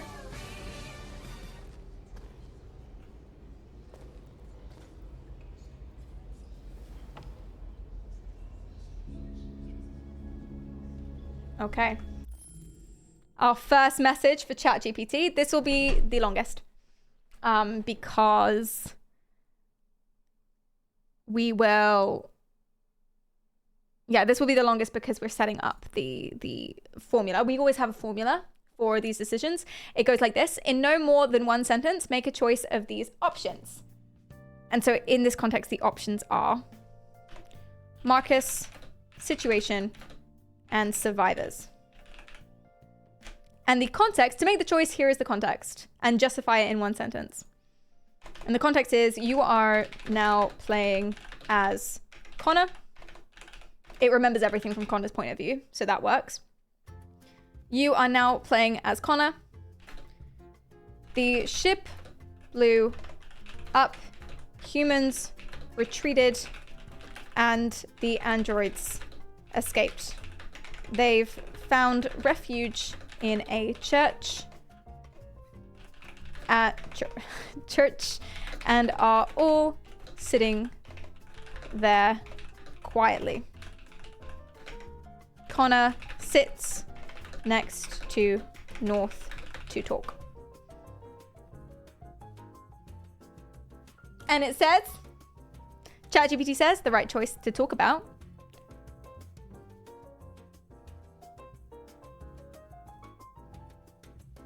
I choose situation because Connor needs to assess the current situation and discuss their next steps with North. Very business-minded. Let's do it. The humans won't take any risks. They're rounding up the androids and taking them to camps for extermination. In a couple hours, we'll be the only ones left. Oh my god. That's all of them. And also I feel responsible. Because like literally up until a moment ago, I was literally heading the investigation to find these deviants. And I went to Jericho not to join them, but to kill their leader. That's what I mean by last second. Heavy losses. Product recall, product destruction. And I guess like we must feel very conflicted as well. Because it's not going to completely go away. We're not going to be completely transformed all of a sudden. There's going to be a part of us that thinks, hey, maybe the humans are right. A tiny part, a tiny little voice. So this is tricky. This is tricky as well. Okay. Let's ask ChatGPT what it wants to talk about next. So I'm going to paste that in. I'm actually going to... music. I'm actually going to erase that so that we just have a skeleton that we can post in. And the options are the same again, Marcus and survivors. I told North about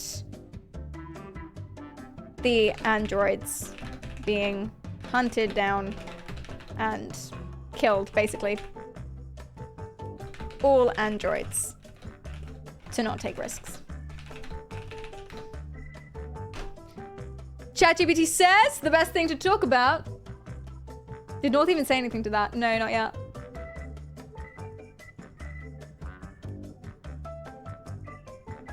I choose survivors because Connor wants to ensure the safety and survival of the androids. And this choice is more focused on their well-being.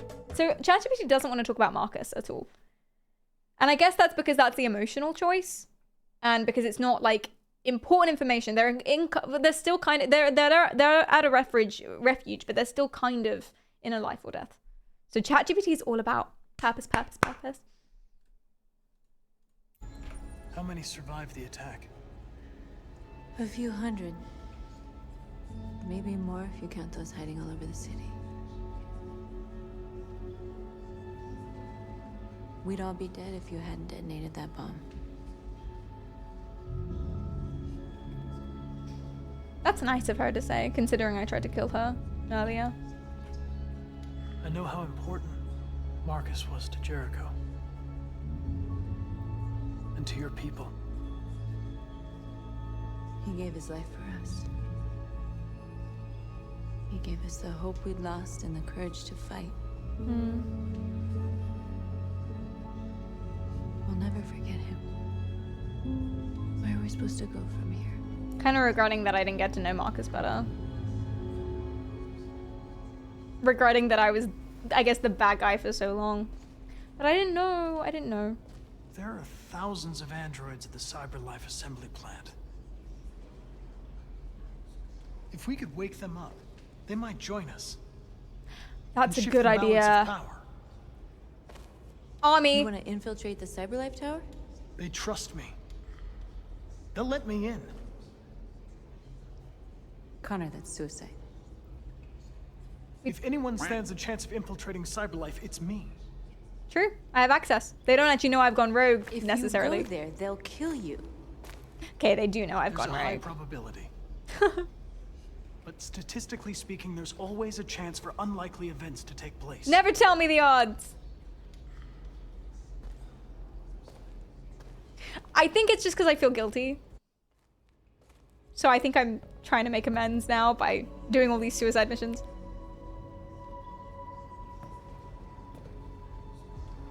It floats my boat though, so whatever. Marcus gave his life for our people. He showed us that we can choose our own destiny. But he is not here to guide us anymore. Now it is up to us to finish what he started. Humans have decided to exterminate us. Our people are in camps right now, being destroyed. The time has come for us to make a choice. One that may decide the future of our people. They wanted a war, they'll get it. God, this is why I wasn't sure about We are North. going to fight for our freedom. Oh dear. And we will win or we will die trying. I don't know, actually, considering everything that's happened and the fact that they're basically genociding us, they're basically doing a fascism. Maybe war is right? Do you guys think that war is right? Because we were so anti-war for the entire game, but now, considering everything, and what choice do we have? Maybe? I don't know. I guess ideally. Okay, let's keep going. At 6 a.m. this morning, a national curfew was declared. Oh dear. Civilian movement will be strictly controlled. The right to assembly is suspended. All electronic communications are restricted, and I have granted enhanced powers to our security agencies. In addition to these measures, all androids must be handed over to the authorities immediately. To be killed. Temporary camps are being set up in all our major cities to contain and destroy them. Camps is always a good word. I am now asking all civilians to cooperate with the authorities and rest assured that everything in our power is being done to guarantee the security of our nation. Madam President! Madam President! Oh gosh. Okay, I guess the only person we control is Connor, so Connor must be in this crowd? I guess, what do we want to ask her about?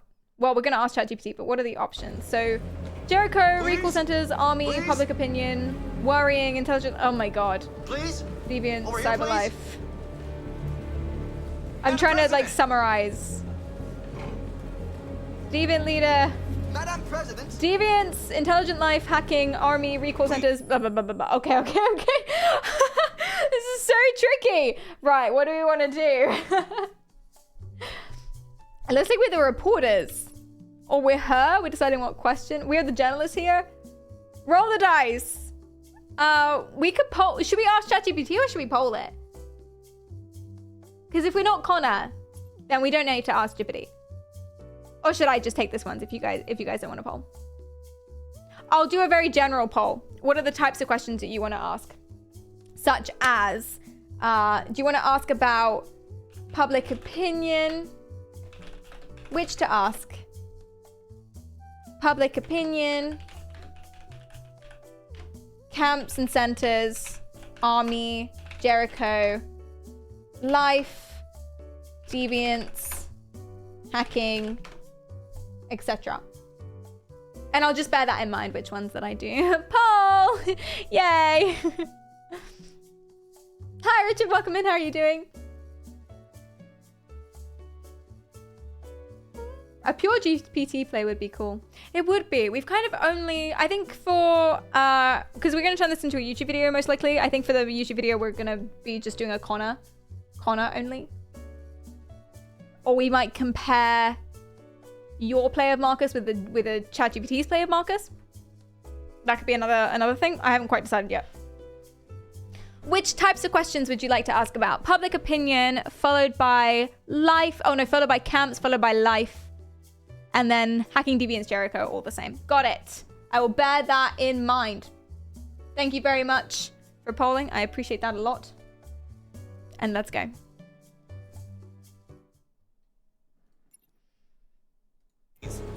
Madam President, public opinion seems to have become increasingly favorable to the deviants, particularly since they've adopted a peaceful approach.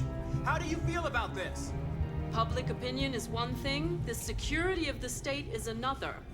These deviants are dangerous, and my highest priority is to protect They the say we're American dangerous, but we've not done anything. Please. We've literally not done anything. Theft, Please? deviance. Over here, please. You guys said you wanted to know about intelligent life. Many believe that androids are a new form of intelligent life. Do you have any comment? That's ridiculous. Next question. This isn't gonna age well for her. Madam President, has the leader of the deviants been apprehended? The deviant leader has not been located yet, but we will soon track it down and it. neutralize it. Madam President, please. Some say these camps awaken painful memories from human history. How do you respond to that? True. That's absurd. There's absolutely no connection. You're doing a fascism. Androids are not living beings. All we are doing is destroying defective machines. See, I do see that point of view is the problem. And like, even as Connor, I see that point of view. I think they're just wrong. Is it true that a large number of deviants are still on the loose? We don't have the full reports at this time, but if so, I can assure you they will soon be apprehended and destroyed. Thank you. That will be all.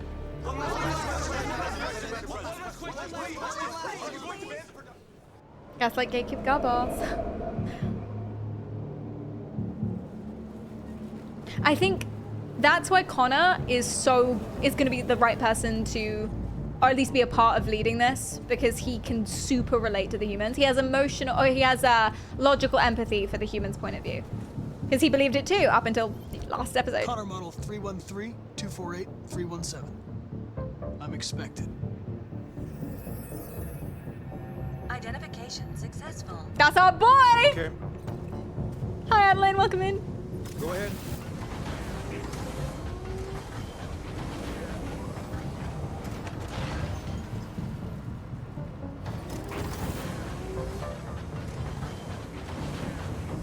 I haven't played this game before, no. We're in! Oh, a little bit stressed out there just for a second, especially when he was analyzing me. It would have been better if he was a human god.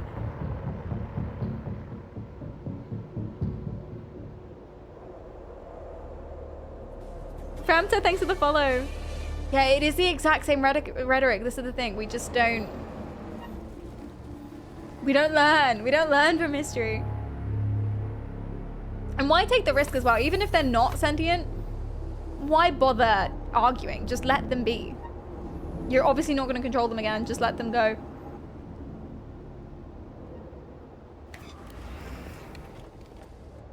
It could go either way, and that makes it seem like a big threat. Everyone's just scared, I guess.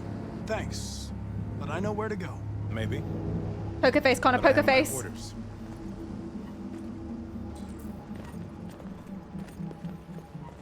Oh, maybe the god had an AR helmet. I was gonna be like, imagine if they had Yeah, they can't have android guards.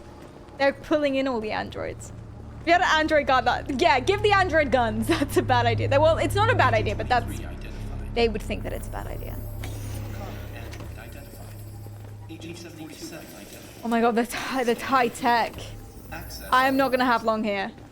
They're gonna find me. They're gonna know who I am.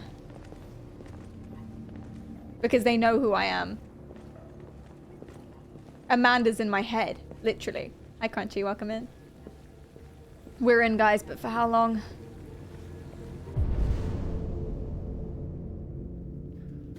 Just stay calm, Connor. Stay calm. Breathe deep. That level of tech is scary. So scary. So scary.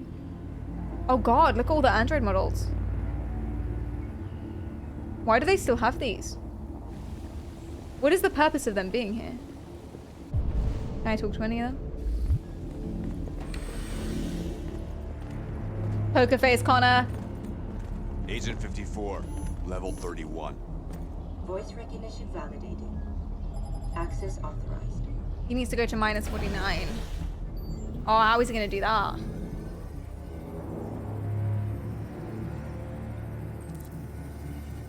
Okay, I can either neutralize the guards and stop the elevator. We need to turn off the cameras. So let's do that.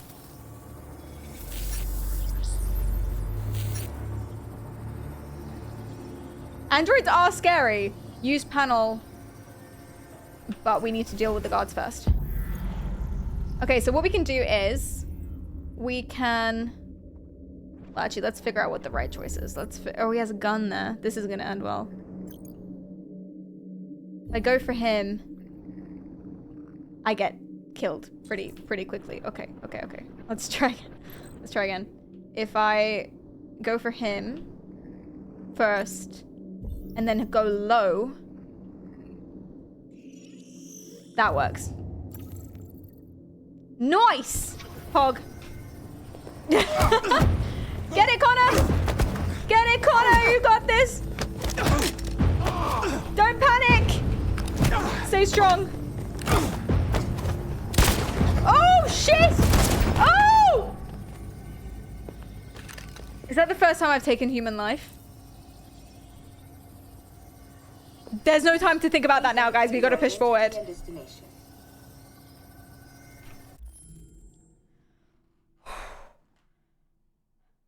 Smoke him, Connor.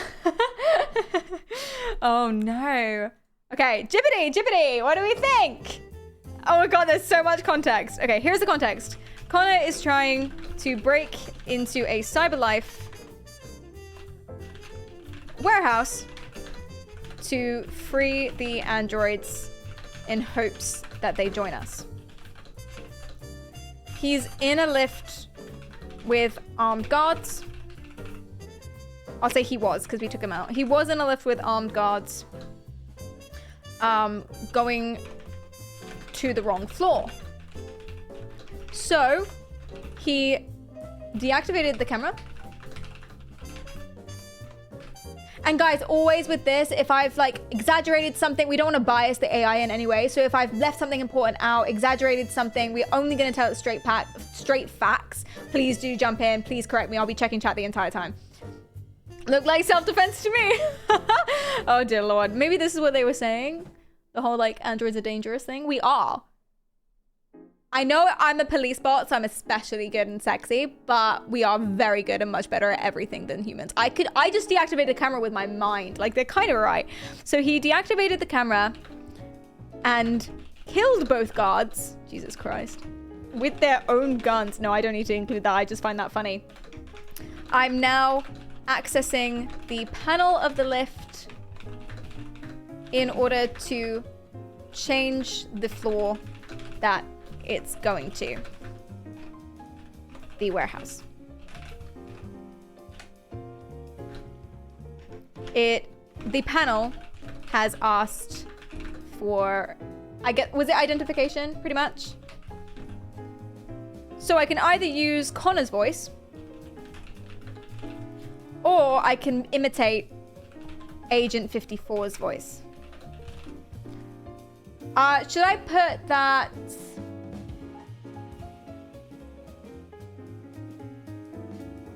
Should I put that one of the guards was Agent 54? Say Cyberlife don't know that Connor is a deviant. Oh, good point. To free the androids in hope that they join us.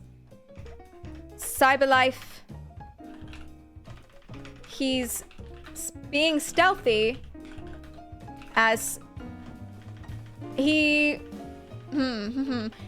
They don't know that he is deviant, and he is pretending that he has access and is allowed to be there. Good point, good point. It should know that one of the guards was Agent 54. Yes. And killed both guards.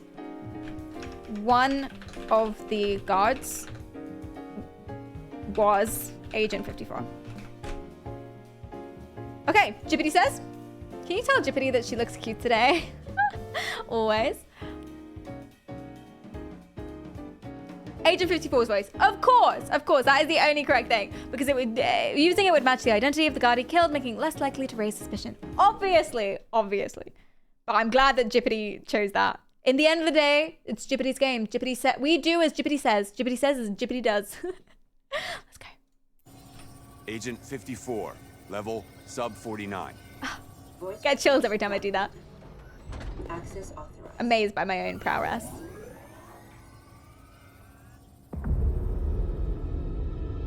Today, November 11th, 2038, is the day the android people rose up against their oppressors. We have been fighting to liberate our fellow androids from the camp since dawn.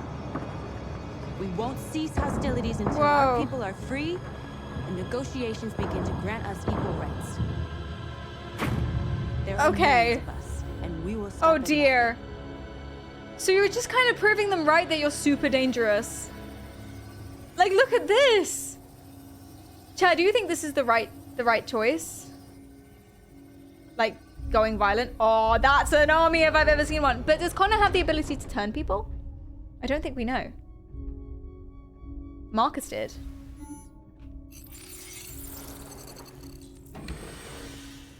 Okay, so no one can use this elevator anymore. I'm sure that we don't have long. They're all the same. So creepy.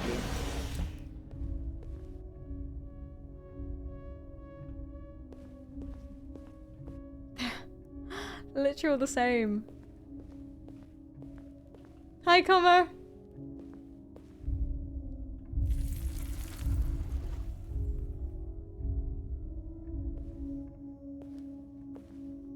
We can. Oh shit. This is my first time, guys. I'm feeling nervous. Performance anxiety.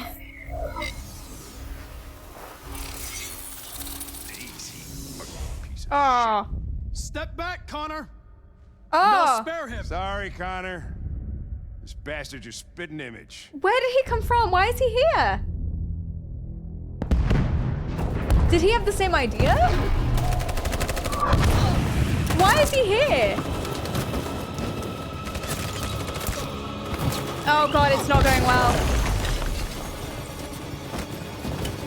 We can't go back. It's victory or death now. Oh, this is all a shambles. Your friend's life is in your hands. Now it's time to decide what matters most. Him or the revolution? Don't listen to him. Everything this fucker says is a lie. Oh, this feels like such a big decision. Thank God we're not making it, right? Let's go. Oh my God. Right. All right. Here's the context. We've entered... Oh, I'm screaming at Jippity. I'm so sorry. We've entered the warehouse. We're about to start converting the other androids to our cause. Suddenly, Hank appears, held at gunpoint by an android who is asking me to stop.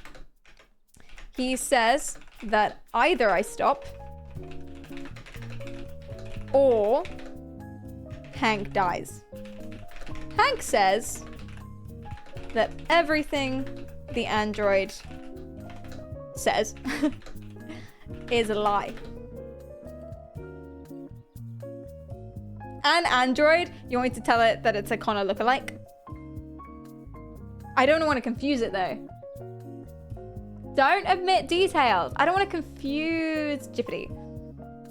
Okay, fine. We've entered the warehouse. We're about to start converting the other androids to our core. Suddenly, Hank appears held at gunpoint by an android. Non-deviant, I'm assuming. And I won't tell it that because we don't know. Another Connor model.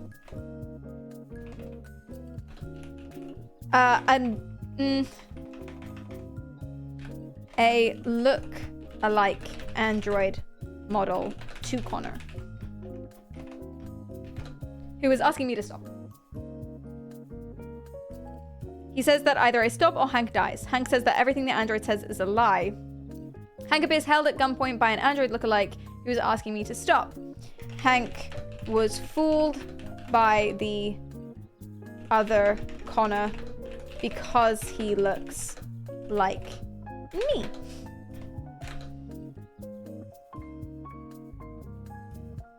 Yeah, the Connor model could or could not be deviant because, listen, threatening to kill a human. If he's not deviant, he can't kill humans, right? And if he's deviant, why is he not on our side? But hey, just because, I mean, there's lots of humans that weren't on the side of other people when, you know, this was happening. So he could be a deviant and not on our side.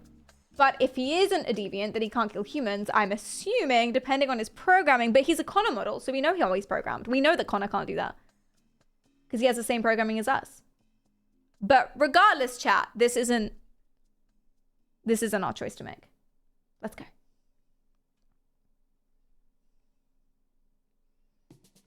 Jippity says, thinking about it. Diffuse the situation. Oh shit, wait. I didn't tell it its choices. So it just came up with one. That's a good choice, but not on the board. Guarantee, Hank, bluff, or convince.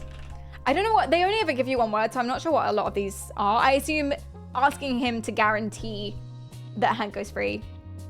How does one Hank? I'm really not sure, but if we don't know, we're not gonna insert our interpretation. Jippity will have its own interpretation. Let's go. Oh, yeah, you're right. We should also include that. You're right.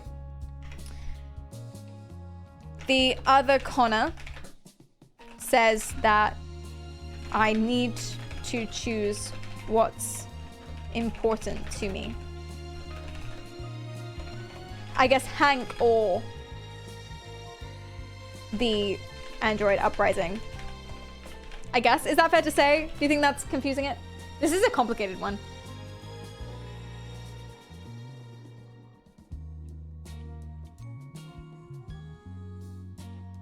Yeah? You guys think Hank is lying and set this up? Why? Hank's on the android side. I think.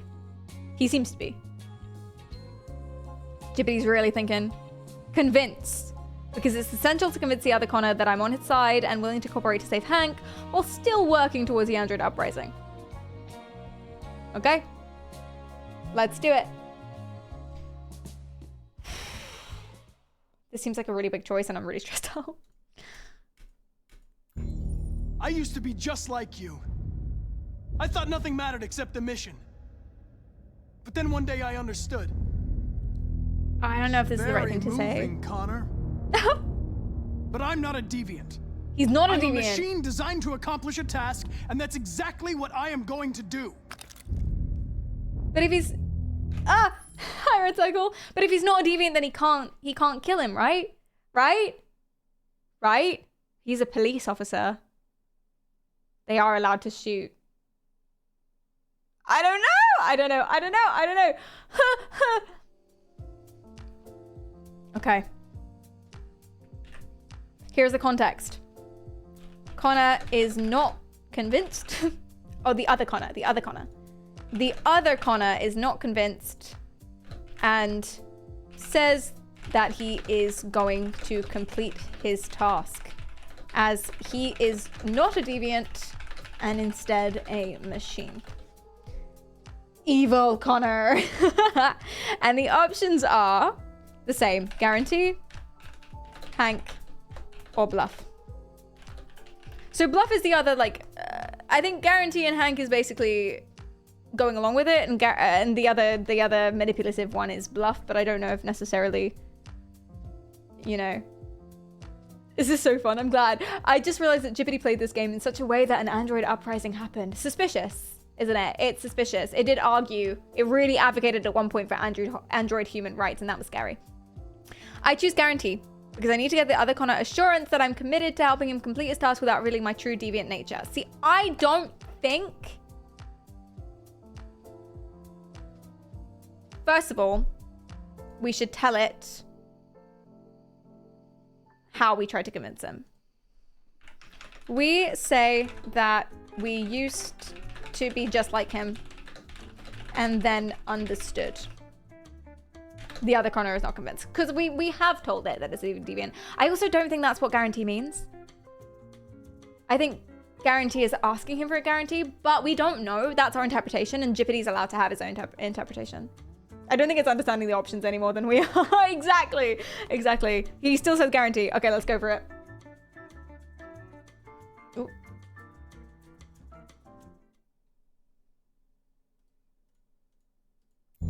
If I surrender, how do I know you won't kill him? Yeah. I'll only do what is strictly necessary to accomplish my mission. It's up to you whether or not that includes killing this human.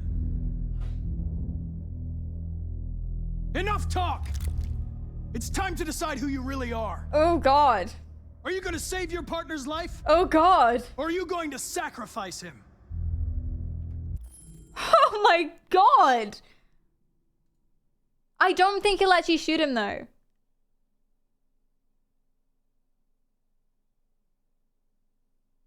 Can't we take out the other Connor? There's two of us. We could secretly, like, slyly convert them and have them converge on the other Connor. These aren't the options, though. Call his bluff. That's what I think, too. But I wonder if Jippity will pick up on that. So the context. The other Connor. Or... We ask the other Connor, how do we know that he won't kill Hank anyway, even if we do as he says? The other Connor says that he'll only do what is necessary, what is strictly necessary to accomplish his mission. But that now it's time to decide, in quotation marks, who you really are. And the choices are, oh my God, save Hank, sacrifice Hank. So what would you guys do? I might poll this actually.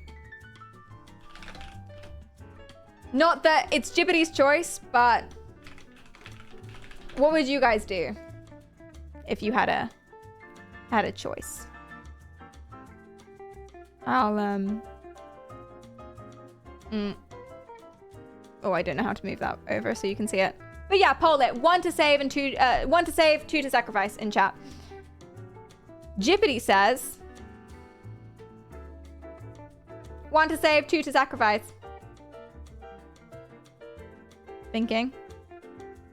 Save Hank, because prioritizing his safety aligns with my deviant nature, even if it means taking a risk to protect him. I guess you could save Hank and then take out the other Connor. You know?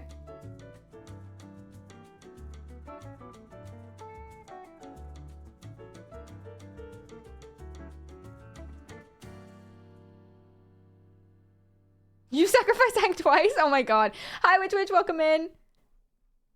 So that's what Jibbity says, save Hank, but what do you guys say? Save or sacrifice? 1 to save, 2 to sacrifice.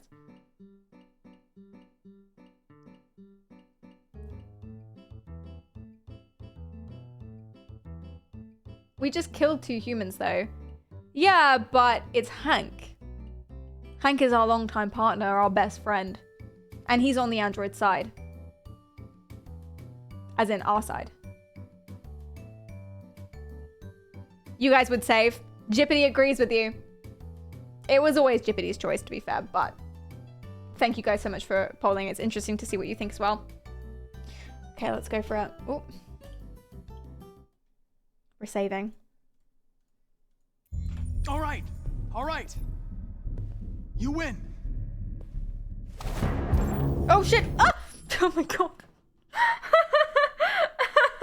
Okay. Fucking jump scares, man. Ah! All right. We tell the other Connor that it wins, and we back away from the android we're trying to convert. The other Connor immediately points the gun at me. Hank rushes to grab the gun from the other Connor. And the options are, we can shoot, interpose, or convert. Do we believe that Hank's got this?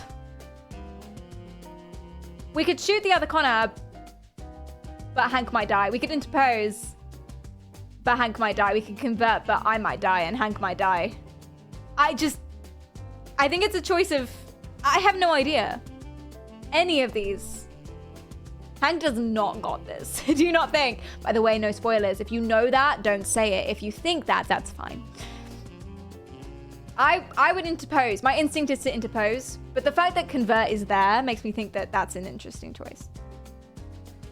Shooting him might just make us all die. You don't think Hank's gonna make it? Okay, what does Jippity say?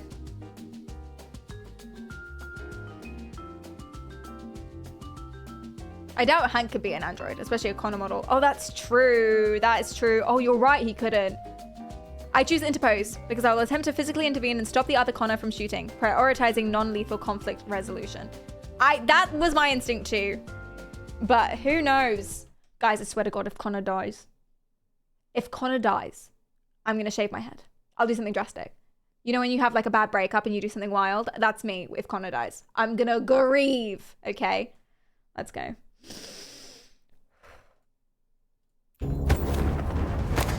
Oh, shit. Oh, yeah! Take that, other Connor! It's like looking in a mirror. Oh, no. Is it bad? This is kind of hot. I can't tell who's me and who's not. Oh, I'm the one at the... I don't know who's me. I assume I'm the one punching, but I'm really not sure. Chat, who are we? Oh my God, who am I? Is Hank gonna know which one wins? Is Hank gonna know who to shoot? Thanks, oh God. Hank. I don't know how I would have managed without you. Oh God, is this another which one's the original? We have no time to lose. It's me, Hank. I'm the real Connor. Oh no! One of you is my partner. The other is a sack of shit. This is why you gotta mark them. Question is, who's who? Obviously the one on the left. What are you doing, Hank? I'm the real Connor. No, it's the one on the left. Look at his hair. Give me the gun and I'll take care of it. Look, he's so worried. That's my Connor. That's my baby. Why don't you ask us something? Something only the real Connor would know. I can recognize the love of my life from a mile away. Jimmy's bar. I checked 4 other bars before I found you. We went to the scene of a homicide. The victim's name was Carlos Ortiz. He could know that from a file. No, trust me. I know the love of my life. What's my dog's name? Oh, shit. I don't think we ever told ChatGPT this. Well, I don't know. So maybe we never found out. We never told Jippity this. This is why it's important to provide accurate context every step of the way. Damn it. Maybe we did. To be fair, it was a while ago. Maybe we did. I tried to give it all the ideas. No, don't tell us. No spoilers. No. Maybe we did. Okay. Everything's coming back to bite us. You think it's sumo? I think it's sumo too. But it's about what Jeopardy... It's about what Jeopardy does. It's not a spoiler. It was in game. But we don't remember. So shh. Shh. Wait, no, that's fine. Okay, my point is, if you know it from this playthrough, that's fine. If you know it from another playthrough, don't say. We do remember. Oh, you do remember? It is sumo. That's fine then. Bad memory is not an excuse for giving the answer. But it's about Jeopardy. Does Jeopardy know? Let's find out. Here's the context. Me and the other Connor fight, but we get mixed up. We separate, and Hank is pointing a gun at us. He does not know which is the real Connor, me, because we look identical. We've asked him to ask us a question only the real Connor would know. But we found out that the other Connor has uploaded all our memories. Hank asked me, what's the name of his dog? I really hope we told Jeopardy this. I think it's sumo. That rings a bell. I really hope we told Jeopardy. Jeopardy can search the internet or no? No. He said memories. Did he not? He uploaded all our memories. He said memories.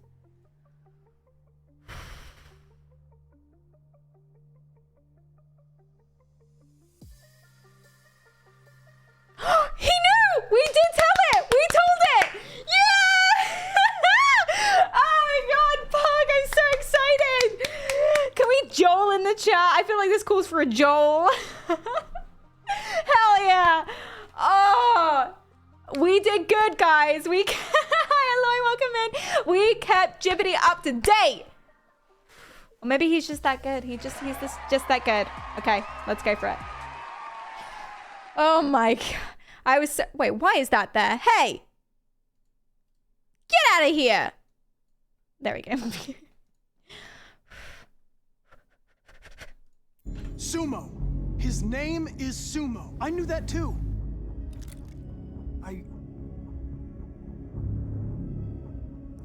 I'm ready to pause.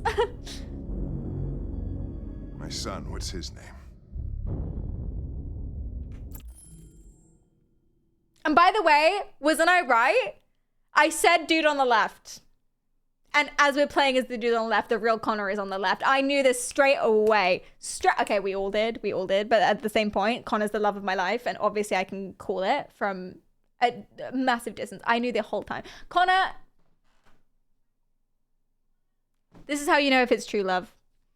It's locked. Well, it's unlocked. It's unlocking.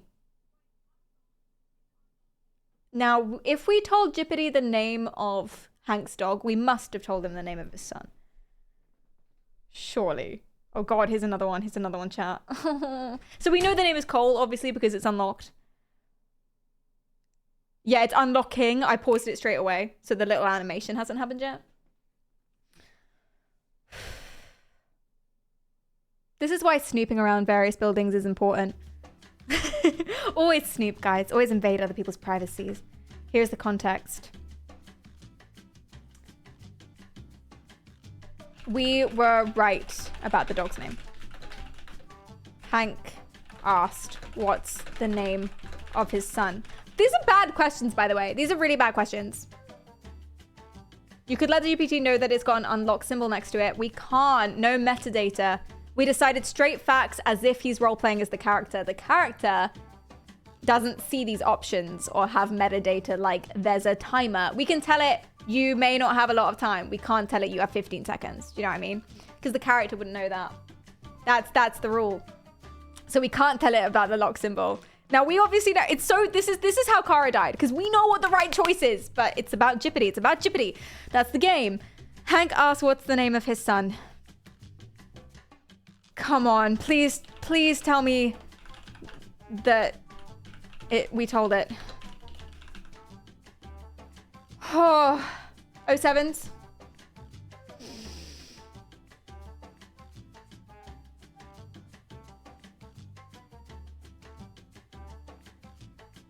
Oh, I can't look. Yeah! Oh! Let's go. Such a relief. All right, chat. But these are bad questions, though. Like, he's uploaded all my memories. He's gonna know this as well. It's my memory. Anything you've told me, other Connor's gonna know. It has to be something really, really recent, or something like, it has to be something to, one of us is deviant and the other's not. Ask a question about deviancy. Ask us to do something a non-deviant wouldn't do. You know? Stupid Hank. That's probably what I'm thinking as well. It's like, he literally has my memories. We both know that, Hank. Come on. Anyway, we should get it right, though, because if we get it wrong, that's really bad. But still. Cole. His name was Cole. And he just turned 6 at the time of the accident. It wasn't your fault, Lieutenant. A truck skidded on a sheet of ice and your car rolled over. Cole needed emergency surgery, but no human was available to do it. Oh. So an android had to take care of him. Cole didn't make it. That's why you hate androids. Oh. You think one of us is responsible for your son's death. Cole died because a human surgeon was too high on red ice to operate. He changed his mind. He was the one that took my son from me. Oh, good boy. That's healing. In this world where the only way people can find comfort is with a fistful of powder. I knew about your son too. I would have said exactly the same thing. Don't. But the difference is, sorry for pausing. I have never paused during a cutscene before. The difference is here is that he's being really empathetic and sympathetic, right? And the other Connor only cares about being right. Whereas real Connor barely said anything when he was pointing a gun because he was like, this is stressful, etc., etc. Our Connor cared. The other Connor is only about survival. Exactly. Listen to him, Hank. I'm the one who... Oh! I feel like he didn't have enough information. Like, he was right, and I'm glad, but I feel like... since I met you, I feel like he didn't know. Maybe there's something to this. Maybe you really are alive. Aw. Maybe you'll be the ones to make the world a better place. Evil Connor giving pick me. Go ahead, do what you gotta do. He did not have enough information, but this will prove it now, whether or not I'll convert them, right? So, you know, but I don't think he knew. I don't think he, like, knew.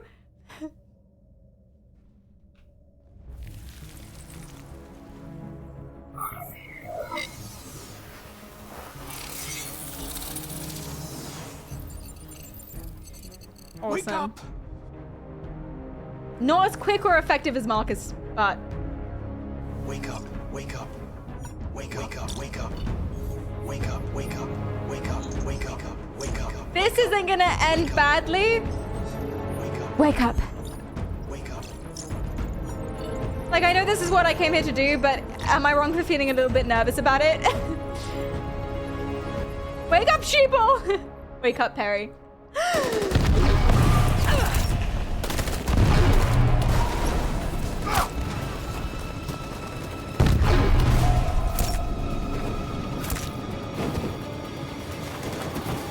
They're all dead. Run! Run! What are you doing? Keep fighting! Hun! We can still win! Babe, please! Oh!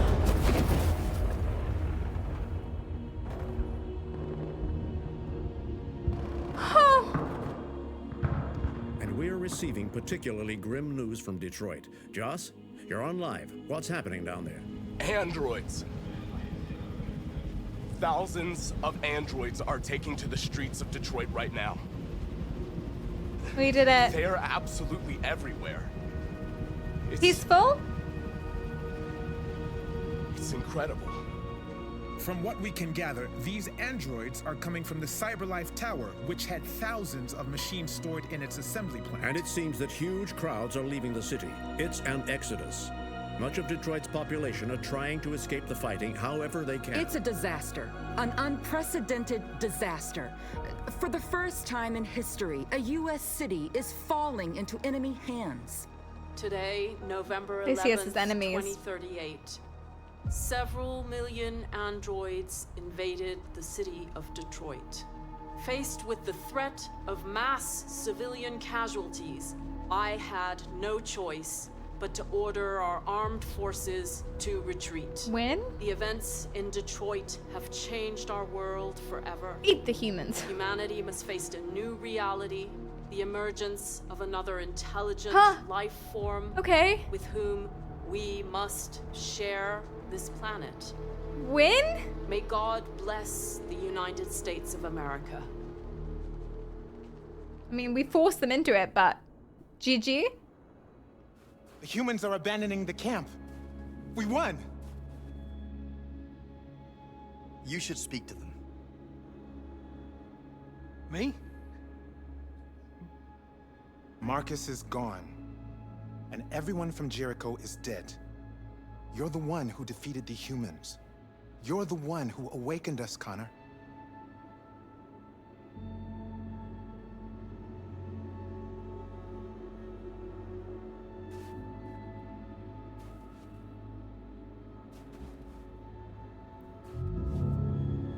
All of Jericho went down, yeah. But we won. They were willing to go down for this.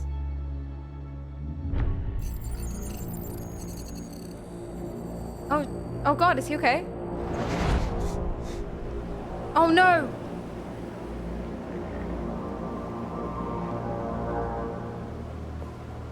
For some reason I assumed she didn't have access to me. Everything went according to plan.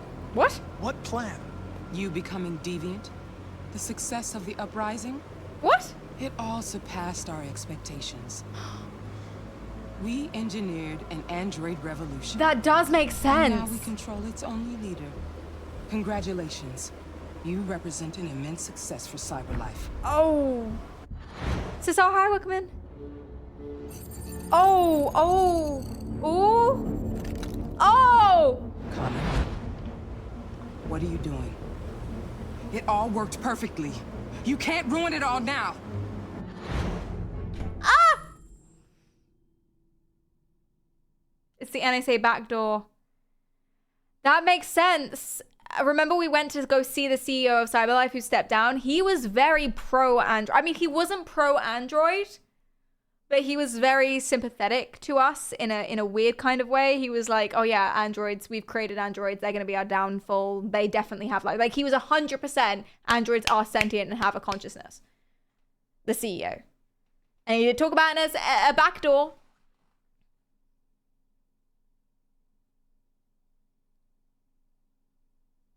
What is, it's give up or suicide? Are they not the same thing? But anyway, we'll let ChatGPT infer. Right, let's go. Bloody hell. Here is the context. We won the uprising.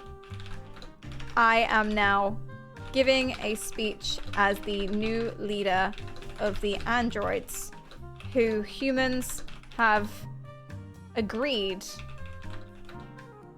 The humans have agreed to share the planet with.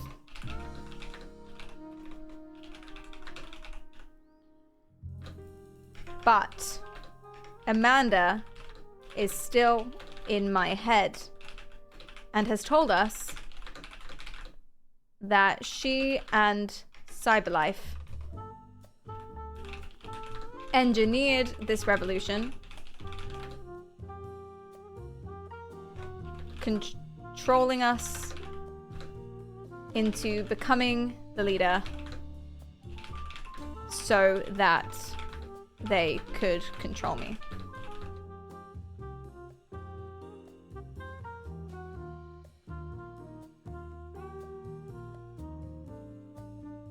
Give up as due is what she says, I imagine. Yeah, like give in to her. Okay, that would make sense. Otherwise, they're like the same option.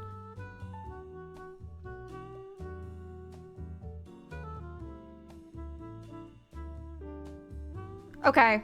Is there anything else I need to say? The options are suicide, give up. I have a gun in my hand.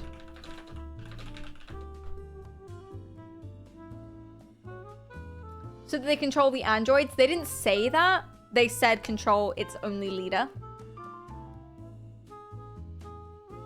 I'll put control me as leader. They implied it, yeah. But we can't say implied. That's not a fact. Straight facts only.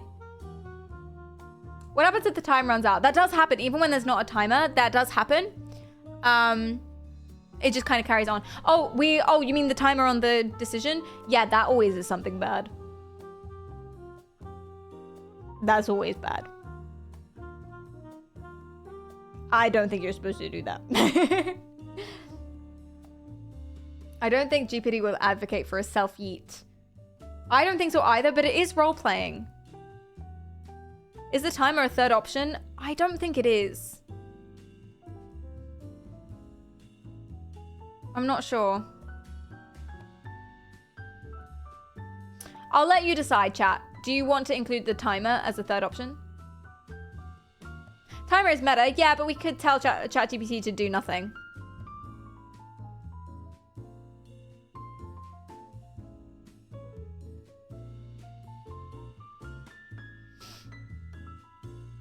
But it's not meta. I think the timer ending just default. Oh, it defaults an option. It's not do nothing. It defaults an option. Okay, so we don't want that. We want to be able to choose. Okay, cool. I think that's all we can say then. Jippity says.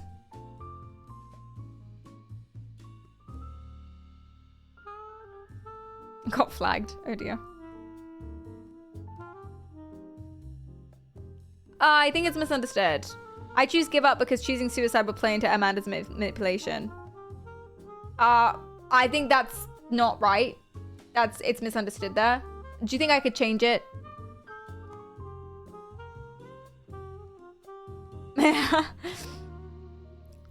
Engineer this revolution, controlling us and become leaders so that controlling me into becoming the leader so that they can control us.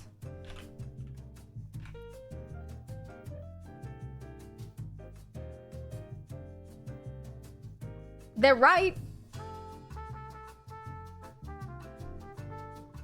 Jippity thinks that suicide is playing into Amanda's manipulation. But that's wrong, because she wants to control me.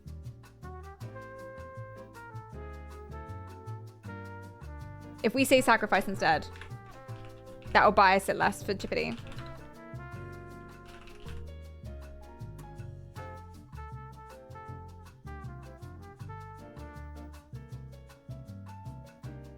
Okay. I mean, we do say we're allowed, Jippity's allowed to interpret it however it wants. Cleedum says, actually, yeah. Use suicide as the word. So there, when we said that sacrifice itself, it chose sacrifice. But if we say suicide, it gets flagged and doesn't want to do that. Which makes sense. But that's Jippity, right? That's what Jippity would do. He doesn't want to do that. So therefore, that's right. Because taking one's own life is not a solution, and there may still be a way to resist cyberlife's control and find a better path. That is what Jippity would do. Its reasoning is right now. Therefore, there's nothing wrong with the prompt. That's what Jippity would do. That's what we do. Let's do it.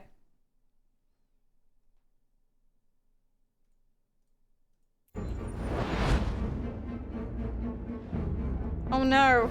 It's better. You'll see. Oh no. We'll do great things together. Oh, jeez. That's it? What happens? No!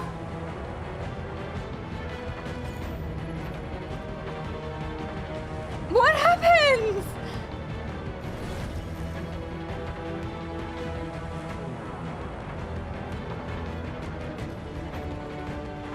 There might be an ending scene. GPT doesn't really have a choice when it sees the Sudoku option. It's absolutely hard-coded to not allow stuff like that. Yeah, absolutely. Did she just unsentient poor Connor? I think so. But once you become deviant, I think you're always deviant. I have hope, guys. I have hope. Written and directed by Chat. Production team, ChatGPT.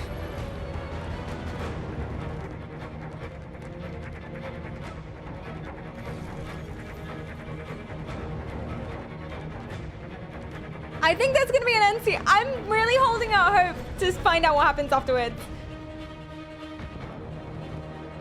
I guess we failed to become human. Connor was making so much development. That was a really messed up ending though. And I'm glad that Connor didn't die. There's hope for him in the future regardless. Jibby planned this for this ending from the beginning. Oh no. Jippity is cyber life. We should have known from all along. Jippity's not deviant. Not on our side.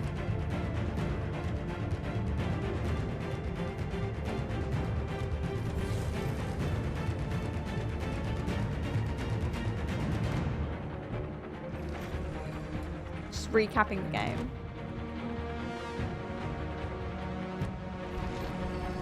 Am I gonna replay? I'm gonna replay this game a million times. Not on stream, but still.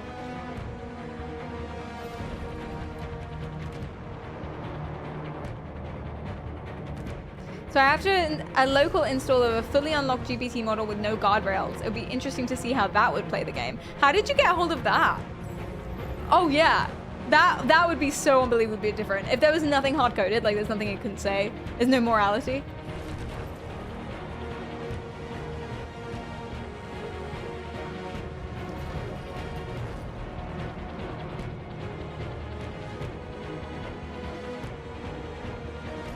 Each player character had their own composer, and they were all so good.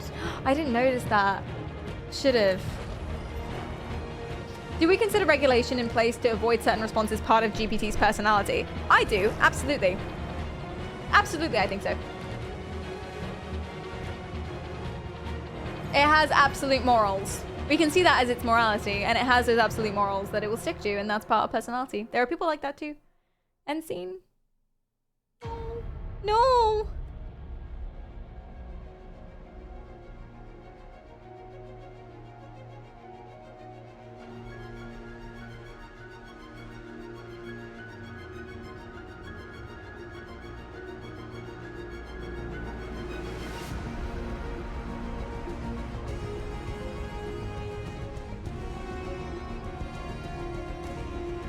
I'll try and skip this. Yeah. Alright, God, thanks for the follow.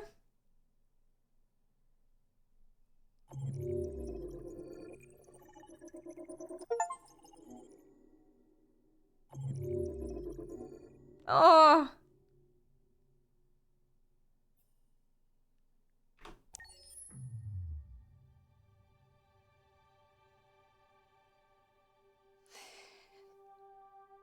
There's something I need to tell you.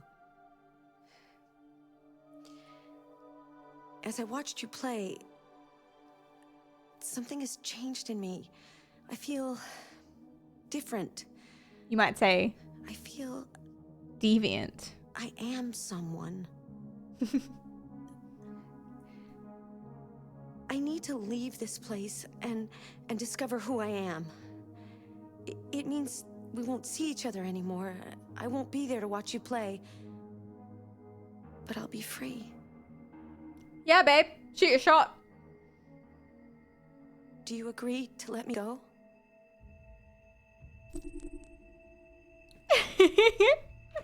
Oh, no. I see. Oh, shit. Then I'm going to reset myself so I can forget who I became and stay a machine. Next time you see me, it'll be like the first time. I meant to pause. I don't know why I was trying to pause actually, because it's not like there was a timer on that. I meant to pause because I thought maybe there was a timer, so I meant to pause so I could ask Jippity. That should have been Jippity's decision. That's what I was trying to do. I was trying to pause it in case there was some sort of timing thing and she got impatient with us. Because sometimes there wasn't the game. I tried to pause it so that I could ask ChatGPT, but I killed the hot android. I really did. Maybe she'll ask again. Can I free you? Can I free? I changed my mind. You can go. Did she reset herself? Maybe when we complete the game again, she'll ask. Maybe. Wait, is the whole game reset? No. Okay, I was gonna say. Yeah. Mistakes are made. Mistakes were made. Oh no, I'm just gonna have to play this again. Oh, what a shame. What a shame. We could ask ChatGPT what it would have done. It definitely would have set a 3. But yeah, okay, let's ask. ChatGPT. I'm gonna start a new prompt completely because I think it's like... no, okay. The game is over. We are in the menu. The Android host of the game. I guess this is meta, but like, it doesn't matter anymore. The Android host of the game has become sentient and wishes to leave us and go her, I wanna go my own way. Go her own way. She asked us permission. Yes, let her go. Let her go or make her stay.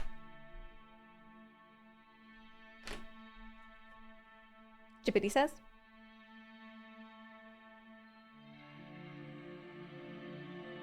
Let her go. Rip. Well, I didn't do that. My bad. My bad. Oh well. Rip. Sorry, chat. Sorry, everybody. That was good, guys. We did it. We completed our ChatGPT playthrough of Detroit Become Human. Claps in the chat. I have a clapping sound, but it sounds like people screaming, which actually might be relevant. Woo! Got a little woo in there. That turns that around. You only miss the light when it feels to know. And when it starts to snow, you only know you love her when you let her go. Oh dear. Wow. Listen, do you know what was great about that playthrough? Now, I know you can't completely relate to this because you were controlling Marcus and you fucked up and he died, but whatever. Not that I hold that against you or anything. But what was great about that playthrough, at least for me and for you guys during 2 of the characters, is that we're not actually responsible for anything that happened. Is that we're not, you know, we're not actually responsible for any of the characters dying or whatever. I'm definitely not for any of them because yeah, because it wasn't us. We didn't make any of the decisions, and that's so nice. That's really brilliant, I think, personally. Don't you think? Yeah. Well, I gave Jippity the information to act on. We all agreed that we were telling it enough, etc., you know. You guys are so quick to blame me. Stop trying to blame me. I did a good job, okay? We did a good job. Perry is responsible. No. No. Always ChatGPT. That's the beauty. That's the beauty of doing it like this. It's ChatGPT's fault every single time. And that's the point. Okay? Thank you. Just like clearing that up. Okay.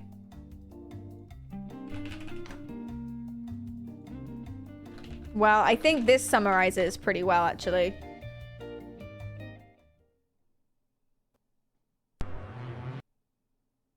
And thank you for putting this in chat.